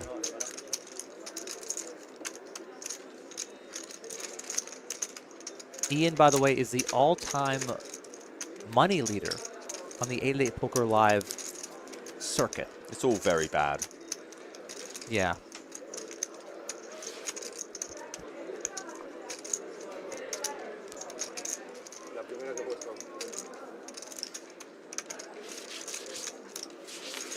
So if you're on the table now and you are McHugh, and you see Garcia still clearly not over what you could describe as a fairly normal hand. Yeah. Where he didn't even lose all of his money. Yeah. How are you thinking of approaching future spots with such a player? I think based on that hand and the hand before where that called the Jack-10 would ended up being a good call, I want to play pots in position against him. I don't think he's going to fold to me as much as he maybe should, and I'm just going to size up and try to go for value at least for a bit. That would be my general approach. I think that he's clearly still feeling the emotion, and for some players, they can exhibit emotion, and it doesn't affect how they play. Other people, it just drastically changes their play style, and if that does in this case, then it could be really good for him to, go after Garcia, if you will. I mean, they both still have a ton of chips, but again, we really haven't seen Garcia make a misstep yet. We might have an issue here with graphics. Lupasis clearly doesn't have 30k. Had a mount of about 3 red stacks, a couple of yellows, and has just opened ace-king. Maybe we'll get it fixed now. But didn't he lose that massive pot? He did. Yeah, so I think it's 300. 300k. So he limped 10s off. Loads. Okay. All in from Togores. And another one of these. You do have to win these if you want to win tournaments. And there is an 8 for Acareta. 8-3 off. Oh my goodness me! Garcia in the big blind with 2 kings. And I tell you what, if he didn't like losing the last one, I don't like to see what it'd be like if he loses this. Garcia wakes up with it in the big blind. 840k covers both players. Tagores all in with the 8s. We know there's a folded 8. We know there's a king in Lupasis' hand because he's going to be all in as well with ace-king. And we're going to be 3 ways for a huge pot. Lupasis is going to have to call it off as well, surely, off of this stack depth, and does so. So a 3-way all-in for a near million chip pot with 26 left in the main event. And we know Tagores is in awful, awful shape here. Yeah. 1-8 left in the deck. 1 out for him. 3 for Lupasis. I think that Tagores might be asking for his one time. Hand's not over yet. And here comes the showdown. 56% for Garcia feels so low. It does feel low, given what we know about this. And that just shows the nature of the game. Yeah, and the products of if Lupasis does hit the ace, it leaves very little in the way of comeback ability for Garcia's kings. So off to a flop. 1-8 for Togores. Ace is available in the deck for Lupasis. Doesn't find one on the flop. Does have the nut diamond in hand. So there are some turn cards that make things a little bit more interesting than Garcia would like. Maybe a jack of diamonds. He looks uncomfortable. I can understand why. 1.3 million in the middle. Turn cards the 10 of clubs. That brings jacks for Lupasis. Still one out, 3% for Togores. Ace or a jack would also give Lupasis the best hand. The river is a king, the last king in the deck, and Garcia, from bemoaning his luck, losing a small-ish to medium pot, wins a massive one. And there's a huge chip leader on this table. Yeah, he might be approaching maybe a little under 2 million at this point, maybe 1.6. And we lose 2 players at this table, which I assume they'll be replaced quite soon. But we're down to 24 players. And we're racing through. 11:30 here, local time. 10:30 GMT. We're going to be playing through till around 1 a.m. GMT. And as a result of being down to 24 players, we are going to be having a redraw in the next few minutes, which will mean we'll take a quick break. And that will mean we'll have a new feature table, potentially some of the same faces, but potentially some new ones as well that we may have already seen before. And we'll go down to 3 tables of 8 as we venture into the night to see if we can make it to a final table. We'll be starting tomorrow afternoon a little bit earlier than we have been. Around siesta time, actually. Uh-oh. Oh, well, dear. That's We'll just turn up and half the field will be asleep. Yeah. And right now, Garcia's biggest problem is he doesn't have enough room to stack his chips, which, by the way, what a wonderful problem to have. I had that problem once in my life. I was there. Won the tournament. I know. Do you Couldn't want to have tell enough racks. What tournament was it, and do you have a link to a video that shows people the tournament? It was the closer for London 888 Live at the end of 2025. And I think that Line might have one or might not, but it's all right. I still won. McHugh, 40k. And there's no way that we'll be defending 8-3 offsuit here. You just, I mean, he stole mine. Stole my You joke. said out of the way.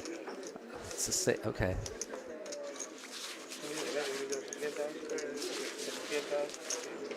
Nothing. I thought of what I'm going to save for later. Oh. That's all. I got to write these down.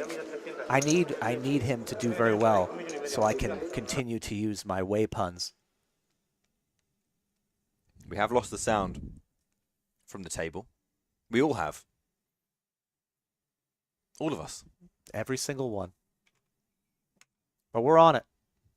We're on it, and we are waiting. Remember, guys, we're probably going to be taking Yeah. a break here in a second to redraw these tables. And I do want to mention again, when things go wrong, if it's, not the voices that you hear, like Nick and my own, it's not our fault. Correct. Oh, sorry. It's what? not our fault. Yeah. We are back. We fixed it, though. Not our fault. Noise returns.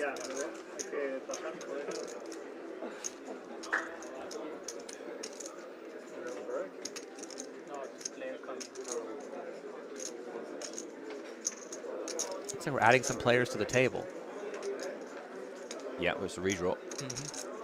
I don't think we're taking a break.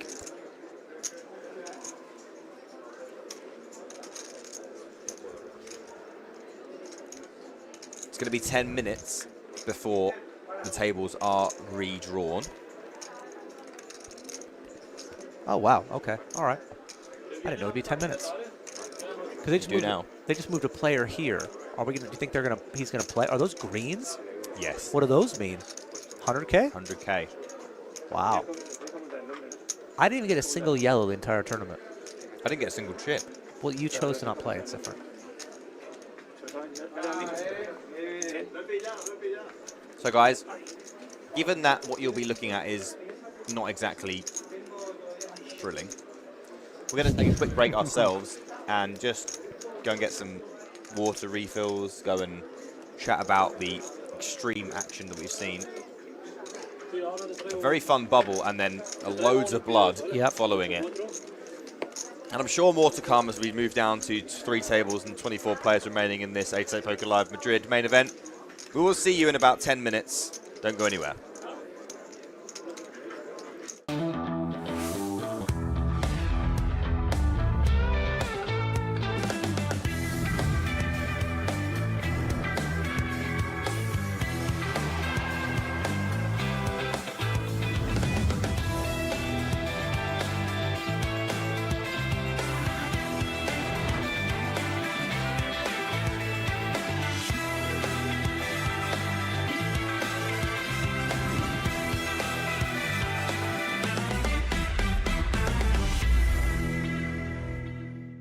Snap called by worse. 25 big blinds. Yeah.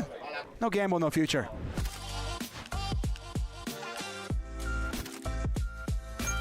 What do you want to do here if you're Guerrero? Like, literally, what do you want to do? You're third in chips. What do you want to, or ish, something like that. I don't know the complete runouts. What do you want to do with ace queen? Call and. Hope you hit. Hope you hit and. You're stacking off on a queen? Is that what you're doing? You might, yeah. But then, your words, it's an absolute catastrophe to go broke. It's tens of thousands of euros. Does Guerrero want to hit a queen here? That's my question to you. He'd like to hit 3 clubs. 3 clubs or top 2 or something. Then he might feel all right. Oh, my. What do you do here? Wow, Panto bet in the dark. What? He bet in the dark. He's done exactly what I said. He doesn't need to think. Okay, everybody. We've got giveaways, we've got free rolls, but this might, even with this, despite that, this might be over in 2 hours. No, but it might be the best final table ever. It could be a lot of fun. So here is exactly the situation I described. This is exactly the situation. He's hit his hand. Now what do you want to do? Well, especially the fact that Panto bet blind. What do you want to do, though? You tell me. You're in his shoes. What are you doing? You're calling to leave yourself $1 million? I'm crying. You're crying. It's absolutely horrible. I mean, you don't give him a jack, obviously. He bet blind. How can he have a jack? Can't give him a jack. So you're stacking off with like 6 stacks shorter than you? I think Guerrero might just stack off here. Well, he's committed now. He can't fold now, can he? Well, I mean, can he? Listen, we've seen crazy things. I suppose he can. He's got 1.1. I suppose he can. Yeah, but what does he do on like the deuce of diamonds? By the way, should we just feel sad for Guerrero? This is such a horrible cooler. What a horrible cooler. Panto, by the way, if he holds here, will end up having half the chips in play. Oh my, the chips are going in. Check.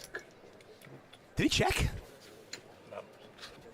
No, he moved all in. No, he moved all in. Okay, Guerrero calls. Guerrero needs a club or a queen. Pot is 4.5 million. Guerrero came in third in chips, I believe. If he gets knocked out in ninth, this will be awful for him. Looking for a club or a queen. The outs are on the top of your screen. Panto standing up. Look at him, the Godfather. It's a jack. He makes quads. He loves it. Garcia with ace kings all in. Panto's got jacks. We got to flip. Oh wow. I like the jacks. Panto could obliterate the final table more. I like the jacks. I'm going with jacks. Yeah, you can have the ace king. No thanks. What? I've been doing this all weekend. What do you mean? Wow. We could be four-handed. By the way, and one of the king is dead. Panto looking to make the double elimination here. Can you knock out both Garcia and Peluso? If the jacks hold, by the way, it'll be Peluso finishes higher. Oh, and there's a set. There's 3 queens left in the deck. I just want to be Panto. How do I make that happen in my life? Here's the river at 3.6 million in the pot. To be four-handed. They need a queen. It's not the queen, it's the 8 of hearts and top set for Panto. Amazing. What a run. You might think that Vecchiana has just gone to dinner. Yeah, it just hasn't been part of this. Which, by the way, if you're Vecchiana, you're kind of loving it. He's going to be part of it now. He's probably going to be part of this one. But if you're Vecchiana, he's playing the short stack perfectly. Let you two get involved in every single pot. Maybe something happens and I can just squirt my way into second and then get lucky. He's got 30 big blinds, and he's watching those two battle. Panto quickly calls. He does use his big chips when he has them. By the way, this pot's 3.1 million. Yeah. And Panto hasn't put tons of thought into it yet. See, he must have, Panto has something here. He doesn't have garbage. He doesn't do this with nothing. But he's very unlikely to have the best hand right now. I think it's very safe to see that Vecchiano's got the best hand. What's the bet size? You want to keep him around. What are you going, 950? 950 and then get the rest on the turn? I mean, if he's got a pair, he's not folding. So that's the whole point, right? If he doesn't have a pair. Well, I'm saying if he has king queen here, he might call like 900. No, he's gone my route. Okay, all that's, in. Okay, that's tilt. Okay, that's tilt. I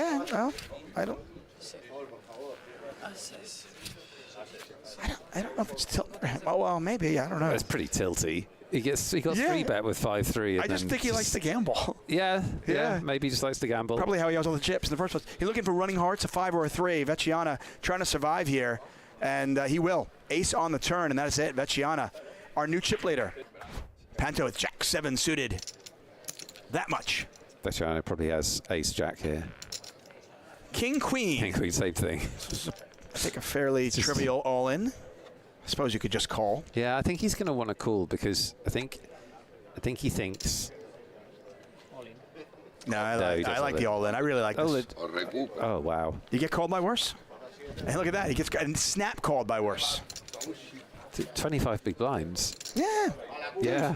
I'm not raising folding Jack 7. Come on. Of course. No, of course. You kidding me? No gamble, no future. By the way, there's 8.6 million in this. We could be heads up. Yeah. We could be. Or we're right back to a kind of an even slate between these three players. Andy Exxon says he gave up. I think, there's some frustration there. There's some real frustration there, which is... Yeah. How about a 5 of clubs for a really nice sweaty card? 5 of clubs for a sweat. Come on. One time. It's the ace. That's not a sweaty card at all. Do you have Panto needs an out. Jack 7 of 4. It's the 9, and that's it. Panto has been eliminated. Decimated. Got an all in for McConaughey. Does Vecchiana call? David, does Vecchiana call this? He's thinking about it. He has king 9. It's a shove for less than 10 big blinds. If he calls, the tournament's probably over. Well, never know, but I tend to agree. He does make the does call. He makes the call, and it's king 9 versus king 6. And Vecchiana, my pick on day 1 to win this tournament, is just 5 cards away from possibly taking home the 888 Live. What a battle it's been, but that man who's played a great tournament, McConaughey, now needs help. He does. Needs clubs or 6. King, Jack, Deuce, 2 hearts out there, 1 club. There are some chop outs here. Yeah, he can still wriggle free of the noose. Yep, a deuce would chop it, a 6 would win it for David. A jack, though. Okay, now there's lots. Look at this. Yeah. Lots of outs. Lots of outs. David can chop it. Or we're done. Or we are done. And we're done. The 9 plays. Wow. The 9 plays, and that is it. What a heads-up match. Pau Vecchiana, the Spaniard, wins 88 Live. Barcelona takes home 70,000 euros. Love poker streams? Then good news. 888 Poker has got you covered with a brand new live streaming schedule. We'll be bringing you the main event, showcasing the very best of final table action across all of our online tournament series. Get ready for the new Snap Attack, where you can play against our ambassadors in a quickfire cash game. In the 888 Poker TV home game, you'll have your chance to outplay the pros and win their bounty. That's court 6. Let's go, let's go, let's go. Finally, we're back to Blast Off, where the team goes head-to-head to find out who comes out on top. I need to win this one. Please hold me. And throughout the year, we will be bringing you the best live poker action from every 888 Poker Live and UKPL event. 888 Poker, made to play. Clover on the turn and the king of clubs arrives for Adam. Sweat of all sweats.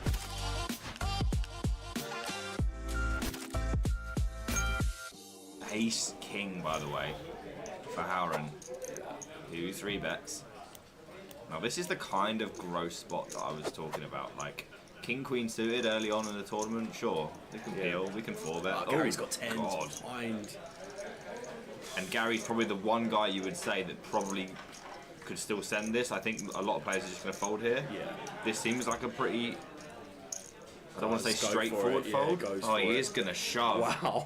But honestly, now he's going to put himself in a great position because Adam has a clear fold. Howard has to call, and he'll hate it. Yeah, but this is like the out that we were talking about. If someone's going to get the chips. Like, Aaron hates it, man, but what can you do? You know it's never ace-queen. Time banks required. You know it's not ace-queen, so you know it's probably something like this. It was snap-banged in, and much like I said earlier, that it was completely irrelevant earlier, but it is relevant now. Does Gary ever snap-jam kings or aces? I don't think that he does. No. Like, maybe he does? From what we've seen so far, like a lot of Gary's quicker actions have been from spots where it's really not at top. It's just sort of like pushing over the edge of these relatively close spots, calls it off. Yeah, he's got to, hasn't he? He's put too much in there. This is a colossal pot, guys, for the FT in Edinburgh. Gary with the 10s, Horan with the ace-king. This is a big equity flip, but it's not a flip because we are missing some cards, Sam. He's only got 3 of them left. There's us thinking we're going to have 6 outs on a course of 5, but going to a turn and river, 7 of clubs, not going to be helping. If there's no ace or king on this river. Welcome back. What you'd like to see, the money available. That's for the final table. We have 24 left here in 888 Poker Live main event in Madrid. 50 grand for first here. And 24 left. So we've just had a redraw down to 3 tables, 8 on each of those tables, and we're about to find out. We can see a blurred outline of who we've got, but it's still a mystery to us. It is. It's a mystery to you, chat, and it's a mystery to us. But the cool thing I was going to say about announcing this for a couple days before, or I guess only one day, is that as I familiarize myself with the players, I can go, oh yeah, there's that guy from the other day, and here's this other player. And I just did a little walk around the room now as on our break, and I just see it's almost the opposite of when I stream. I know them, they don't know me. I'm like, yeah, that was a good call. Yeah. But yeah, hopefully more players that we're aware of, and maybe some new faces that we can, make new friends. Yeah. And more people than you'd think say, oh yeah, I listened to, because I was there and I was listening to what you said and yada yada. So definitely affects how we approach. Yeah. No one's gonna shake your hand if you, it's like, what? Look at that donk, know. So we do try to avoid, but there's been very little donking, quote unquote. Yeah, I honestly like a lot of the play that's been aggressive has been A, it's worked, and B, it's made some sense. And even sometimes when we thought players were too aggressive with some mediocre combos, it's been at other aggressive players who also, guess what, had mediocre combos. So it kind of makes sense, the whole playing the player thing. Well, here we go. Here's our feature table. We have Garcia. We have McHugh. We also have Jake Collins of the United Kingdom. And we have our chip leader on 88 big blinds, Julien Loire. Or Loire. Loire? Yeah, it's probably Lore. You know what? How about you try a different way? Just it's not going to be Loire, it's going to be Laura or something like that in French. Or Loira. Sorry. We're going through everything as we're seeing what sounds right. Just go with all the different permutations, if you will. Laura, 88 bigs, 1.7 million chips. And our 2 chippies, as some people like to say. Do they? Next to each other. What a fortunate seat for one of them. Yeah. Oh, look. It's that guy. I remember him. That's the other Garcia. Correct. It's not the Garcia we just We lost. actually exchanged one Garcia for another. More hair than the Yes. last Garcia? Yes. Less chips? Yes, that is the trade-off that you must make. In your create a character, you can have more hair or fewer chips. Yeah. That player looks familiar to me, and I can't place it. Maybe he's just quintessentially reggae. Just the reg in my nightmares. Of the big blind. And Garcia takes the first pot of our redraw. Now, do you think you'd rather play on the feature table when it's like the final 3 tables or the beginning of the tournament, if you had a choice? Oh, well, it's kind of a double-edged question because Correct. I would like to be on the final 3 tables because it means I've made money. That's fair. But if you're talking about just raw, like if people are going to see me playing, Yeah. it's 1,000 million% the first level. Yeah. Because I actually know what I'm doing. Uh-huh. All the things that I do will make sense from a theoretical standpoint some of the time. Yeah. Here, now, 40 to 60 bigs or less, whatever, I am guessing. Guessing is all I have. Educated guessing. Sure. For sure. But guessing. And, you know, there are people out there who are more studied than both of us. But honestly, a lot of spots will come up. And you are making an educated guess. And you're just making the best decision based on the information available. And you go with it. And you hope you're right. Sometimes you are. And when you're not, you try to learn from it. Right? That's all we can really do. Collins here, ace-9 off on the button. Loire. Queens in the small blind. A moustache befitting of his nation. And a 3-bet befitting of his hand. As the queens from the big stack come with 150. And you have to always automatically believe as Collins here that the big stack could be up to something. Oh, this is a tough spot because of that. It's also button versus small blind, right? This is not a weak hand of your button open range. You block the top of his range, and he is the big stack. You are covering the moustache, and a fold from Collins obviously looks simple enough from what we can see, but the dynamic that should exist does make it a little bit more difficult than face value. It is. Just a normal time opening the button ace-9 against a 3-bet out of the blinds is something in itself. But when you are up against a player who is the chip leader, which means they likely won those chips by betting, by being aggressive, and you know they could be up to something that makes you want to play back the ace-9. He gets away from it now. A couple more orbits and some aggression from that player, and maybe he decided to stick it in. And Collins, he's a streamer. Jasatoko. That's why I recognize him. I saw him yesterday. Jesus. How do I follow them there? Jasatoko. I was like, why? How do I know him? And it turns out he and I like chatted a bit. I don't know, 18 hours ago. He goes by Peaky Collins. That's nice. That's nice. Pardo here raises to 40k. The Argentinian, one of the first Argentinians we'd seen today, or this week even. Also, just to bring it back to Jasatoko, he kind of looks like if Pads on Poker could beat me up. You know, he's got like a little more of a facial, more of a edge to him, I would say. That's the comparison I will draw now. Pardo also seems familiar to me. Yeah, Pardo's chiseled. Rugged.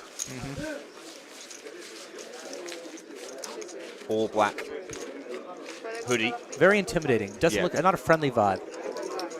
Just the garb. And honestly, thinking about it, I think people don't play back at you as much when they are afraid of you. If you're funny and laughing and jovial, they're probably going to go after your big blind.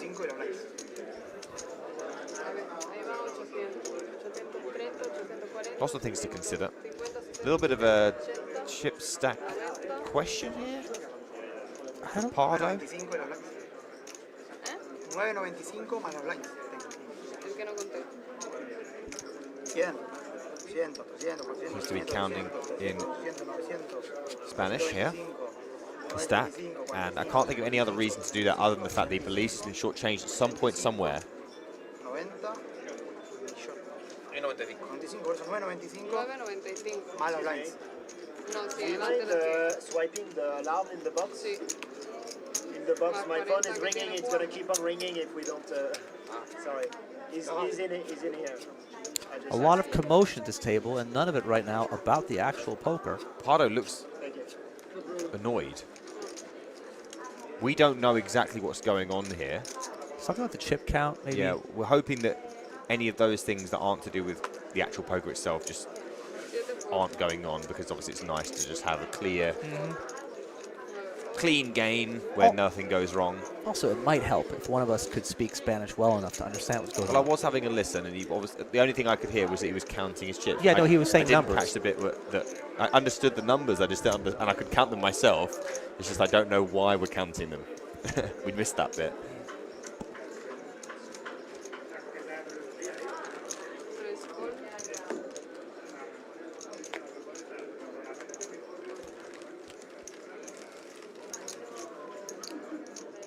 I gotta say, if you think your opponent's a little upset and they have a lot of chips and you limp into their big blind, I think they're going to raise you.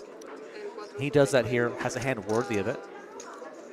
Yeah, a 6 offsuit for Pardo and a quick muck from Diego, which is the 2 first name thing in Spain as well. Because I think this guy's name might be like Jose Diego or Juan Diego, and Diego's the first name. It's also a last name. It is, but so is Jose. Jose. So it's 2 first names. It's also 2 last names. Oh, wow. What do we do? I think we do what we do best, which is we just kind of make things up and figure it out on the fly. Yeah. Some may argue we don't do that very well. We're new at it. Be wrong. Yes. You had mentioned earlier about how it saddens you when the free roll flame out, one of our new things, our new events, has completed, right? Because you would like more fun things like that. And I would say, as this stream goes on, as you and I grow together as a team, more things like that will come up. Yeah, absolutely.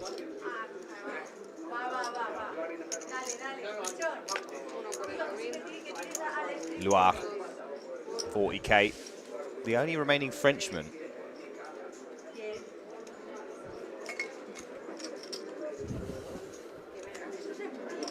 Diego. 10-9 of diamonds here is going to flat the button. 1 yellow chip, 3 red chips, 40k. Yeah, in position versus an aggressive player and or chip leader. Still like 30-ish big blinds deep. Garcia comes along in the big blind.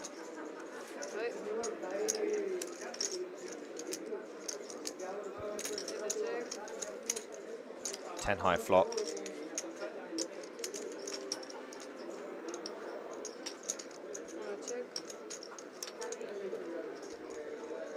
So Diego taking the lead and every reason to go for a stab here. Clean up some equity.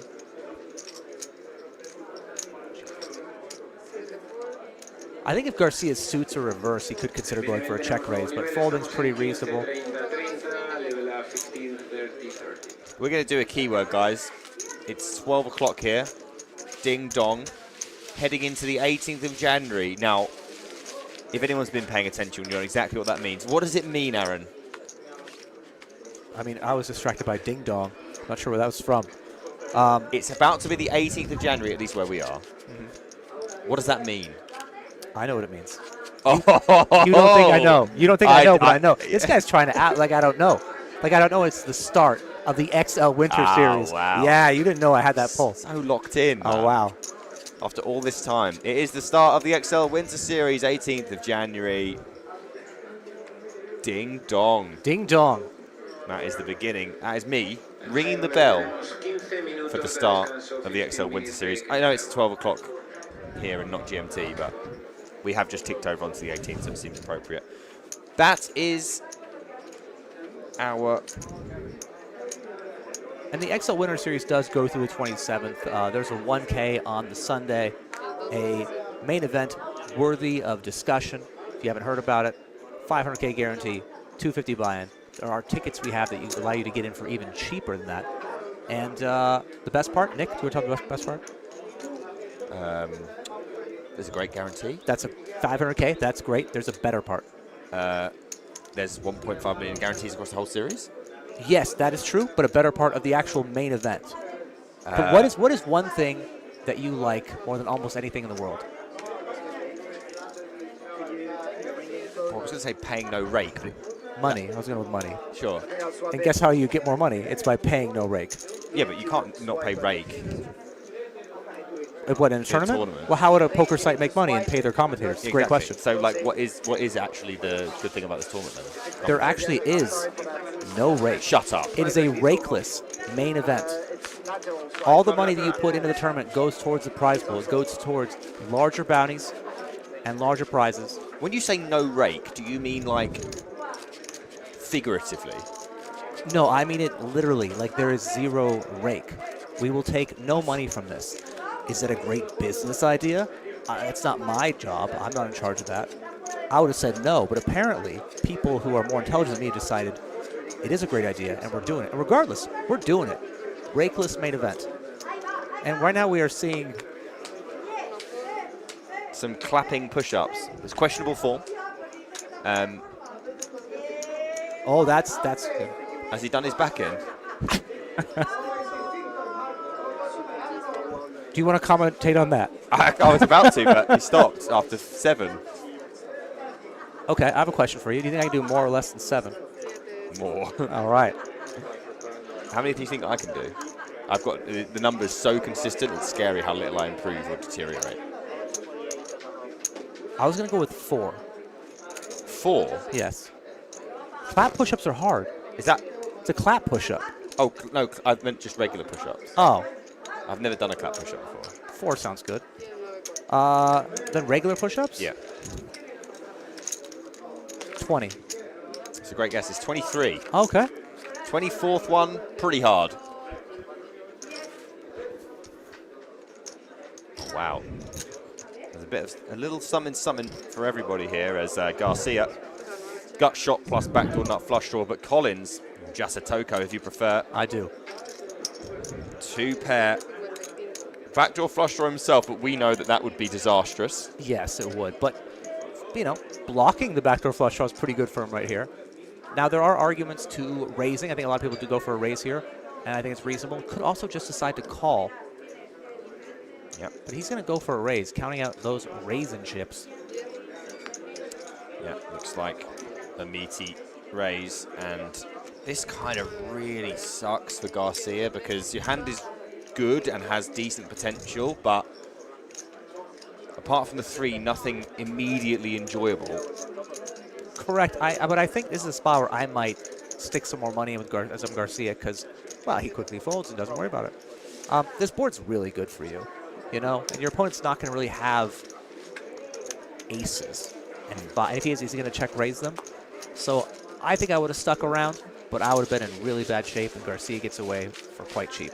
With the King Deuce of Diamonds there, with the Ace of Diamonds on board, with the gut shot available, if you are going to bet fold, and you've decided that before, is it not better to just go ahead and check? I think so, yeah. The difference would be when you bet, you are so sure your opponent's only raising value hands, you're not getting bluffed, then I guess it's fine, right? Because you just don't have the best of it. And perhaps that's a texture that people aren't going to check raise that much on ace 5-4 as much as, let's say, I don't know, jack 5-4. But I do like to be sticky in position when both of us have wide ranges, and that's a pretty clear spot right there to do it. Could argue we got away with one on this occasion. And with that, guys, and the ding-dong that I announced, we're going to have a keyword for 2 tickets to celebrate the beginning of the XL Winter Series on 888poker. And therefore, the imaginatively sourced keyword is XL Winter. XL Winter, $233 tickets available. And here comes the classic. I've got absolute garbo in the big, and you have limp the small blind. Therefore, I get to isolate your limp, and I don't care if you re-raise me because my hand is really bad. And Jasatoko limped with this hand to trap it. He was hoping for a raise out of the chip leader, knows he's aggressive, and he's got what he's wanted. And he's going to shove, and that'll do it pretty quickly there. Hard to be in worse shape, actually. And I think for a lot of players, like, they might just come in for a raise. You know, the ace-10 is pretty strong. By limping there, if the chip leader is going to try to come after you and take an aggressive route, you just pick up a lot more chips by doing it. And sort of uncontested, too. Picks up that pot without a showdown, without seeing a flop, adds 120 or so to his stack, and gets himself a little bit closer to the chip leader. He also, by the way, makes the chip leader less likely to raise in the future because he's already smacked his hand in the cookie jar once. Absolutely. A little bit of actual value, a little bit of metagame value. El Chur. El Chur. Hello, El Chur. The most consistently happy fellow. Oh, yeah. A great hang. Indeed. I've said this before. Not every poker player is a great hang, but El Chur is definitely one. Oh, yeah. Go follow El Chur for a good time. Helps if you speak Spanish. It does. Teebs. I was really anti-3-man booth when we talked earlier. If El Chur was here, I'd be open to it. Yeah, I think it would degenerate, though. Yes, it would be bad for the company itself. Yeah. But it'd be good for us. It'd be fun. Yeah. Loire here. Calling the small blind with Jack A and McHugh. Not with one of those rubbish hands. No. We have got top of range. Ace, King. Turlock, McHugh. Both of them very deep here. 120 announced by McHugh. 4 big blinds is the raise. Loire with Jack 8 offsuit here. Battle of the black hoodies, really. You know, that's my expert analysis. He lets it go. Charcoal. Well, maybe it's just faded. Maybe there's something inherently powerful about wearing a black hoodie. We know that Pardo has one on as well. True. Maybe that's how they did the table draw.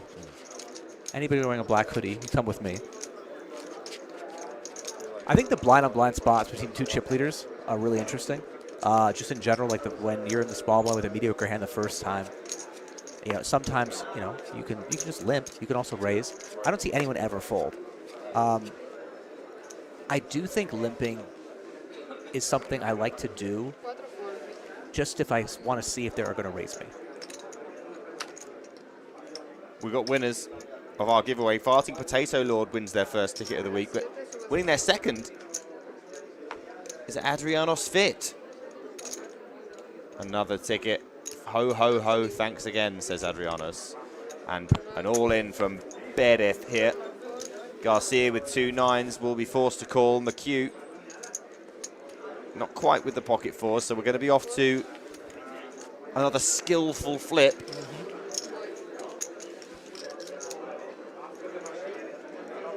This is not enough to make Garcia fold 2 9s. We are at the 20k big blind level. This is therefore a 13 big blind rejam. Thank you, Aaron. Yeah. Probably around the bottom of this call range in terms of pairs. I think 7s feel really gross, but 9's definitely good enough.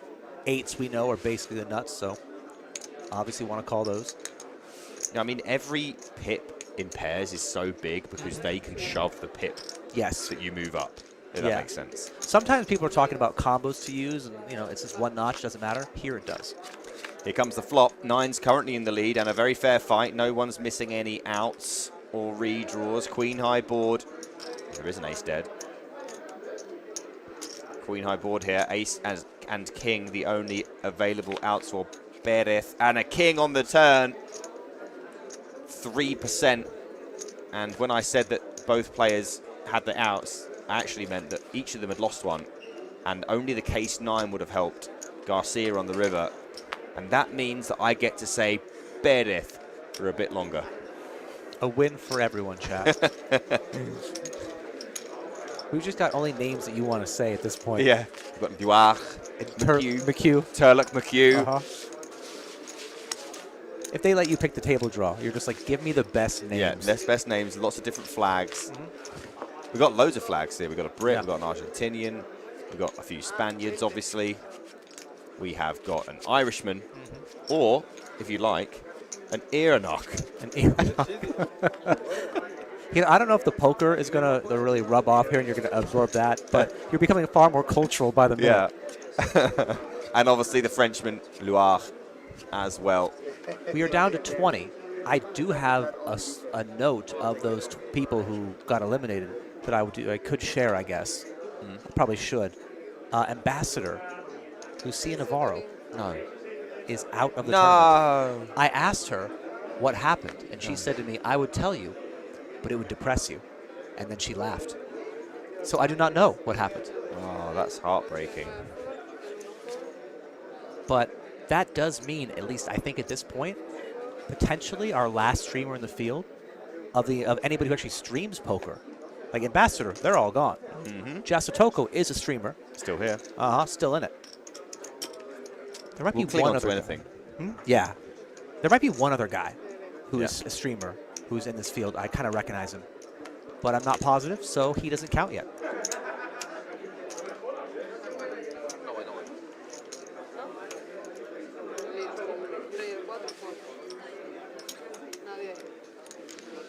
Garcia taking the ace-deuce suited from under the gun, was that correct? Did he just rip it in? Ripped it. I see, okay. For about just over 15, actually. I see. That's a really common thing that people do in live MTTs more than online, is they tend to get less comfortable with shallow stacks, and they go for more of the open jam with 12, 15, 18, where online you see a lot more open raises at that stack depth. You know, at times, given your hand, both plays have merit. But I do like to play the shallow stack often as a raise.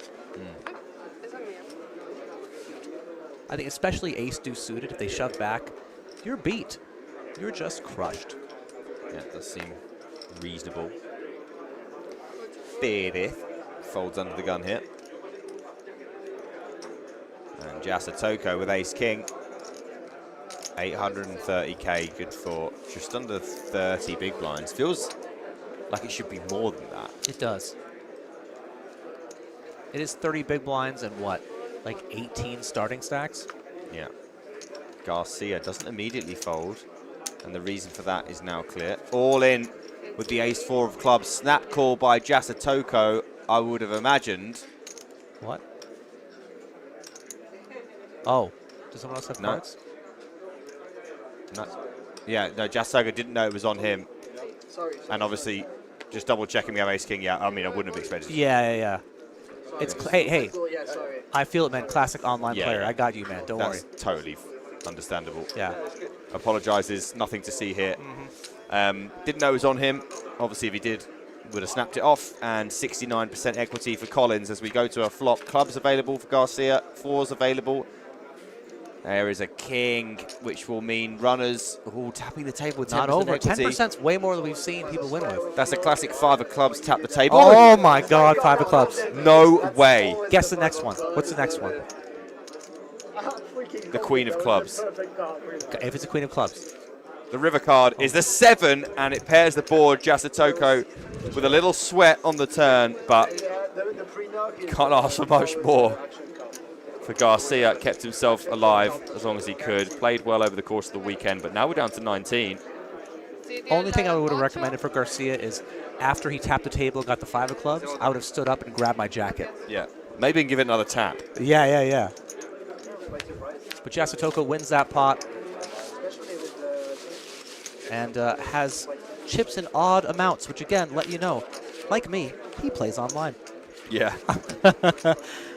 I am proud of myself, though. I did not misclick this entire time. Really? Yeah, an entire poker style without misclicking. I misclick online all the time. It happens rarely for me, and usually, shouldn't finish saying it, but I'm going to say it. It's in a low equity spot. Yeah. Funny that. Yeah.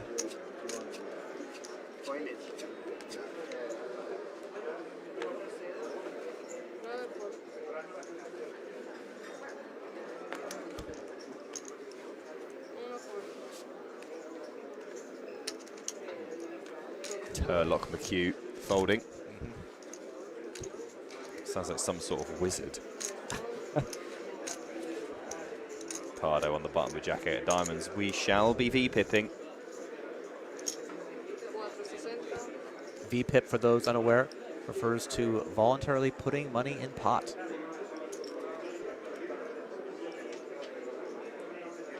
Perez here in the big blind.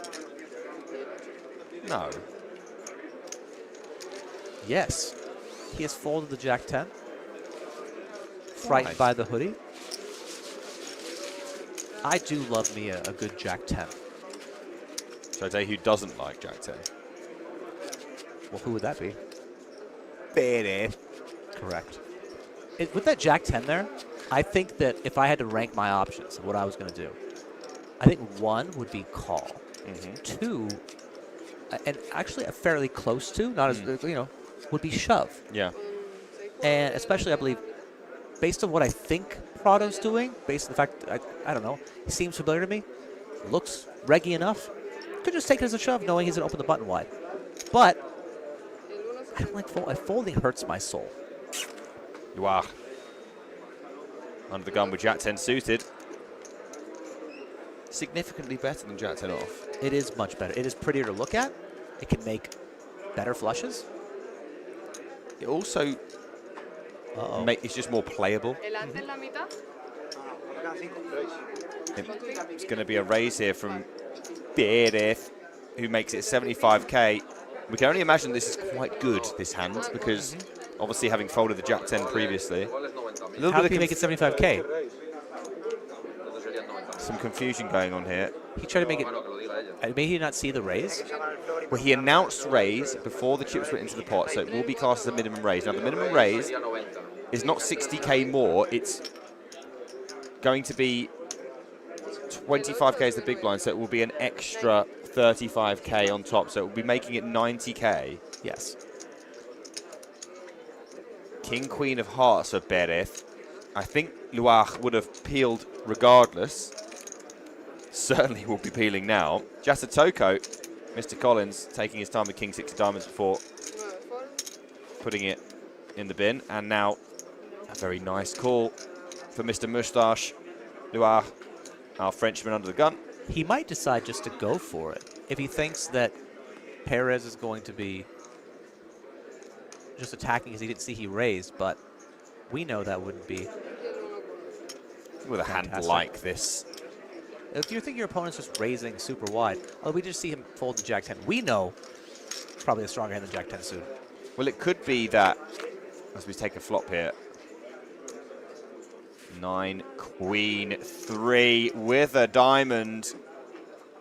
Straight draw for Loire. Perez with top pair. Decent kicker. Finds a check. 240 in there. About twice that back for Perez. Loire going to take his equity to the turn. Not charged on the flop, and the 9 of Hearts may slow things down now. I think both players could have bet flop. They both chose not to. And now Perez comes out with a bet of his own. 65k is very tiny, and while Loire won't like the board pairing and the lack now thereof of a flush draw, you will probably have to peel this bet. Price is really good. You're in position. If you do get there, you probably think you might get the lot. And maybe your opponent checks the river. You can bluff them off what they have. A king would be interesting. Here's the river. It's an 8. Loire makes a straight. Perez with still top pair and only pot behind. This is going to be really tough for Perez to stay alive in this tournament. An absolutely brutal river for the Spaniard who pops out 50k. That will not be enough. No, and it's a really small bet. Might be designed to induce, and it's gonna result in some money going in. Yeah, Loire here with a very clean shove with his river straight. And Perez is going to hate life for an indeterminate amount of time and then make a decision. Snapped off. Didn't even seem to dislike it that much. Perez seems to think he's induced a bluff out of Loire. But the Frenchman has a straight that is not going to go in the muck. Ooh, that was close. He is going to take the pot. And Perez check the flop. Don't think it would have mattered. Gives us a little fluttery goodbye. And we are down to 17 in the main event. That is correct. Correctamente. I think this might be correcto, actually. Correcto, yeah. Yeah. It's not even one of the more difficult words. Correctly is correctamente. Yeah, kind of an unfortunate situation just because of the misclick that we were talking about before. Yeah. I do think that if he didn't know it was a raise, he probably would have called, and we would have seen that flop anyway. I'm going to tell myself that. Doesn't really change much. Pretty brutal run out for him as well. And when he induce bets the river, he gets what he wants, just runs into it. Unlucky for him. Sorry? Do you think he tried to angle? No. Obviously not, but I thought... Players speaking about whether that might have been an angle. I don't believe that's true for a moment. No. Making it 75 and say raise. Noir just explaining that a straight is good. Yes, a straight is good. But definitely not an angle. No. I don't think people are going to angle king-queen suited versus an under-the-gun open. Turlock McHugh. Jack-8 of hearts. He is under the gun, but we are shorter-handed than normal. I think we're 7-handed, maybe even 6. And so even though it's under the gun, you know, in a normal full-ring game, it's more like low jack, if you will. Diego. Hearts as well. King, queen is just going to call in the hijack here. We are getting shorter and shorter, and Pardo awakens in the cutoff with 2 queens. The only decision for him is what size to squeeze to. When he puts the actual hood on, he's going to play. That's a tell. And 2 greens and a yellow is 225. And when this does fold back to Diego, which it will, he's going to have a thoroughly displeasing spot with King, Queen of Hearts. Now, the thing is that if Pardo's the type of player to squeeze, you know, light, you might want to go with your King, Queen suited. It seems a little bit too shallow to really see a flop here.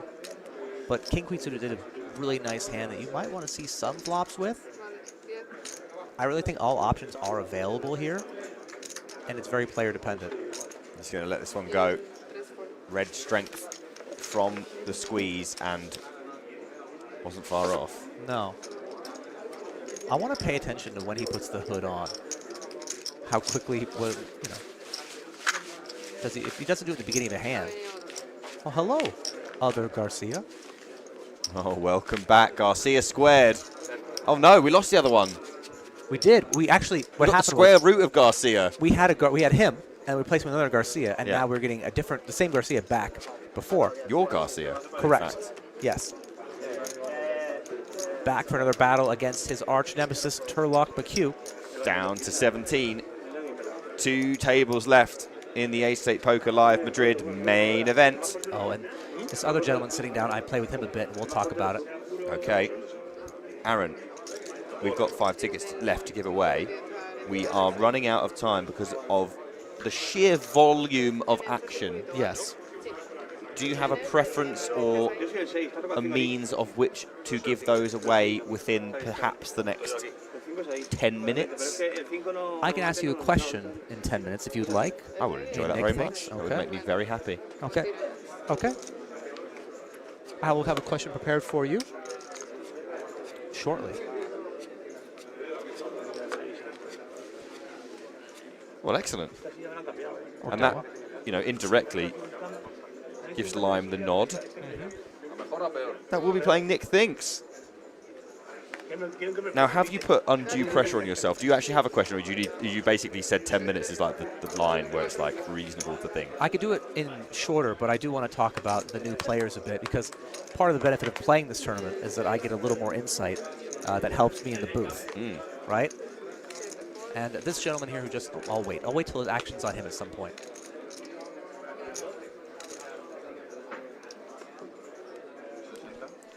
Gordo, one of our newer players, also looks familiar to me. Going to be opening the cutoff here with King, Queen.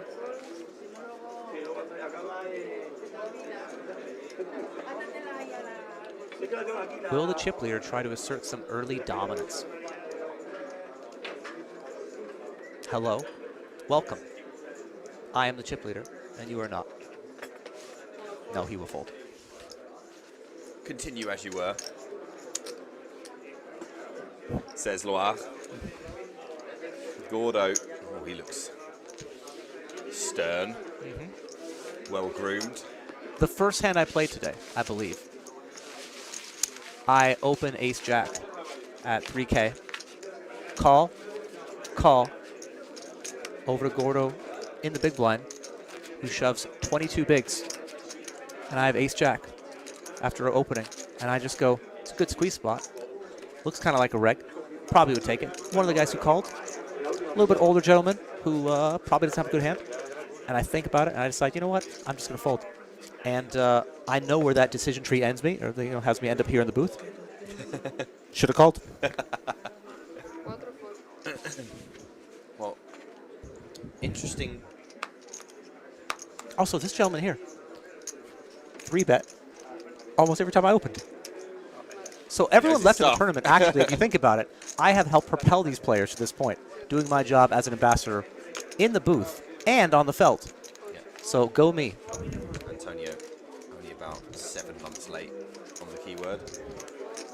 Good effort, though, Antonio. We appreciate it. As you mentioned it, the XL Winters does start on the 18th of January. It does. And you can play in it. And you played the main, you paid no rake. You paid 0 rake. Because we hate money. Turlock McHugh in the small blind makes it 75k, and Diego has a shoving hand with the ace-10 offsuit. He does. I think you could also, if you would like, to side the flat. It is a more dangerous option. I'd probably want to use my suited ace-10 here. But if you're up against a wide range, you want to sort of trap a hand like this in position, it's totally fine. And that is also fine. Yeah, I think obviously this is fine. And the main reason that you might not see Diego trap there is that when he busts to Jack-5 offsuit and he has to tell his mates afterwards, and they say, what happened? He said, well, I trapped ace-10 off. That's it's fair. It's not the prettiest start to a story. It's not, and people will judge you for it. I understand that. But what you want to end up doing is making what you think is the play that gives you the best chance to win chips, right? And so I do think when he shoves ace-10, he might get called by worse, right? But if you have a hand like ace-10 suited, which obviously still could get called by worse, against an aggressive player, like we had earlier, we had Wu earlier, someone who's just going to barrel, you can trap lighter and just basically flop a piece and hold on and hope that, they did the thing that you think they're going to do and then double up.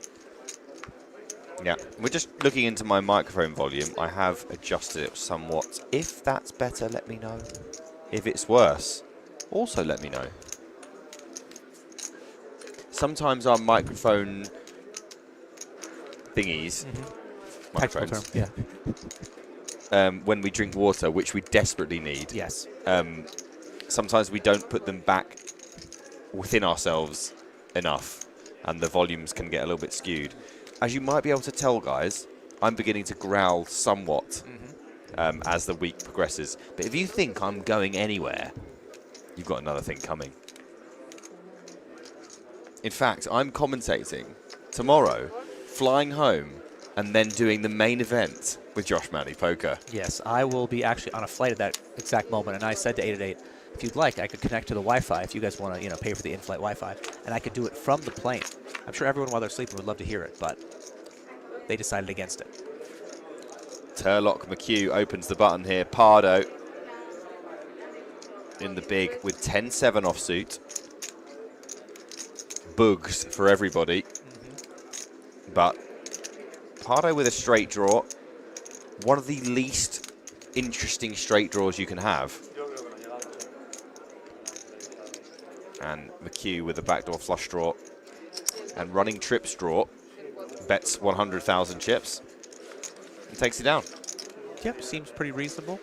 I think there are some 10s I want to continue with. Perhaps with backdoor flush draws. And you could even consider raising them. Wow. I know. Truly wondrous. Aaron is deep in thought. I've got about 5.5 minutes left till my Your own questions. timer, by the way. That's fair. No one else gave it to you. I just want to put the pressure on myself, see if I can come through. Yeah.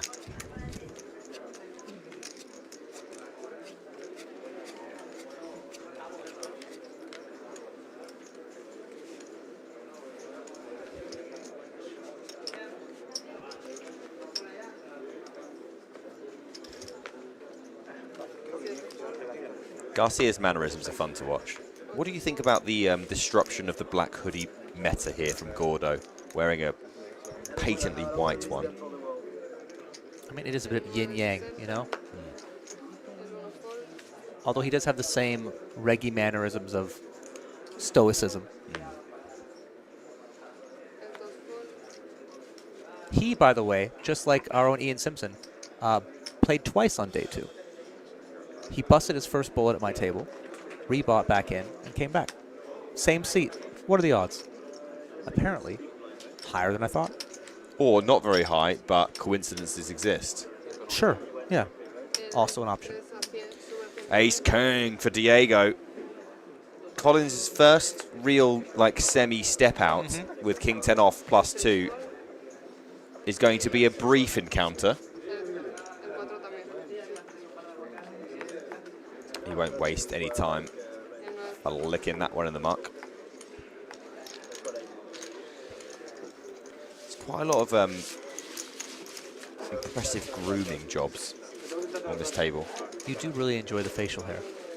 Well, I think it's mostly down to the fact that I can't grow it. So I guess I don't understand what goes into it. But I can only imagine that it's not as simple as waking up and, looking like you put effort in. Yeah, I've only grown out my facial hair a bit. And after a while, it just kind of feels unruly. And so the people that spend a lot of time, putting effort into it, doing the little handlebar mustache stuff, props to them. I'm just glad that Loire, our resident Frenchman, is stereotypically French in his facial hair. If you looked at Loire, you'd be like, yeah, probably French. Flying the flag. Yeah, I don't want to go. I mean, pretty much if you think about it, most of this field does have facial hair. And you wonder, again, is that a prerequisite to doing well in the game? Who knows?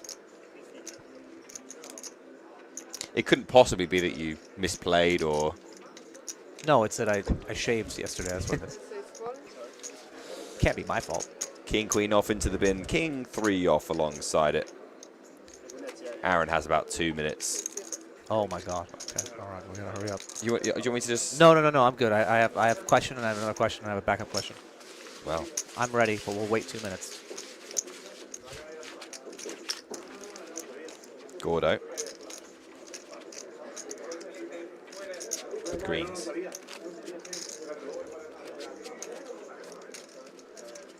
Always eat your greens, unless they're chips. Then you probably shouldn't eat them. No. In fact, I'd thoroughly recommend that you don't.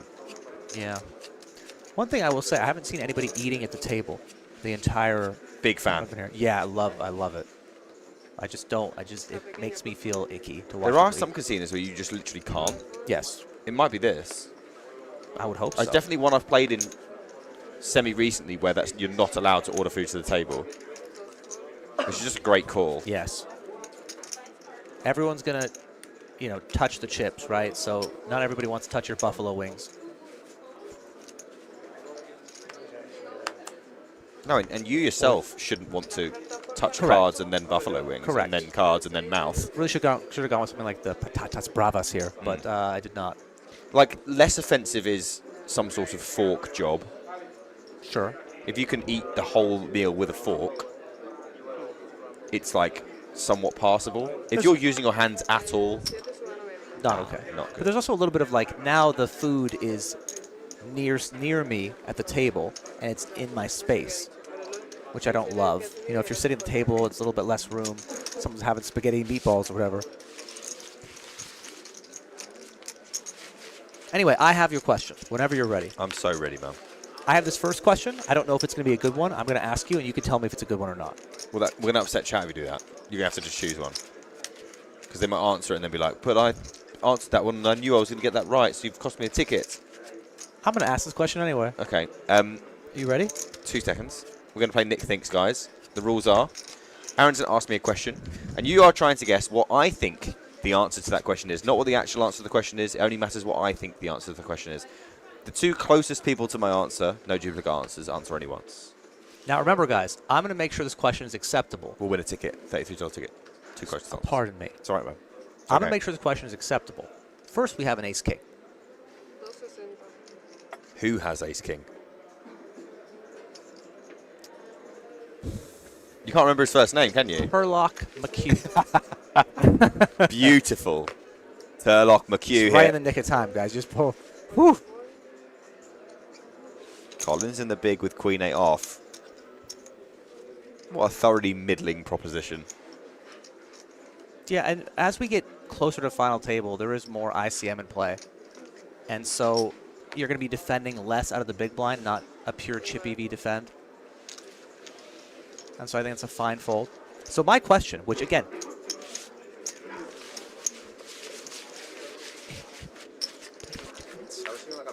guys. Oh, we're going to have to hold off on this. We're going to have to hold off to the question, guys. We really wanted to play this game.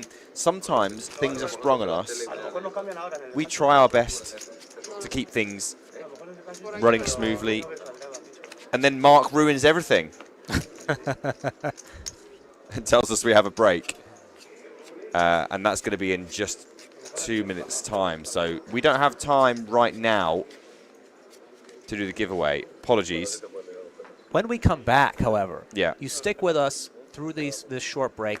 When we come back, we will have the giveaway, and we will have at least one question for Nick. I'll probably just ask him a question during the break, and we'll see if it's acceptable. And we will play Nick Thinks, and you'll have your chance to win a $33 ticket to perhaps get you into the XL Winter Series main event. Pardo does like to do his pre-flop action and then put the hoodie up. At least he's consistent. Well, before, when he decided 3-bet, he put the hoodie up, then the pre-flop action.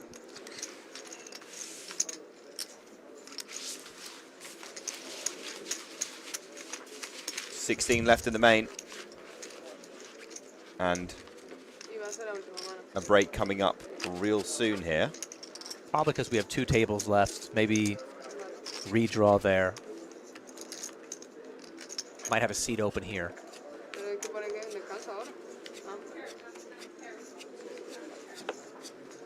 The hoodie doesn't come down. How is he going to put it up if it's already up? I think you got to put it down, put it back up. Yeah, you have to. Yeah. What if he goes to put it up and it's already there? I think he's got to put it down. Just fold? Yeah, I just can't play it. Does Garcia fancy a pre-break treat? No. Just some TV time. Gordo, and this is not a treat. It's King Jack suited. 2 million. Oh, ace king here for Collins. And just sizing out in his head an inevitable 3-bet here. Collins on the button. 3x is typical. And it's going to be 165,000 for Collins. Cue out of the way. Back to Gordo with King Jack suited. Eyeing up the stack. Wants to see if there's any greens. There is not. Get 2 really strong hands here and given positions. I'd be surprised if Gordo goes away. Still getting a great price. Could decide to 4-bet. And it's going to be just a call from Gordo. Understandable. 390 in there. Collins with the lead right now. And still on 6-3-7. 2 diamonds. Neither player with a diamond. Neither player with a pair. Correct. I think a bet here might just get it done. But sometimes when you miss with ace-king, you want to bet. Sometimes you don't. Oh, a little glance from Collins. I mean, Gordo's hand is so rubbish that I wonder whether it matters. He does block kings and jacks for 2 hands he's afraid of. And he doesn't really have any back doors. But he might read into that glance one way. The only way that he continues here is a strong read into the glance. King, jack of clubs into the muck, and we will take 10/15, and we will see you back here. 15 left in the main event.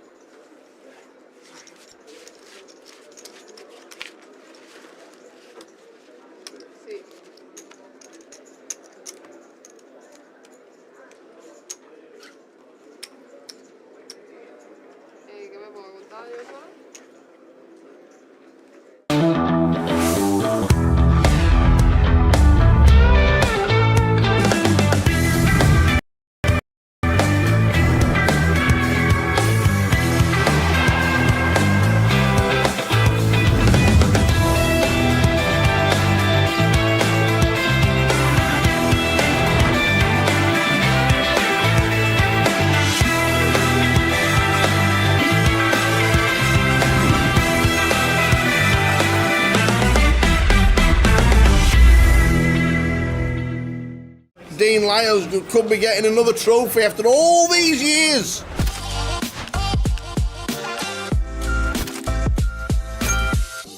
Is this Jack's turn? Should be. It is indeed. All of it, and Dean is never folding. Yeah. Daniel should fold the 6s here. I think he knows well enough to do it. But yeah, pretty quick fold. There's 5 out of the way as well. Back round to Dean. He'll make the call. So off we go to the races. Well, we've got 10s playing. 10s, aces and jacks. You noticed that, did you, Kev? 2 of clubs, no help, same scenario, a 10, a jack or an ace. Or we're down to 5. And it's a king. We are down to 5. Well played, Mr. Jack. Good to watch it on the stream this week. But finishing in 6th. Dean Lyle building up to 3 million. Jack Moore is no more. This is going to be jam call, I think, as well, Clark. Look, if somebody makes it 4x and it's a little bit off topic, it doesn't really matter. Yeah, yeah. Yeah, so we've got another flip to Here maybe we be go. like This before. could be down to 4. We could be down to 4. Mine with the 8s against Dean Lyle's ace jack. Looking and we grim. hit the jack. Dean Lyle.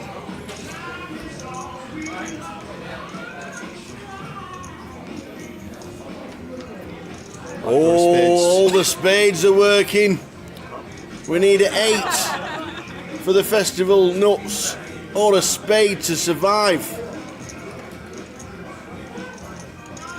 Oh, we backdoor it in. We backdoor the flush with the 8 of spades. The wry smile from Dean. And Martin, whoa, gets a double to 1.5 milli. Oh my word. I mean, you don't need to be that good in this spot. You do not need to be that good. And this is grim for Harry because Dean gets to attack this stack. Oh no. Unbelievable. Because we just 4-bet jam here and we fist pump because we just pick up this 3-bet so often from Dean. Like, he's going to have so many 3-bet folds in this spot. So as Harry here, we have to send for 30. I mean, we don't have to. We're absolutely delighted to send it. Of course. Oh, goodness me. I mean, how on earth? Jeez. That is the most ridiculous call-up, 5-handed. Second in chips, third in chips. What a setup for Harry here. Nothing you can do, sir. I asked you at the start, how do you get down to the 5 so fast? This is sort of how you do it. And we could be down to 4 here, Jay. There's 6%, and now there's 1. It has to be running kings or running straight. Or jack for the chop. Or jack for the chop, if you're optimistic. I am optimistic. Could be dead on the turn. We're dead on the turn a lot, and we are dead on the turn. And Dean knocks off another one and is now a serious danger around 4 million. Yeah, it's gonna.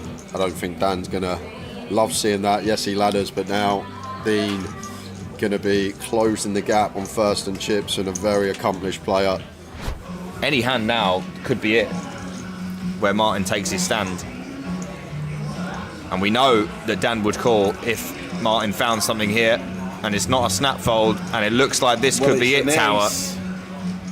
We find an ace in the small with 10 bigs, and in goes the triangle, and he's going to see the bad news. Oh, Dean! He's going to see the bad news because Dean Lyle's got 9s.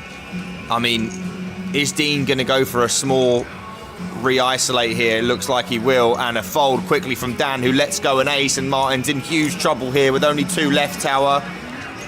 2 left of the aces in the deck. Could be 2 left in this tournament, unless there's another ace to be found. 22% equity. Can Martin find it, or are we heads up at 888 Poker Live in Glasgow? Jack 4, 3, all hearts, no hearts playing. We need an ace. Running 6s. Running 5-7. Running 5 deuce. There's not a lot of hope. 14% worth of hope.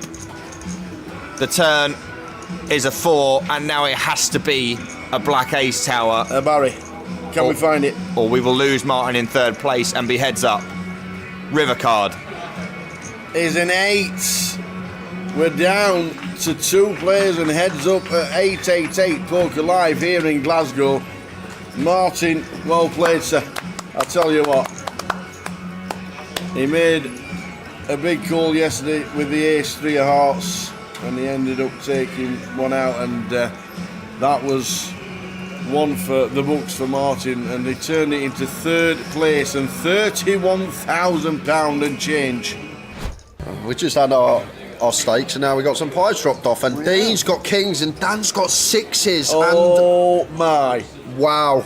Are we too deep? No, Tower. Like pairs heads up. I always say look at it from a mathematical standpoint. You're 17-1 to get dealt a pair. So in a 2-handed situation, oh, he's gone for there it. you go. Oh man, there this you go. could be it. And he hates it. He sees the kings, and he is in huge trouble. Wow. But like 17-1 to get dealt a pair. So for both players to have a pair, you're looking at 289-1. Like, it doesn't happen very often, heads up. It's very rare that both players have a pair. So Dan just sends the 6s in, and Dean finds the Cowboys. Get that t-shirt out of the way on the left-hand side. Go. This could be it for championship. We need a 6. This could be it. Dean Lyles could be getting another trophy after all these years. No backdoor diamonds Nope, for the chop. not So at all. fade in 2 6s, and we have a champion. Do we have a champion? Yes, Oh, we yes, do. we do. Yes, good lad. Love poker streams? Then good news. 888 Poker has got you covered with a brand new live streaming schedule. We'll be bringing you the main event, showcasing the very best of final table action across all of our online tournament series. Get ready for the new Snap Attack, where you can play against our ambassadors in a quickfire cash game. In the 888 Poker TV home game, you'll have your chance to outplay the pros and win their bounty. That's court 6s. Let's go, let's go, let's go. Finally, we're back to Blast Off, where the team goes head-to-head to find out who comes out on top. I need to win this one. Please hold me. And throughout the year, we will be bringing you the best live poker action from every 888 Poker Live and UKPL event. 888 Poker, made to play. Any hearts about, ladies and gentlemen? Big old 17 outs now, though, for Jordan, and 1 in 3 shots to become champion.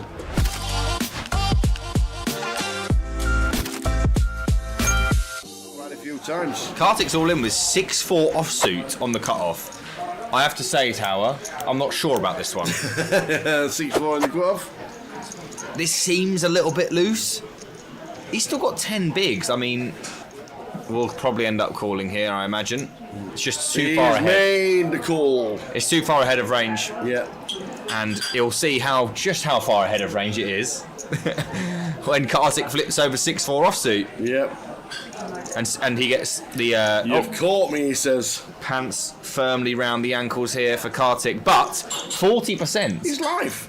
6-4, he's live. Oh, it's a good start. 4. Up to 76% for Kartik, who begins pulling his jeans around to the knee area. Oh, he can pull them all the way up, Tower. I tell you what, he's fastened the belt. He has it. He's fastened the belt and he's pulled it even tighter. He's got quads. Wow. Love it. Could we get all in here? Yeah, should be. All in Dan, call Joan, you expect. Yeah. And we would have seen the same result had Joan shoves, but as it is, Dan gets to apply what he assumes is chunks of pressure, and Joan has a very simple call with one of the strongest hands you can hope to have five-handed. Here it comes. Yeah, she's got a call here. I can't see how she'd ever fold. Like, Dan going to shove worse ace-x, going to shove king-queen, queen-jack suited. A lot of stuff we dominate. I mean, we've surely opened this to get attacked. Yeah, here comes call. Let's find it. So, are we going to be at the final table, guys? Is this the hand? Here's a flop. And more outs for Joan. Yeah, keep it high, dealer. Ace, king, and queen all working. Yeah, lots and lots of outs here. How about a 9? Oh!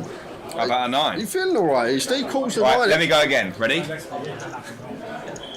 King. So Eastie calls the king, and ace, queen, or 8 would do as well. Oh my word! Are you feeling all right? What? You're welcome, Joan. I'm just saying, you're welcome. What on earth was that? Raj ace 4. Shoves the small. Yep. Very good. Should play well against most small blind jams, 4-handed. 5-handed, sorry. And in it goes. Yeah, it's a good call. It's a good call by Joe. In it goes. Jack queen. She sees Live. the ace 4, but like even against a raggy ace tower, we're basically flipping most of the time. Absolutely, 45%. 45% of the time she wins the hand. Jack on the flop. So there we go. Big chance to double. Oh, the ace on the turn. That is ridiculous. You think you've got there. Now needs any paint to survive. King, queen, jack. And it is not. Joan hits the flop, but very unlucky. The eliminated had to go with that for 6.5. Had to. Well played. Queen 10 here for Jordan. Blind on blind. Going to make it 380. Kartik going to call the 10-9. Would you look at this?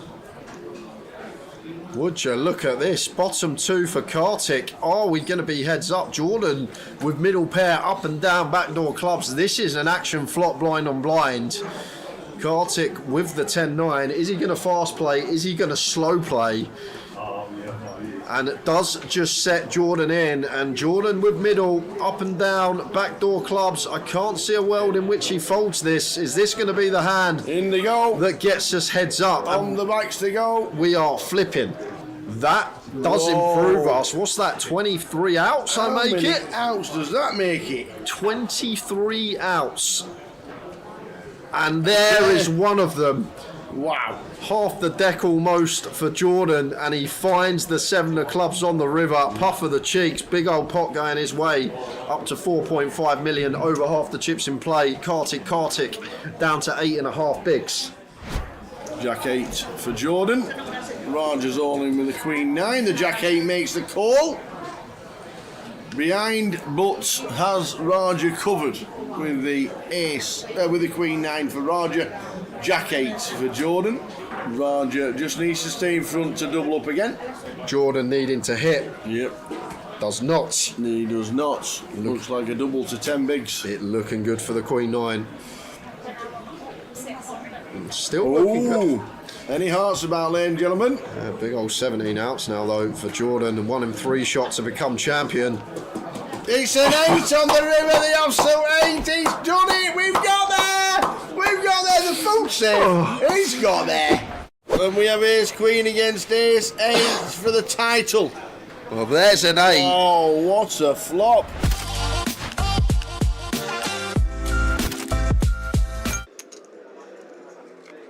Back to this episode of Loche Consumes an Apple, or a bum, if you like, in French. Don't like it. Well, that's what it's called. I know. I prefer apple. Okay. Check from McHugh. Sorry, check from Diego after McHugh limps the small blind. It's getting late, guys. For us. Exciting times for you guys because you are about to hit the 18th of January. That's true. the beginning of the XL Winter Series, and we do have a giveaway. We do have a giveaway that we are going to proceed with because the action's been so thick and fast that we haven't been able to get to the tickets as quickly as we would have hoped. Yes. But we refuse to miss out on any meaningful action because we are diligent commentators who are new to the job and don't want to get anything wrong. Yes, we'd like to keep the job. Yes, please. As We long as enjoy we it. can. Yes, we do. I'm having a great time, actually. Hope you guys are as well in the chat. Yeah. So, we're playing Nick Thinks. Your job is to guess, believe it or not, what Nick thinks the answer to this question is. Right? You're going to... Well, before you put anything in the chat, hold off for a second. I'm going to ask him a question, and he's going to tell me if it's appropriate. So don't type anything. Don't get upset. Hold on. Excuse me. Pardon us. Look, we try to pick hands that probably aren't going anywhere, and that maybe that's our new curse. Oh, it we might start talking when hands shouldn't develop in... Excuse me. Put your piece of paper down, Aaron. We've got a king-high check, followed by a king-high bet, followed by a king-high check raise, and a king-high call. And a 4 of clubs on the turn, which you could argue is one of the more interesting cards. Because now, McHugh, with king 3 offsuit, no club, but a diamond, has the rather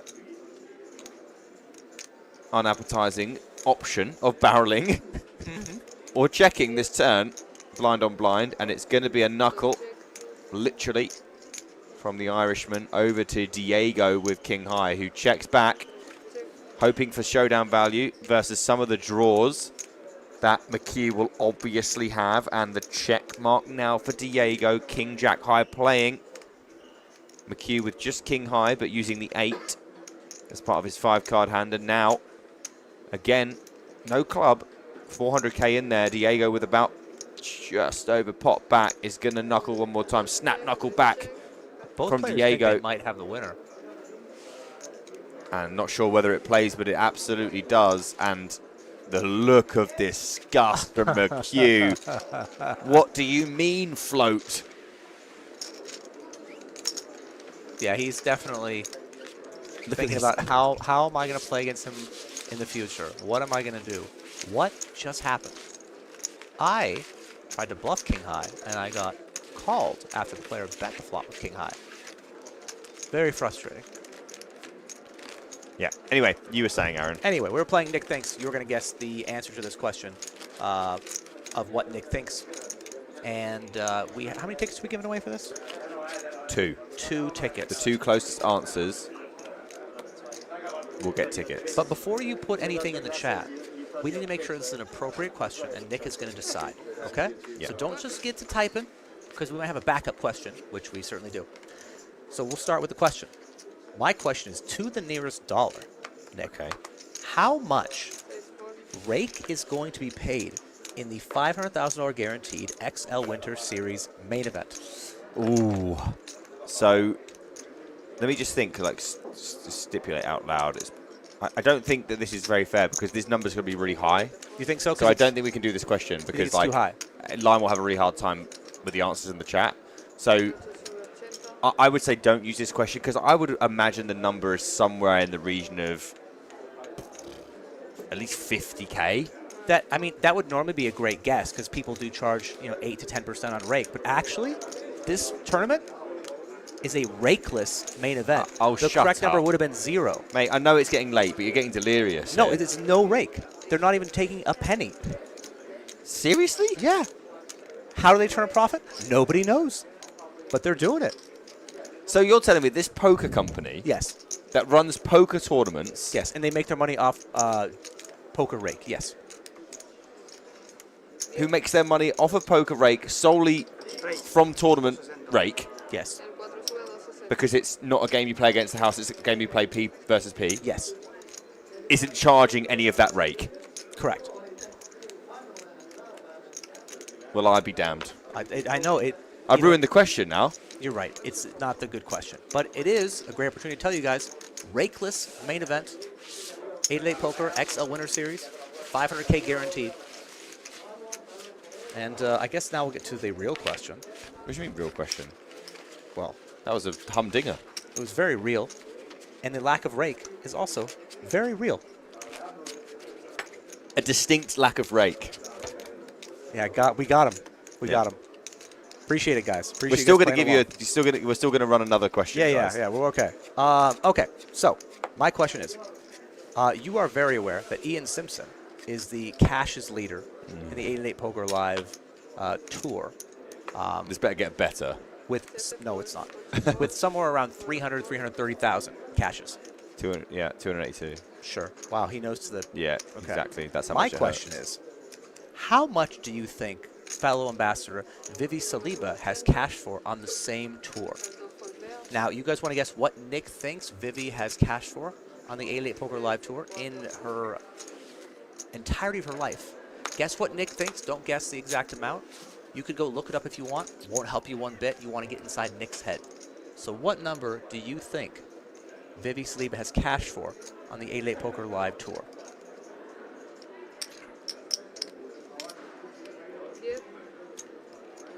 Okay.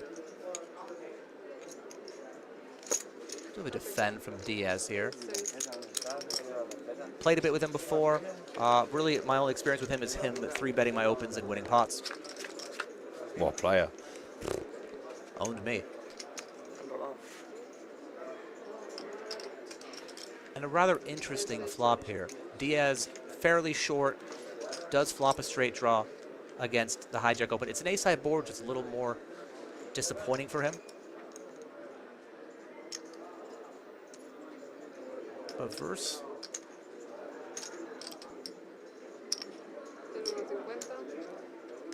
50K from Loire. Did I do it right? We'll take it. So normally I would say this is a hand that you might want to fold, you might want to call. I think versus an aggressive player or someone you think is opening wider, you're less concerned about having an ace, you just go for it. He's decided just to call, totally reasonable.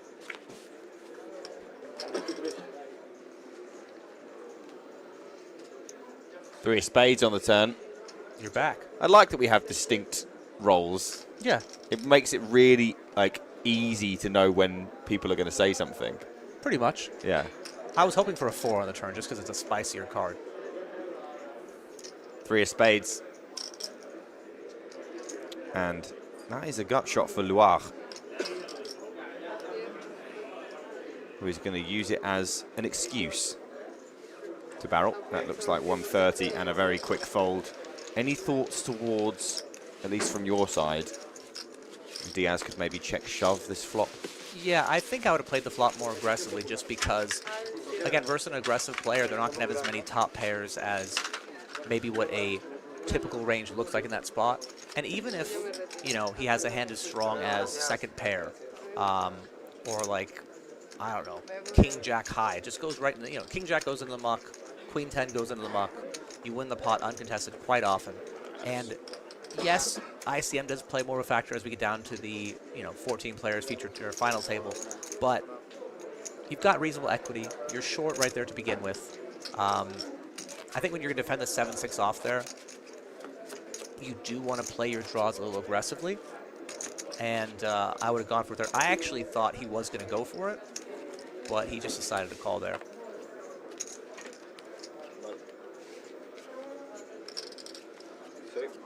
So, still time to get your answers in before we close this giveaway.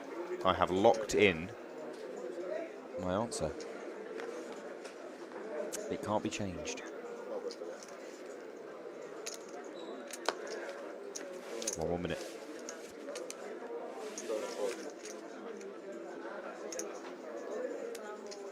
I'm usually pretty annoyed when other people are happy and winning money. I'm getting more used to it the more I commentate. But if Turlock McHugh was to win this tournament, and I'm obviously supposed to be unbiased, I'd be fine with that. Yeah. He watches my channel, man. He does. Didn't say he subscribed, but he's watched it. That could be a tiebreaker. Let's try to have a rift between you and Mr. McHugh.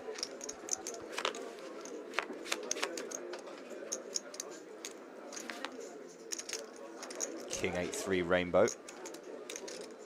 And while neither player improves in any meaningful way, Pardo, regardless of having 11%, will be the favourite to end up winning this hand at this moment in time. Ace-9 off is still fairly strong here. Just you're versus a button open, someone who's going to see bet this board likely pretty often. We could see he has the best hand, but even if you don't have the best hand right now, Gordo thinks he could be up against a hand like an 8. He's got 2 overs. And yeah, enough equity to continue. There's a continue from Gordo. Uncomfortable but necessary. As the turn rolls off, rather bricky indeed. Deuce of diamonds, and now maybe both players will feel that showdown is possible. We know that this 9 is very likely to play. And play it does on the 4 of spades, and now Gordo with the check mark. He does have showdown and the best hand. I will expect to see him bet here some of the time, because it's one of the worst hands he's ever going to have that he gets the river with. He might have some weaker floats. He decides to check. Check, check, which completely reasonable from both players here, but Gordo wins the battle of the short names ending in dough. Another classic rivalry we have at the table. The battle of the doughs. Yeah, both players just thought their hand was best, and there's no need, reason to bet. That's reasonable. And, I have showdown, you have showdown. We're going to check. Yeah, and like I said earlier on, I mean, I'm not supposed to say things about analytics too often, and you're not supposed to talk about the action very often, but both do happen on occasion. It does happen occasionally. If you do bet, it's usually supposed to be either a bluff or a value bet. If it's neither, checking comes out on top. Yeah. And both players were right to suggest that their hands were neither of those things. Yeah, when you are betting, you want to have a clear reason for it. Let's go Gordo from DDE in the YouTube chat. The contest, by the way, is closed, chat. Appreciate your submission. Oh, shucks. And we will get to the answer shortly. But first, cards have been dealt to players on our feature table. There are 14 players left in the main event. And I bet you'd like to know what the next player out would win. Money, I'd assume. You're absolutely correct. Would you like to know how much? I would. Diaz has moved in most of his stack, leaving a little bit behind just in case.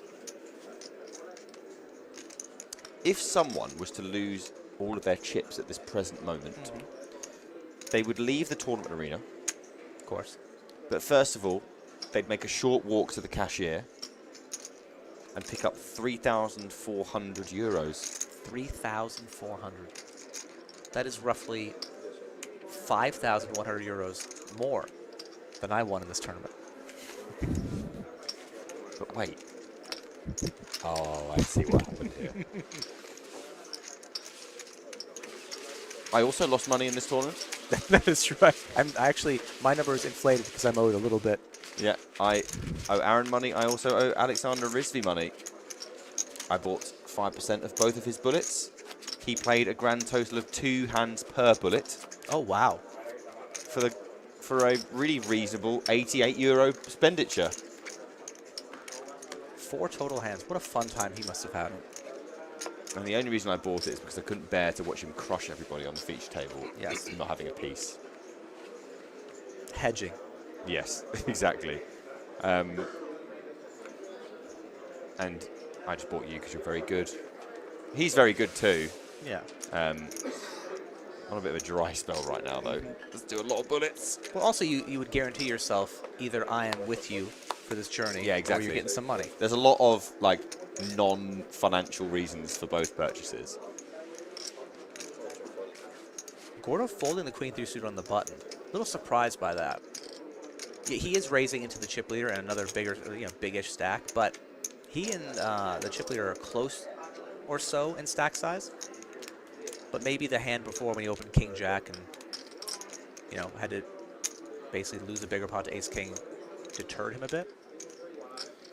Now, Collins limps the 9-3. We saw Loire ISO the 10 deuce off before, but doesn't ISO the 7-4 of diamonds. Because the last time he did it, hand got caught in the cookie jar, didn't want to have it happen again.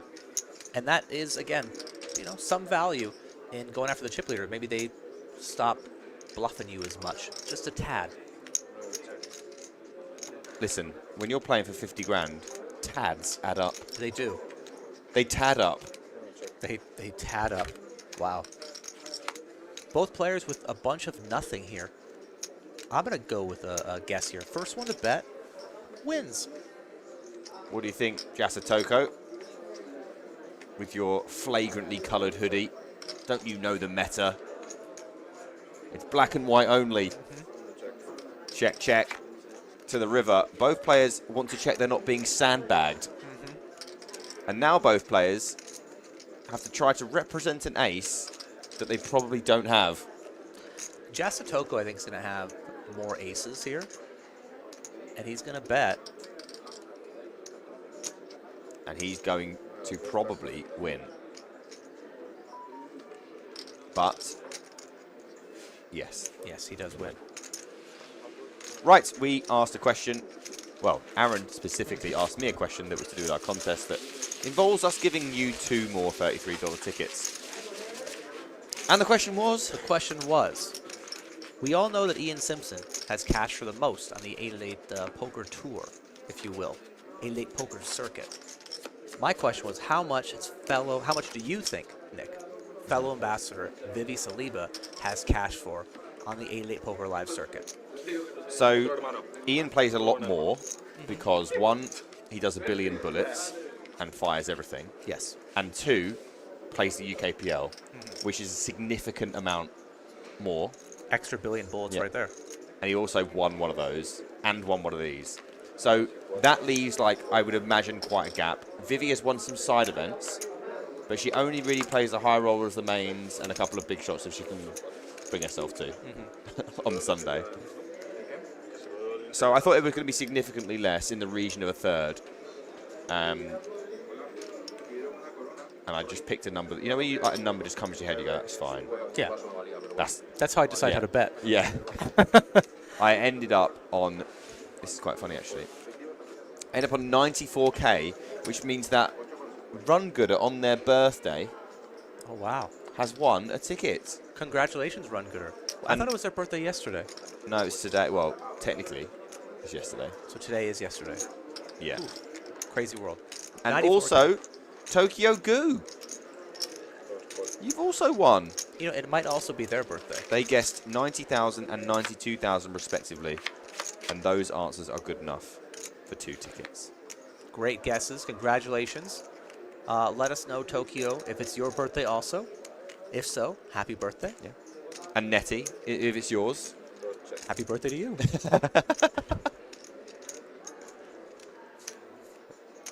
Congrats, guys. We do have more tickets left, guys. We are steaming towards the end of today's play. Big flop for Collins. Yeah. People always call this like a double belly buster straight draw. I just say open-ended straight draw. I know it's not open-ended, but you know what I mean. And McHugh with some faint hope. 2 things going for McHugh. Has the straight draw, has the backdoor flush draw. He's going to go for a check raise. We have seen McHugh check raise nonsense before. This is not as nonsense as the king 3 off from before blind on blind versus the button open this time. We do decide to check raise the king of clubs. Now, McHugh will be thinking, well, if this turns a club, you wait and see, Collins. But what he doesn't know is that that would be a complete and total disaster. Yes. We know that unless both the turn and river are clubs, that McHugh, given his flop line, is probably going to be out of this tournament. Yeah, McHugh's best hope, honestly, is for a king. He would slow down on a king, probably wouldn't lose anymore. Sometimes you just don't want to get there. Or he could have tried to barrel his way through it. Yeah, well, Collins still has gut shot plus flush draw. McHugh's king of clubs has now turned into somewhat of a pretender. This is also a board where button versus big blind, he's not going to have that many strong hands. He's not going to have aces very often. He's going to have jacks and tens almost never. Ace jack, ace 10, not as often. And so this board definitely favors Collins. McHugh continues betting. Look, McHugh with 250,000 or $250,000. I think $250,000 sounds better. Now, this spot, despite the equities, is going to be really tough for McHugh. On a club, we know that his tournament is over probably, given the type of player that McHugh is. Strong, capable, aggressive. And he would represent that flush on a club river. And he'll probably be hoping for a queen, obviously, but a club would be second best. Jack of diamonds, and now this is one of the more interesting rivers because both players believe that they probably don't win. Collins bricks and is probably quite gutted. And if McHugh was to not find bet and ended up checking this river, would Collins be able to find a bluff with a busted flush draw? Typically, one of the worst hands you can choose to bluff with. McHugh does not go for it. He's actually just trying to give up here. Doesn't know he has the best hand. The question is, will Collins go for it? Now, I think that he should. Yes, betting a flush draw is not obviously always the best hand to use as a bluff, but this is one of the worst hands he gets to the end with. He blocks king, queen. He has all the really strong hands. Wow, Collins He does go for it. Finds the shove here, and McHugh has the best hand but cannot possibly call. What a move from Collins. Calls twice with the flush draw and finds it within himself to shove. And Collins, like you said, despite the fact that has that busted flush draw, probably thought, well, how else can I be bluffing here? Correct, and really a shout out to online poker streamers everywhere. You know, like, it's much easier to click the button when you're at home.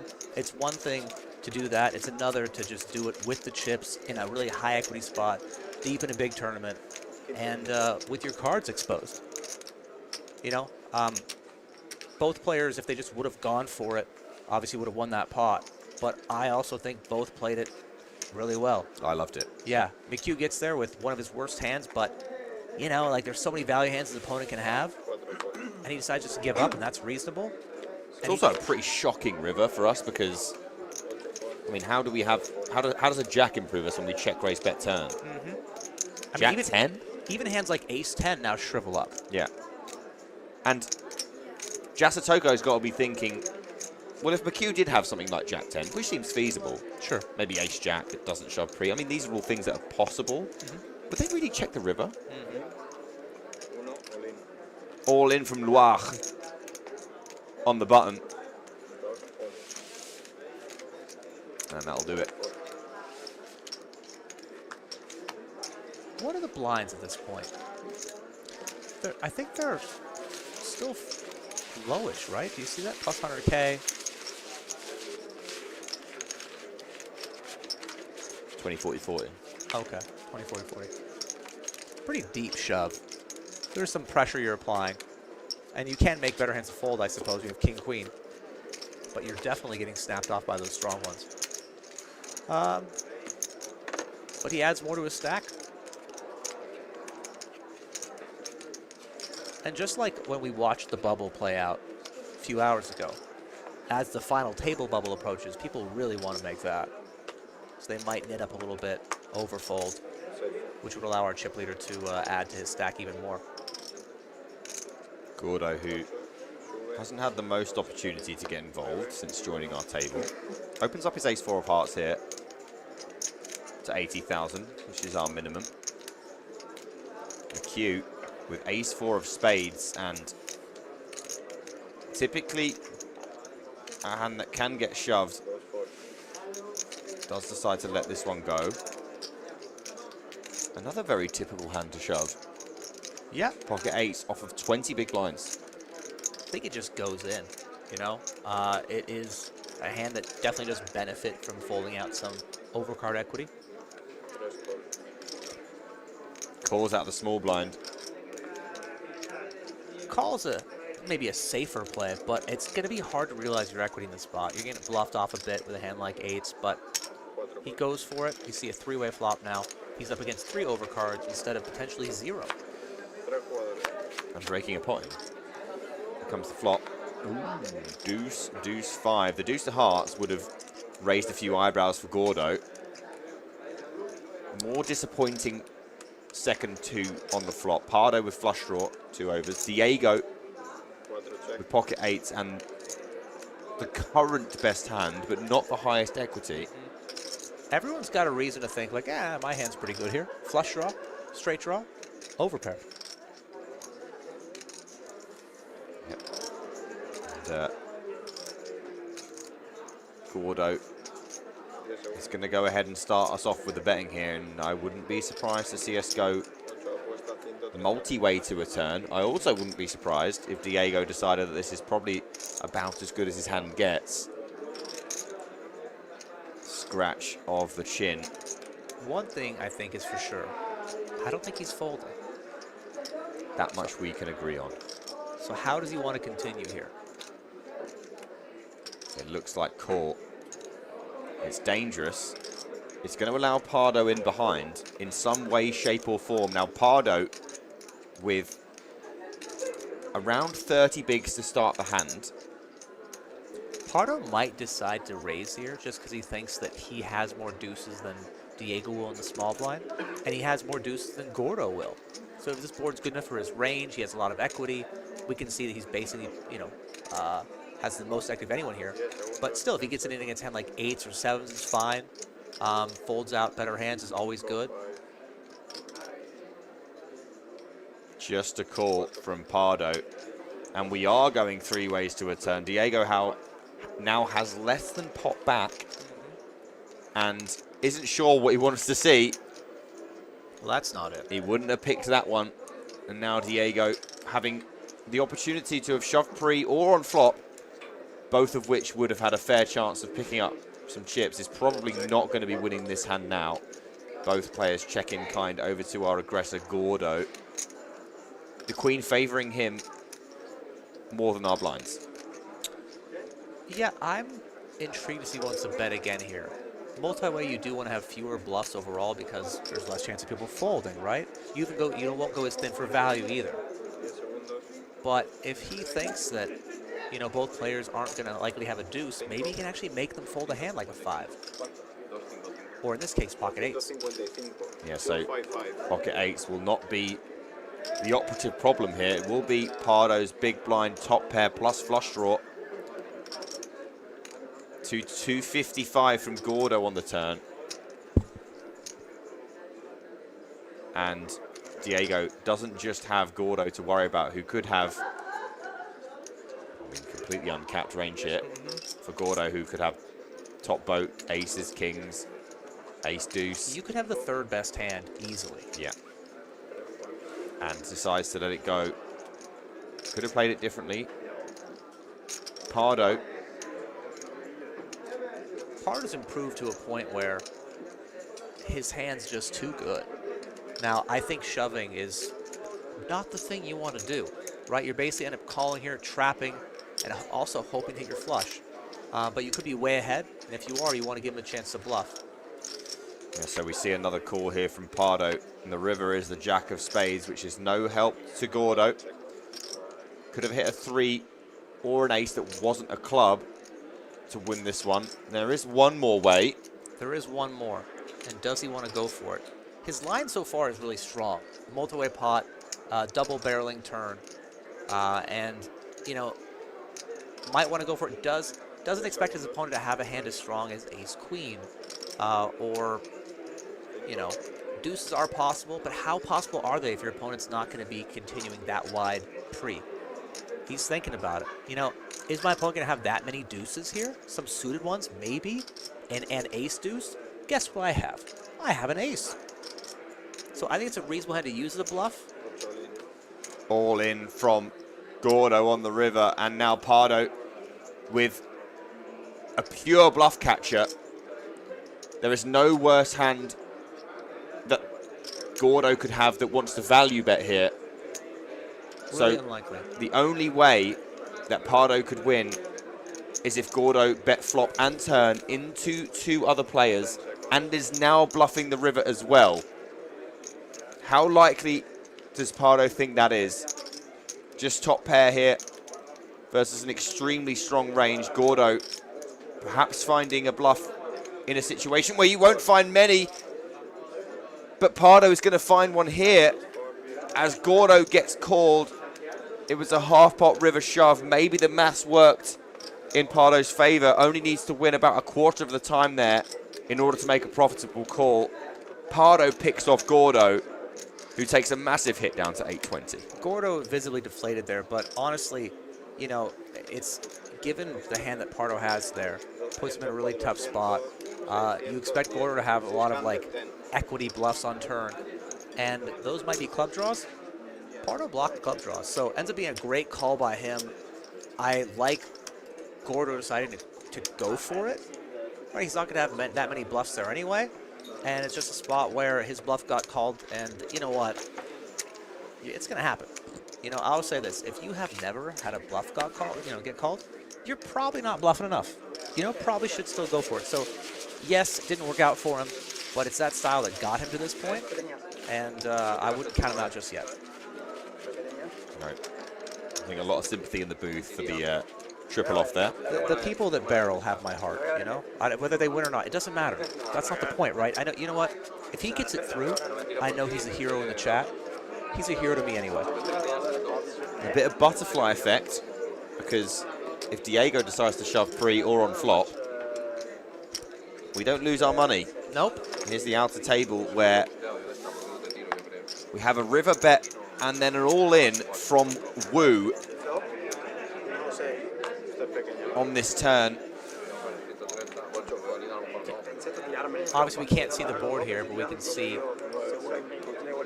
this player thinking about it, who I've played with quite a bit. And I told him if he made the final table, then I'd get to talk about his play. Yeah, I know who it is. My boy.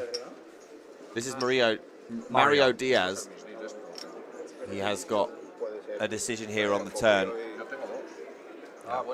Versus, well, we know to be a player that 1 is very good, 2 doesn't care. Correct. 3 he goes for the call. Is all in a lot and does get called Mario at risk here. It's Queen 9 for Wu, who is at it again. Wow. Mario and with a King great Jack, call, not surprised. King Jack with a club from Mario. The river. Oh, it's a 10! Wu pings a gut shot on the river to knock off Mario. An absolutely savage way to bust a tournament, especially this deep. 3,400 euros is going to be of little consolation. Really unlucky. I will say that Wu, probably the field should thank him, as Mario is a really tough player, and not having the field is better for the rest of the players, obviously. Makes a great call there for his tournament life and just gets unlucky. And filthy. Yeah, not the most fun spot to have, but I don't doubt he'll make the money back online real soon. On the plus side, this gives us a very good chance of seeing Wu tomorrow. That is true. And if Wu has only 2 fans, we are both of them. All in from Diaz, snap off from Loire. With King 10 of clubs dominated, but clearly pot committed.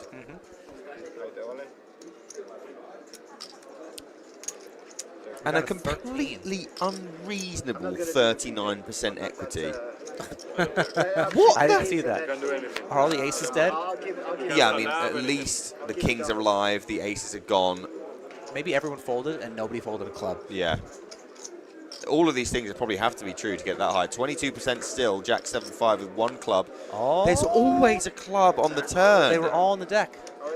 King or club for Loire to knock off Diaz.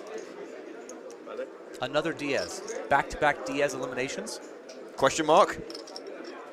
The river is a deuce of spades. It's black, but not a clover. And while one Diaz perishes, the other flourishes.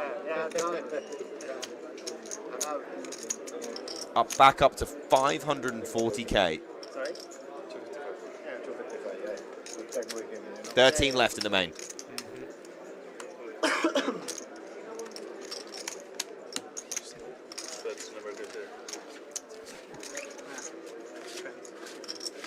Oh, okay.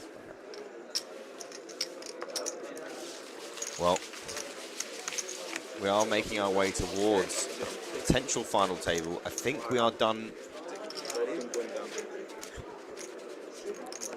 at around 2 hour time, 1 GMT. Unless we get there earlier. Yeah, final table will be 9 players, Nikki. And we're going to find out how long we have left in the day. Because we're about 40 minutes. But we're going to double check it because we normally want to time our giveaways. That's true. 1, to keep your attention, and 2, to make sure we don't miss out on the giveaway because we are contractually obliged. To really give them all away. Yeah. It's part of the deal. Hence giveaway. If you guys didn't know where it came from.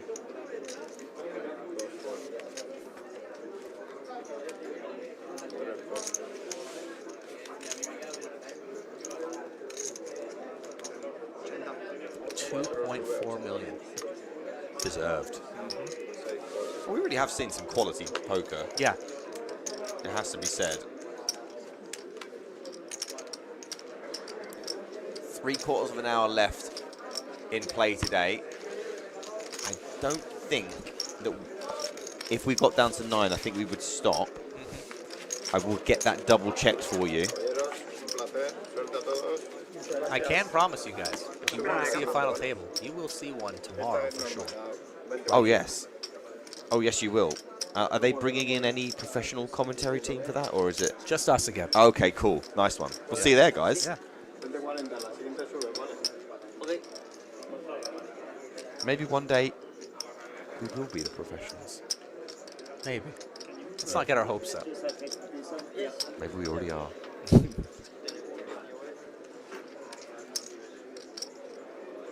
I will say when we have this stoppage that, like, when I got into poker, the dream was like, oh my God, I can play poker for money. And now the new dream is I can talk about people who play poker for money. You're going to have to change your bio. Oh, yeah. Because it says professional poker player, amateur, everything else, sir. Yeah, that's true. And you're really good at this. The jury's out. I'm working on it. We're trying to get better every day, right? Chat. Do we like Aaron's commentary? Now it's... Do we like Aaron's color analysis? I am just eyeing that chat. Not everyone at once, please. Appreciate it, Box Waxer. Tumbleweeds. Roll across the screen. Oh, no. This chat must be broken. Well, it's too bad, chat. I'm still here, and I'll be here tomorrow. Hey, we might not. I like both of. Wow, out of nowhere. There you go, Aaron. Thank you. Thank you, Run Gooder. Both of us. Another person with a completely unprompted compliment for me. Wow, I had no idea that would love it. Thank you, guys. That'll do. 4 p.m. GMT. Tomorrow? Nope. We start at 2:15 GMT. Unless anything changed. And now I am going to audibly ask production. Producción. If we were to reach the final table, would we stop without, we wouldn't play down to 45 minutes. So, guys, it's either 9 players, or 45 minutes. Which is higher? I think we'll get down to 9. Do you think we'll get down to 9? Tonight? Yes. Okay. Well, I'll take the other side then. Boxwax says colourful and well explained. Kinda entertaining. Perfect. That's all I'm going for. That is, if Aaron came in a box, that's what it would say on the that's front. pretty much it. Flop got checked through Colin's betting turn, which makes a lot of sense, right? Like, he blocks both straights. Board's pretty good for his range overall. And Pardo has his check back pretty much with the intent of calling a turn like this. Yeah. He could actually be up against worse value, like a worse 8. Call from Pardo. And Collins, whose instincts have been spot on this evening so far. Still with some hope. Hope realized. It is realized, but he's not really happy about that river. It's one of those rivers where, yeah, I had a clear plan on a 3, and I had a plan on a straight completer.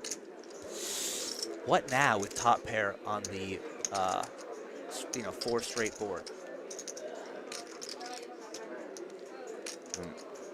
Probably a check. Probably a check, and a hope that your opponent checks it back. And if we don't see an immediate check, this isn't through consideration to value bet. This is devious. Yeah, he's thinking, can I move him off a slightly better hand? There is 500,000 from Pardo. Collins with just top pair. Wants to double check the size. It is 5. It is just under the size of the pot. Typically, people will pick these sizes with really, really strong hands, right? Notice, being polar. What are the strongest hands he's going to pick, like he's going to have here, that would check back the flop, call turn, and then want to basically pot river? Jack 9? Sure. Ace Queen? Ace Queen? Maybe? King Queen? King Queen, yeah. Even with a straight here, betting pot in that spot seems really pocket jacks large. Yeah, jacks might check. I think jacks probably bet, but sure, it's possible. I think the interesting thing about that is a lot of players don't turn their showdown into a bluff, and the ones that do, you're more likely. Oh, no, we're okay, guys. Still alive. Don't worry about it. Well, someone's not. Yeah, but we are. And that is Way. Way is gone. He couldn't find a way. He could not find a way. All of my way puns will have to wait. We'll have to wait until next time, unfortunately. Yeah, we lose Way in 13th place.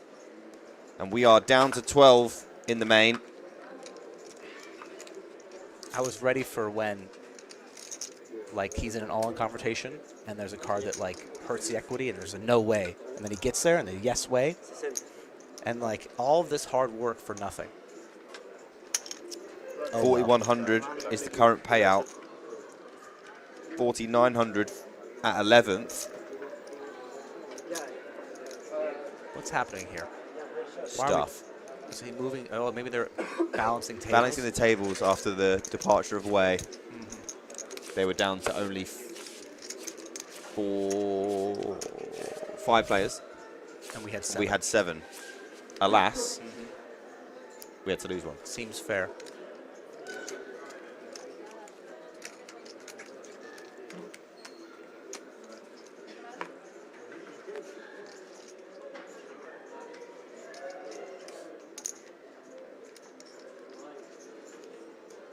There you go. All in under the gun here with King Queen off. For about 15 big blinds. Steep. Too steep? I think I'd probably just still raise. It's certainly profitable to shove, but the benefit of raising is that when 2 players get all in behind you, you know you're crushed, you can fold, and there are ladders available, right? And King Queen is one of those hands that, plays pretty fair not multi-way, but still. Post flop. Like King Queen, that's pretty good, right? I mean, a hand like 3s or 4s there might be more of a hand I'd want to shove. We're just going to go look for the sound, guys, as we have lost it, both on your end and ours. eerily quiet here in the booth. Yeah. But you can see behind there with their advertising is the $500,000 rakeless main event. If you haven't heard about it. No, that won't say the dealer's head's in the way. It doesn't say rakeless. We wouldn't do that. Railless? What does it say? Yeah, I think it's railless, so like no one can watch. That might be it. Oh no, that's an E. They wouldn't spell rail incorrectly. I think it's rake. Oh, it's gone. No, we'd never know. Oh, okay. What's the prize pool? Exclamation mark payouts. Estamos en 60, sí. Race. Puesto 4, racea. Puesto 4, race 120. Puesto 6, foldea. Puesto 8, foldea. Puesto 9, foldea. Puesto 2, foldea.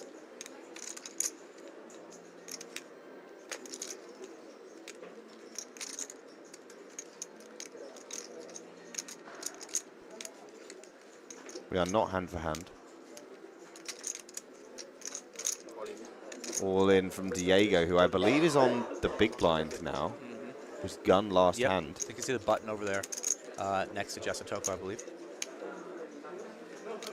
No. Pardo opened under the gun with A7 of clubs. Diego with ace queen. Takes this one down. Maybe the blinds are 30, 60K. He would open to 120. Yeah. They could have. Yeah, they are 60. Two yellows, 2 reds. So I take back what I said about the shove being too deep. Perfectly fine for about 10.5, 11 big blinds. Well, here is our outer table. And shock horror, Wu is raising. Yeah, has a lot of chips. Garcia's still there.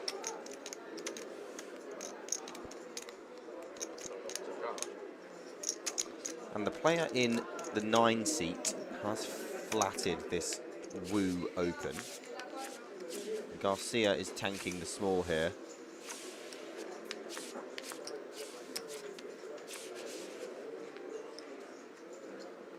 More eccentric behavior from Garcia, who moves to his greens, wants to know how much Wu has volunteered.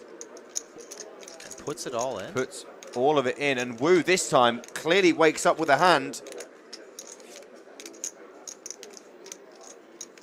And Garcia's walking away. Aces for Wu, the most dangerous player in the field. Garcia has not yet turned his cards over. Well, that is kind of his thing.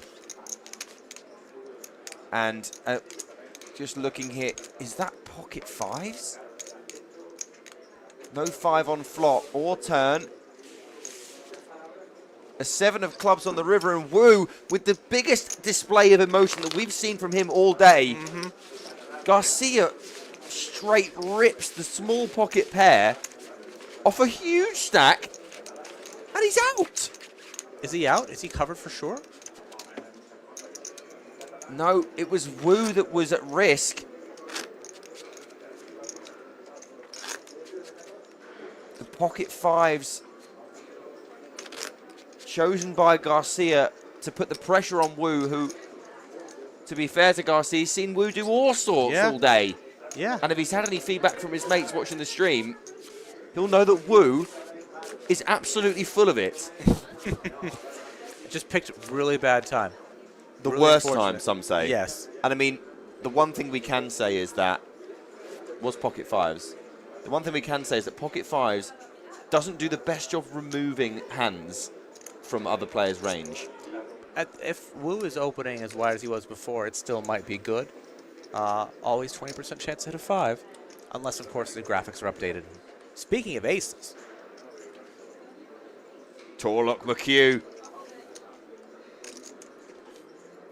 opening off of his relatively short stack now. Do you remember the days where 550 was monstrous? Oh, yeah. Oh, dear. Pardo with jacks. We'll be off to C5 here. And it will be McHugh that's at risk. We just need to lose our big blind, who accidentally flashes a card. That's Diaz there. McHugh snaps it off. And Pardo will need to find a jack to knock off Turlock McHugh. Yeah, I don't think any turned up card is going to make a difference for McHugh. Probably still going to call it off.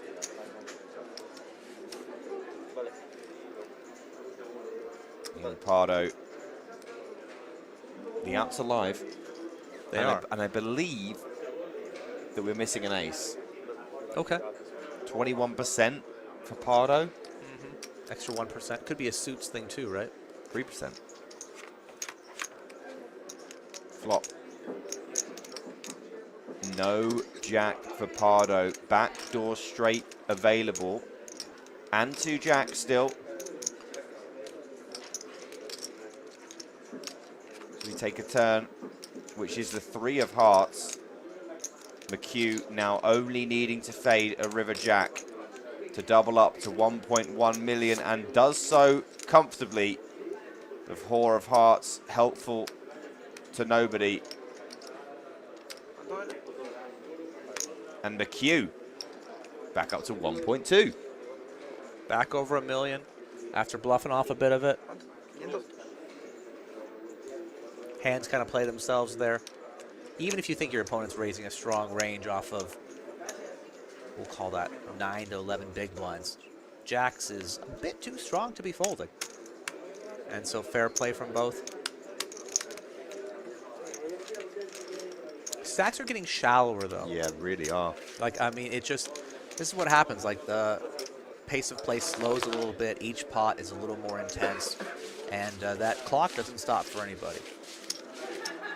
So that's part of why the stacks will get shallower. One player stack who did not get shallower, however, is Wu. I don't know exactly how much he has, but I'm going to guess a lot. Yeah, he will probably be the chip leader.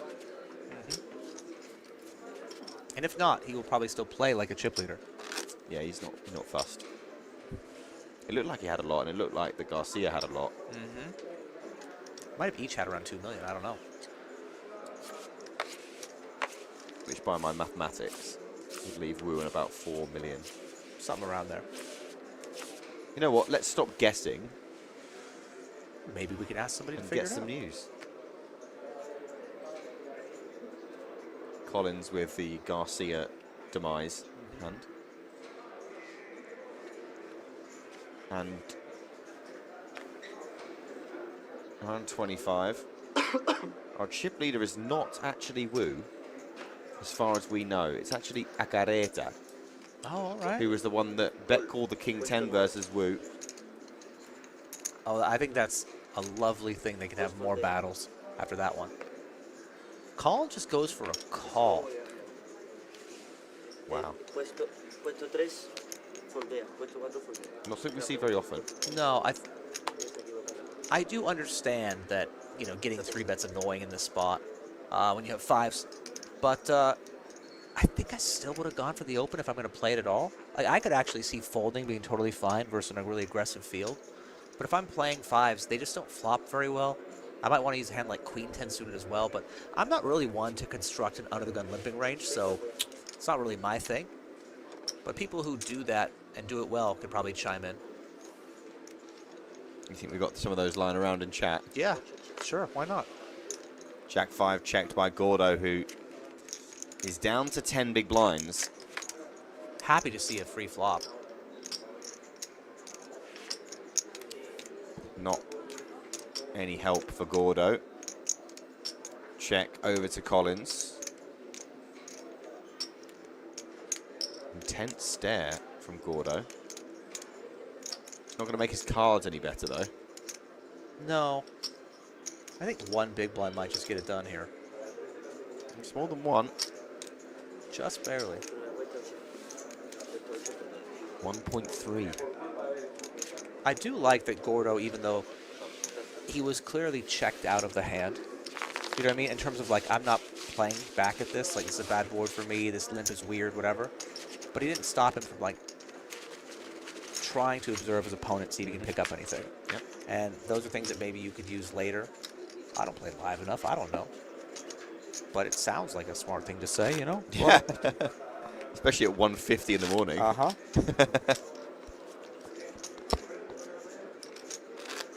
Hello, Chelevin. How are you? Oh, Chelevin. Oh, don't talk about Aaron like that. I think I'm actually his favorite. No, it's not going to be. No. Yeah. No. He and I like hang out in Vegas and stuff, and we're girl dads and stuff. And No. Do you hang out with him in Vegas?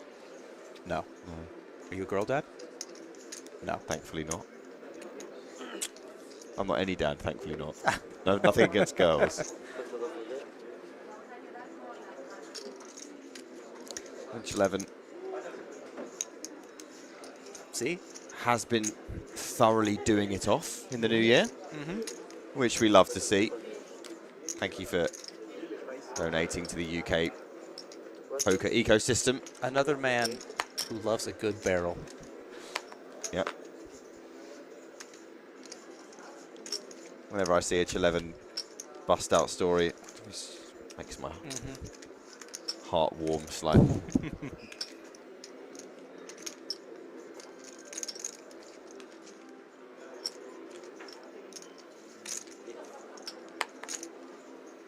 Looks like he's going to go for it.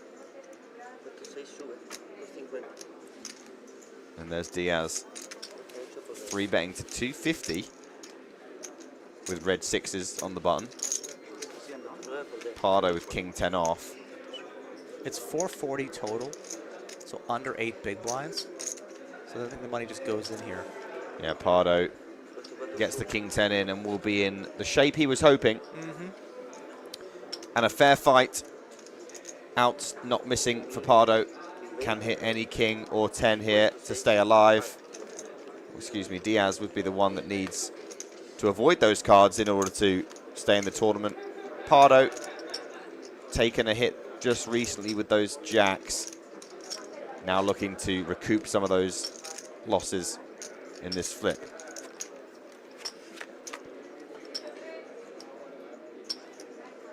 And that will do nicely for the Argentinian. King 10-3 and 1 out for Diaz, who doesn't know it, but has to hit it. Nothing else would help. It is not coming on the turn. It needs to come on the river. 3%. Not a lot of hope left. Can he find it? He cannot, off the crossbar. And Pardo adds those chips back to his stack that he was forced to give to Turlock. And we are down to 11. And a pay jump. Everyone left. I really think we can do away with the let's watch them pick up their jacket from the box of clutter. You know, like, I think that's just not the... We could do a different shot of them. You know, like, is that my jacket? No. It's just, they're, you know... Might even be tempted to take someone else's jacket. I would definitely take Pardo's. Retribution. Take Pardo's, yeah. Yeah, cheers. It's 11. We are having a great time. The voice is just about hanging on. We got one more day left after this. 11 left out of 360 in the 888 Poker Live main event in Madrid. Yeah, this is shockingly fun, you know? Yeah. You weren't expecting it to be fun? Well, I mean, I thought it would be enjoyable, but, like, you know. Were you concerned about being confined in a small space with me for a week? Not really. No? I've told the story before, but basically, yeah, you know, 24 months ago, sure. But now it's fine. Madrid is way better than Barcelona. Controversial. Not here. No, right here they believe it. Our production I will say is that not agreeing. No. I will say that boy. the access to food and good food near the casino is better here. Yeah, that's true. And that's all I really know.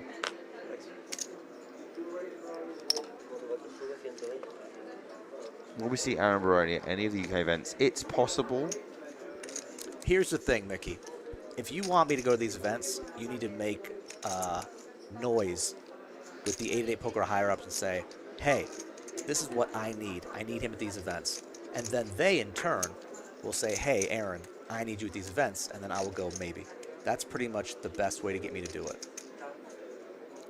Well, gonna get Gordo's commitment of his stack here. Not all of it, but may as well be. 280. He might actually get this one through. Yeah, it's definitely possible. He has just under 10 big blinds, but Pardo has the type of hand that does poorly versus a lot of Gordo's jam range, and he does get it through. Slightly different spot to the last hand. Yes. If the hands are reversed, where Pardo has the king-queen and Gordo has ace-3, I actually think we end up seeing a call. But not to be.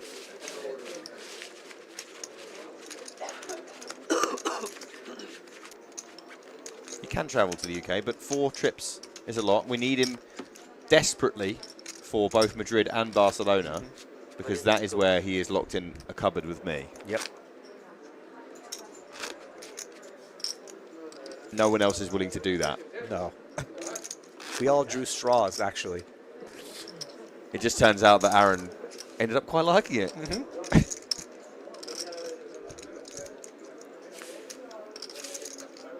He still calls it Coventry, actually. And as we go to our outer table, Loire, the Frenchman is all in. And Wu asking for an entire count of Loire's stack. Quick look at the camera. Look, an absolute monster stack for Wu. And our previous tournament chip leader here could be at risk if Wu decides to call this one off. We're yet to have a flop. And we're not certain of the positions. All we know is that Loire would be at risk if Wu finds this. And he is going to tap the table and fold face up, ace-jack offsuit. No show from Loire. A little bit of outer table action. Always fun. Yeah. Part of the fun is like trying to figure out from the camera angle exactly what's going on. Deary dear. Gordo with ace-king, Collins with pocket tens. One of those inevitable collisions that are really good to win if you can find a way. Both of these players would be in a great spot if they can find a way to do so. It was originally opened by Pardo. Gordo 3-betting non-all-in from the cutoff. And now Collins just with the cold call on the button. I think his idea is that if Pardo goes in over the top, he's going to have a range that's so strong that perhaps he'll be able to fold. Stacks are still really shallow here. Right, I think we're around 30 effective for our bigger stacks, maybe even less. No world where Pardo peels here. Gordo obviously. He does have 250k behind, but unless the players turn their cards over, the money's going to go in, you know. Like he's just decided, yeah. Yeah, we have about a 5th pot or less. Yeah, this is more of a formality at this point. Yeah. So Collins needs to put in the call so that we can take a rather redundant flop. There will be no board that either player can afford to fold on. But procedure must be followed. Equity's even. Huge moment as an ace rolls off and Collins takes a look to his right, hoping that there's no ace in the hand of Gordo, but there is. And at least another 250k will probably end up heading over to Gordo here. 1.86 million in the pot. A huge flip, and Collins behind. No club in hand. Has to find a 10. There are 2 left. Gordo has played well. Found a very good bluff earlier on the day. Didn't work. Found himself short, and now with a chance to get back up to nearest peak. Yep. If he can hold. The 6 of clubs on the turn. As we said, no club in hand for Collins, so it still has to be a 10. The 10 of clubs available, as obviously no club for Gordo either. Here comes River looking for a 10, and we do not find one. The Jack of Diamonds rolls off, and Gordo gives a nod to his rail and will take another 250 from Collins. up to 1.86. Back in the game. Back in the game, and Colin still has a good amount. And I got a classic flip. Got to win those. Didn't. Oh, well, somebody did. One of them did. Yeah. Colin's. It was more of a you got to win those to the Yeah, chat. yeah. One has to win those. Yes. Would you describe this as furore? We're down to 9. We lost somebody on the outer table. Did we lose 2? We had 11 left. It looks like that Garcia is either leaving the arena or has already bagged. No, this is it, Aaron. 2 o'clock exactly, almost as if we timed it to perfection. Wu, the chip leader of the day, with about 4.1 million now after busting 2 players on the outer table. So 4.1 million for Wu. We'll see him again tomorrow. Aaron's delighted. Acareta, who picked Wu off earlier, second in chips on 3.7. And of all of our players on this feature table, we'll do it again as well. And we'll do it again too. Excellent. We haven't given away 3 tickets. Let's do that right now. Let's do it. We have to. Contractually obligated. Sorry, guys. We were going to wait until it was the bubble. But the bubble just came and went. Sometimes that happens. Yeah. Thankfully, we'll give the tickets right now. We can't always predict how these things will go. We'll put ourselves on the screen. Yeah. Sounds good. So that we can say hi. My voice needs a rest. Hi, everyone. My body is ready to sleep. But we have giveaways to complete, and we shall complete them diligently. We will. It is our job, and we will do it. 3 tickets coming your way, guys. What are they bring for? the chats back up. They're for 3 $33 tickets. Now, you might be wondering, wow, what can I do with that? Aaron's going to tell you. Well, I mean, you could use them in a $33 game, on the 888poker schedule. Totally fine. You could also use them to get into the $250, $500K guaranteed XL Winter Series main event. What's so great about that? Well, I mean, I did say the prize pool, $500K guaranteed. Yeah, I mean, that's It is a great. mystery bounty. Oh, Really- cool. Yeah, So really cool. there's probably a pretty decent mystery bounty in there as well. Yeah. And, oh yeah, what's that other part? No rake. It is a rakeless tournament. Yes? You have a question? Well, the key word is final table. Because, well, that's on the final table. But while everyone gets those final tables in the chat and tries to win tickets off of us, what did you just say? It is a rakeless main event. Remember that sign we saw behind that you said, is that rail? Actually, it was rakeless. We are not charging any rake in this main event. Now, how is that going to work? Well, all the money that we collect. Hang on, slow down. Yeah. We have this money that we collect, right? And it all goes to the prize pool. Okay. All of it. Yeah, but the house takes some out. No, normally they do. This time the house will take out exactly 0. Well, how will they pay anything? That's the only way they make money. That's not our problem. They've decided it's a good idea. And we will go with it. Rake-free main event. Do you have more questions? Yeah, many. Yeah, me too. Me too, man. Like, it's not even like a rake back main event where you pay the rake and you'll get some back. You get all of it. Okay. Right, so, all right. For example, there's a 500K guarantee. The tournament takes, I don't know, say it takes 550K. Sure. How much will the house take? Great question.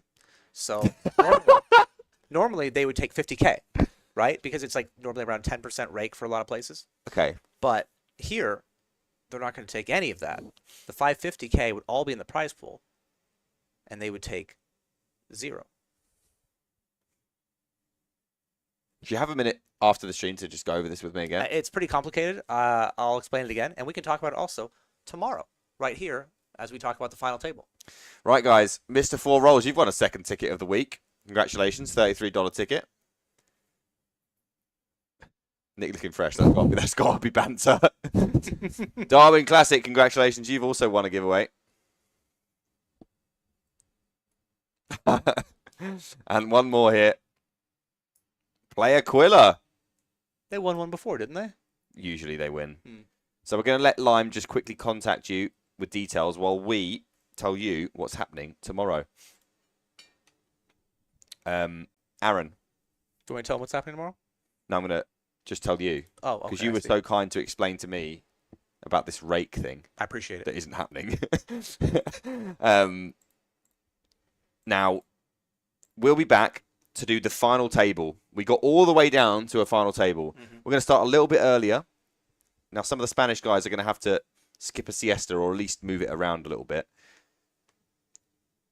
The local time's 3:15. GMT is 2:15, where we'll be commencing our final table. Myself and Aaron Baroni will take you through to the end. Now, last year, the end was quite late. I don't think it'll be this long this time. I would almost assure, based on what we've seen of the play, yeah, it will be over quicker than it was last time. But we don't know exactly when that will be. But we know that we will not leave until it's done. And we've crowned a champion. So that will be tomorrow afternoon, 3:15 outside, 2:15 p.m. GMT. Wu is the current chip leader. And Turlock McHugh is also around. I think that Garcia's out. Yes. So you might have to pick a new player tomorrow, but I'm sticking with my boy Turlock. I think I know who I'm going to pick, but I guess I'll sleep on it. It's kind of unfair. No, I believe in Turlock. Right, we've got the tickets. We've got no one to raid. Bed to go to.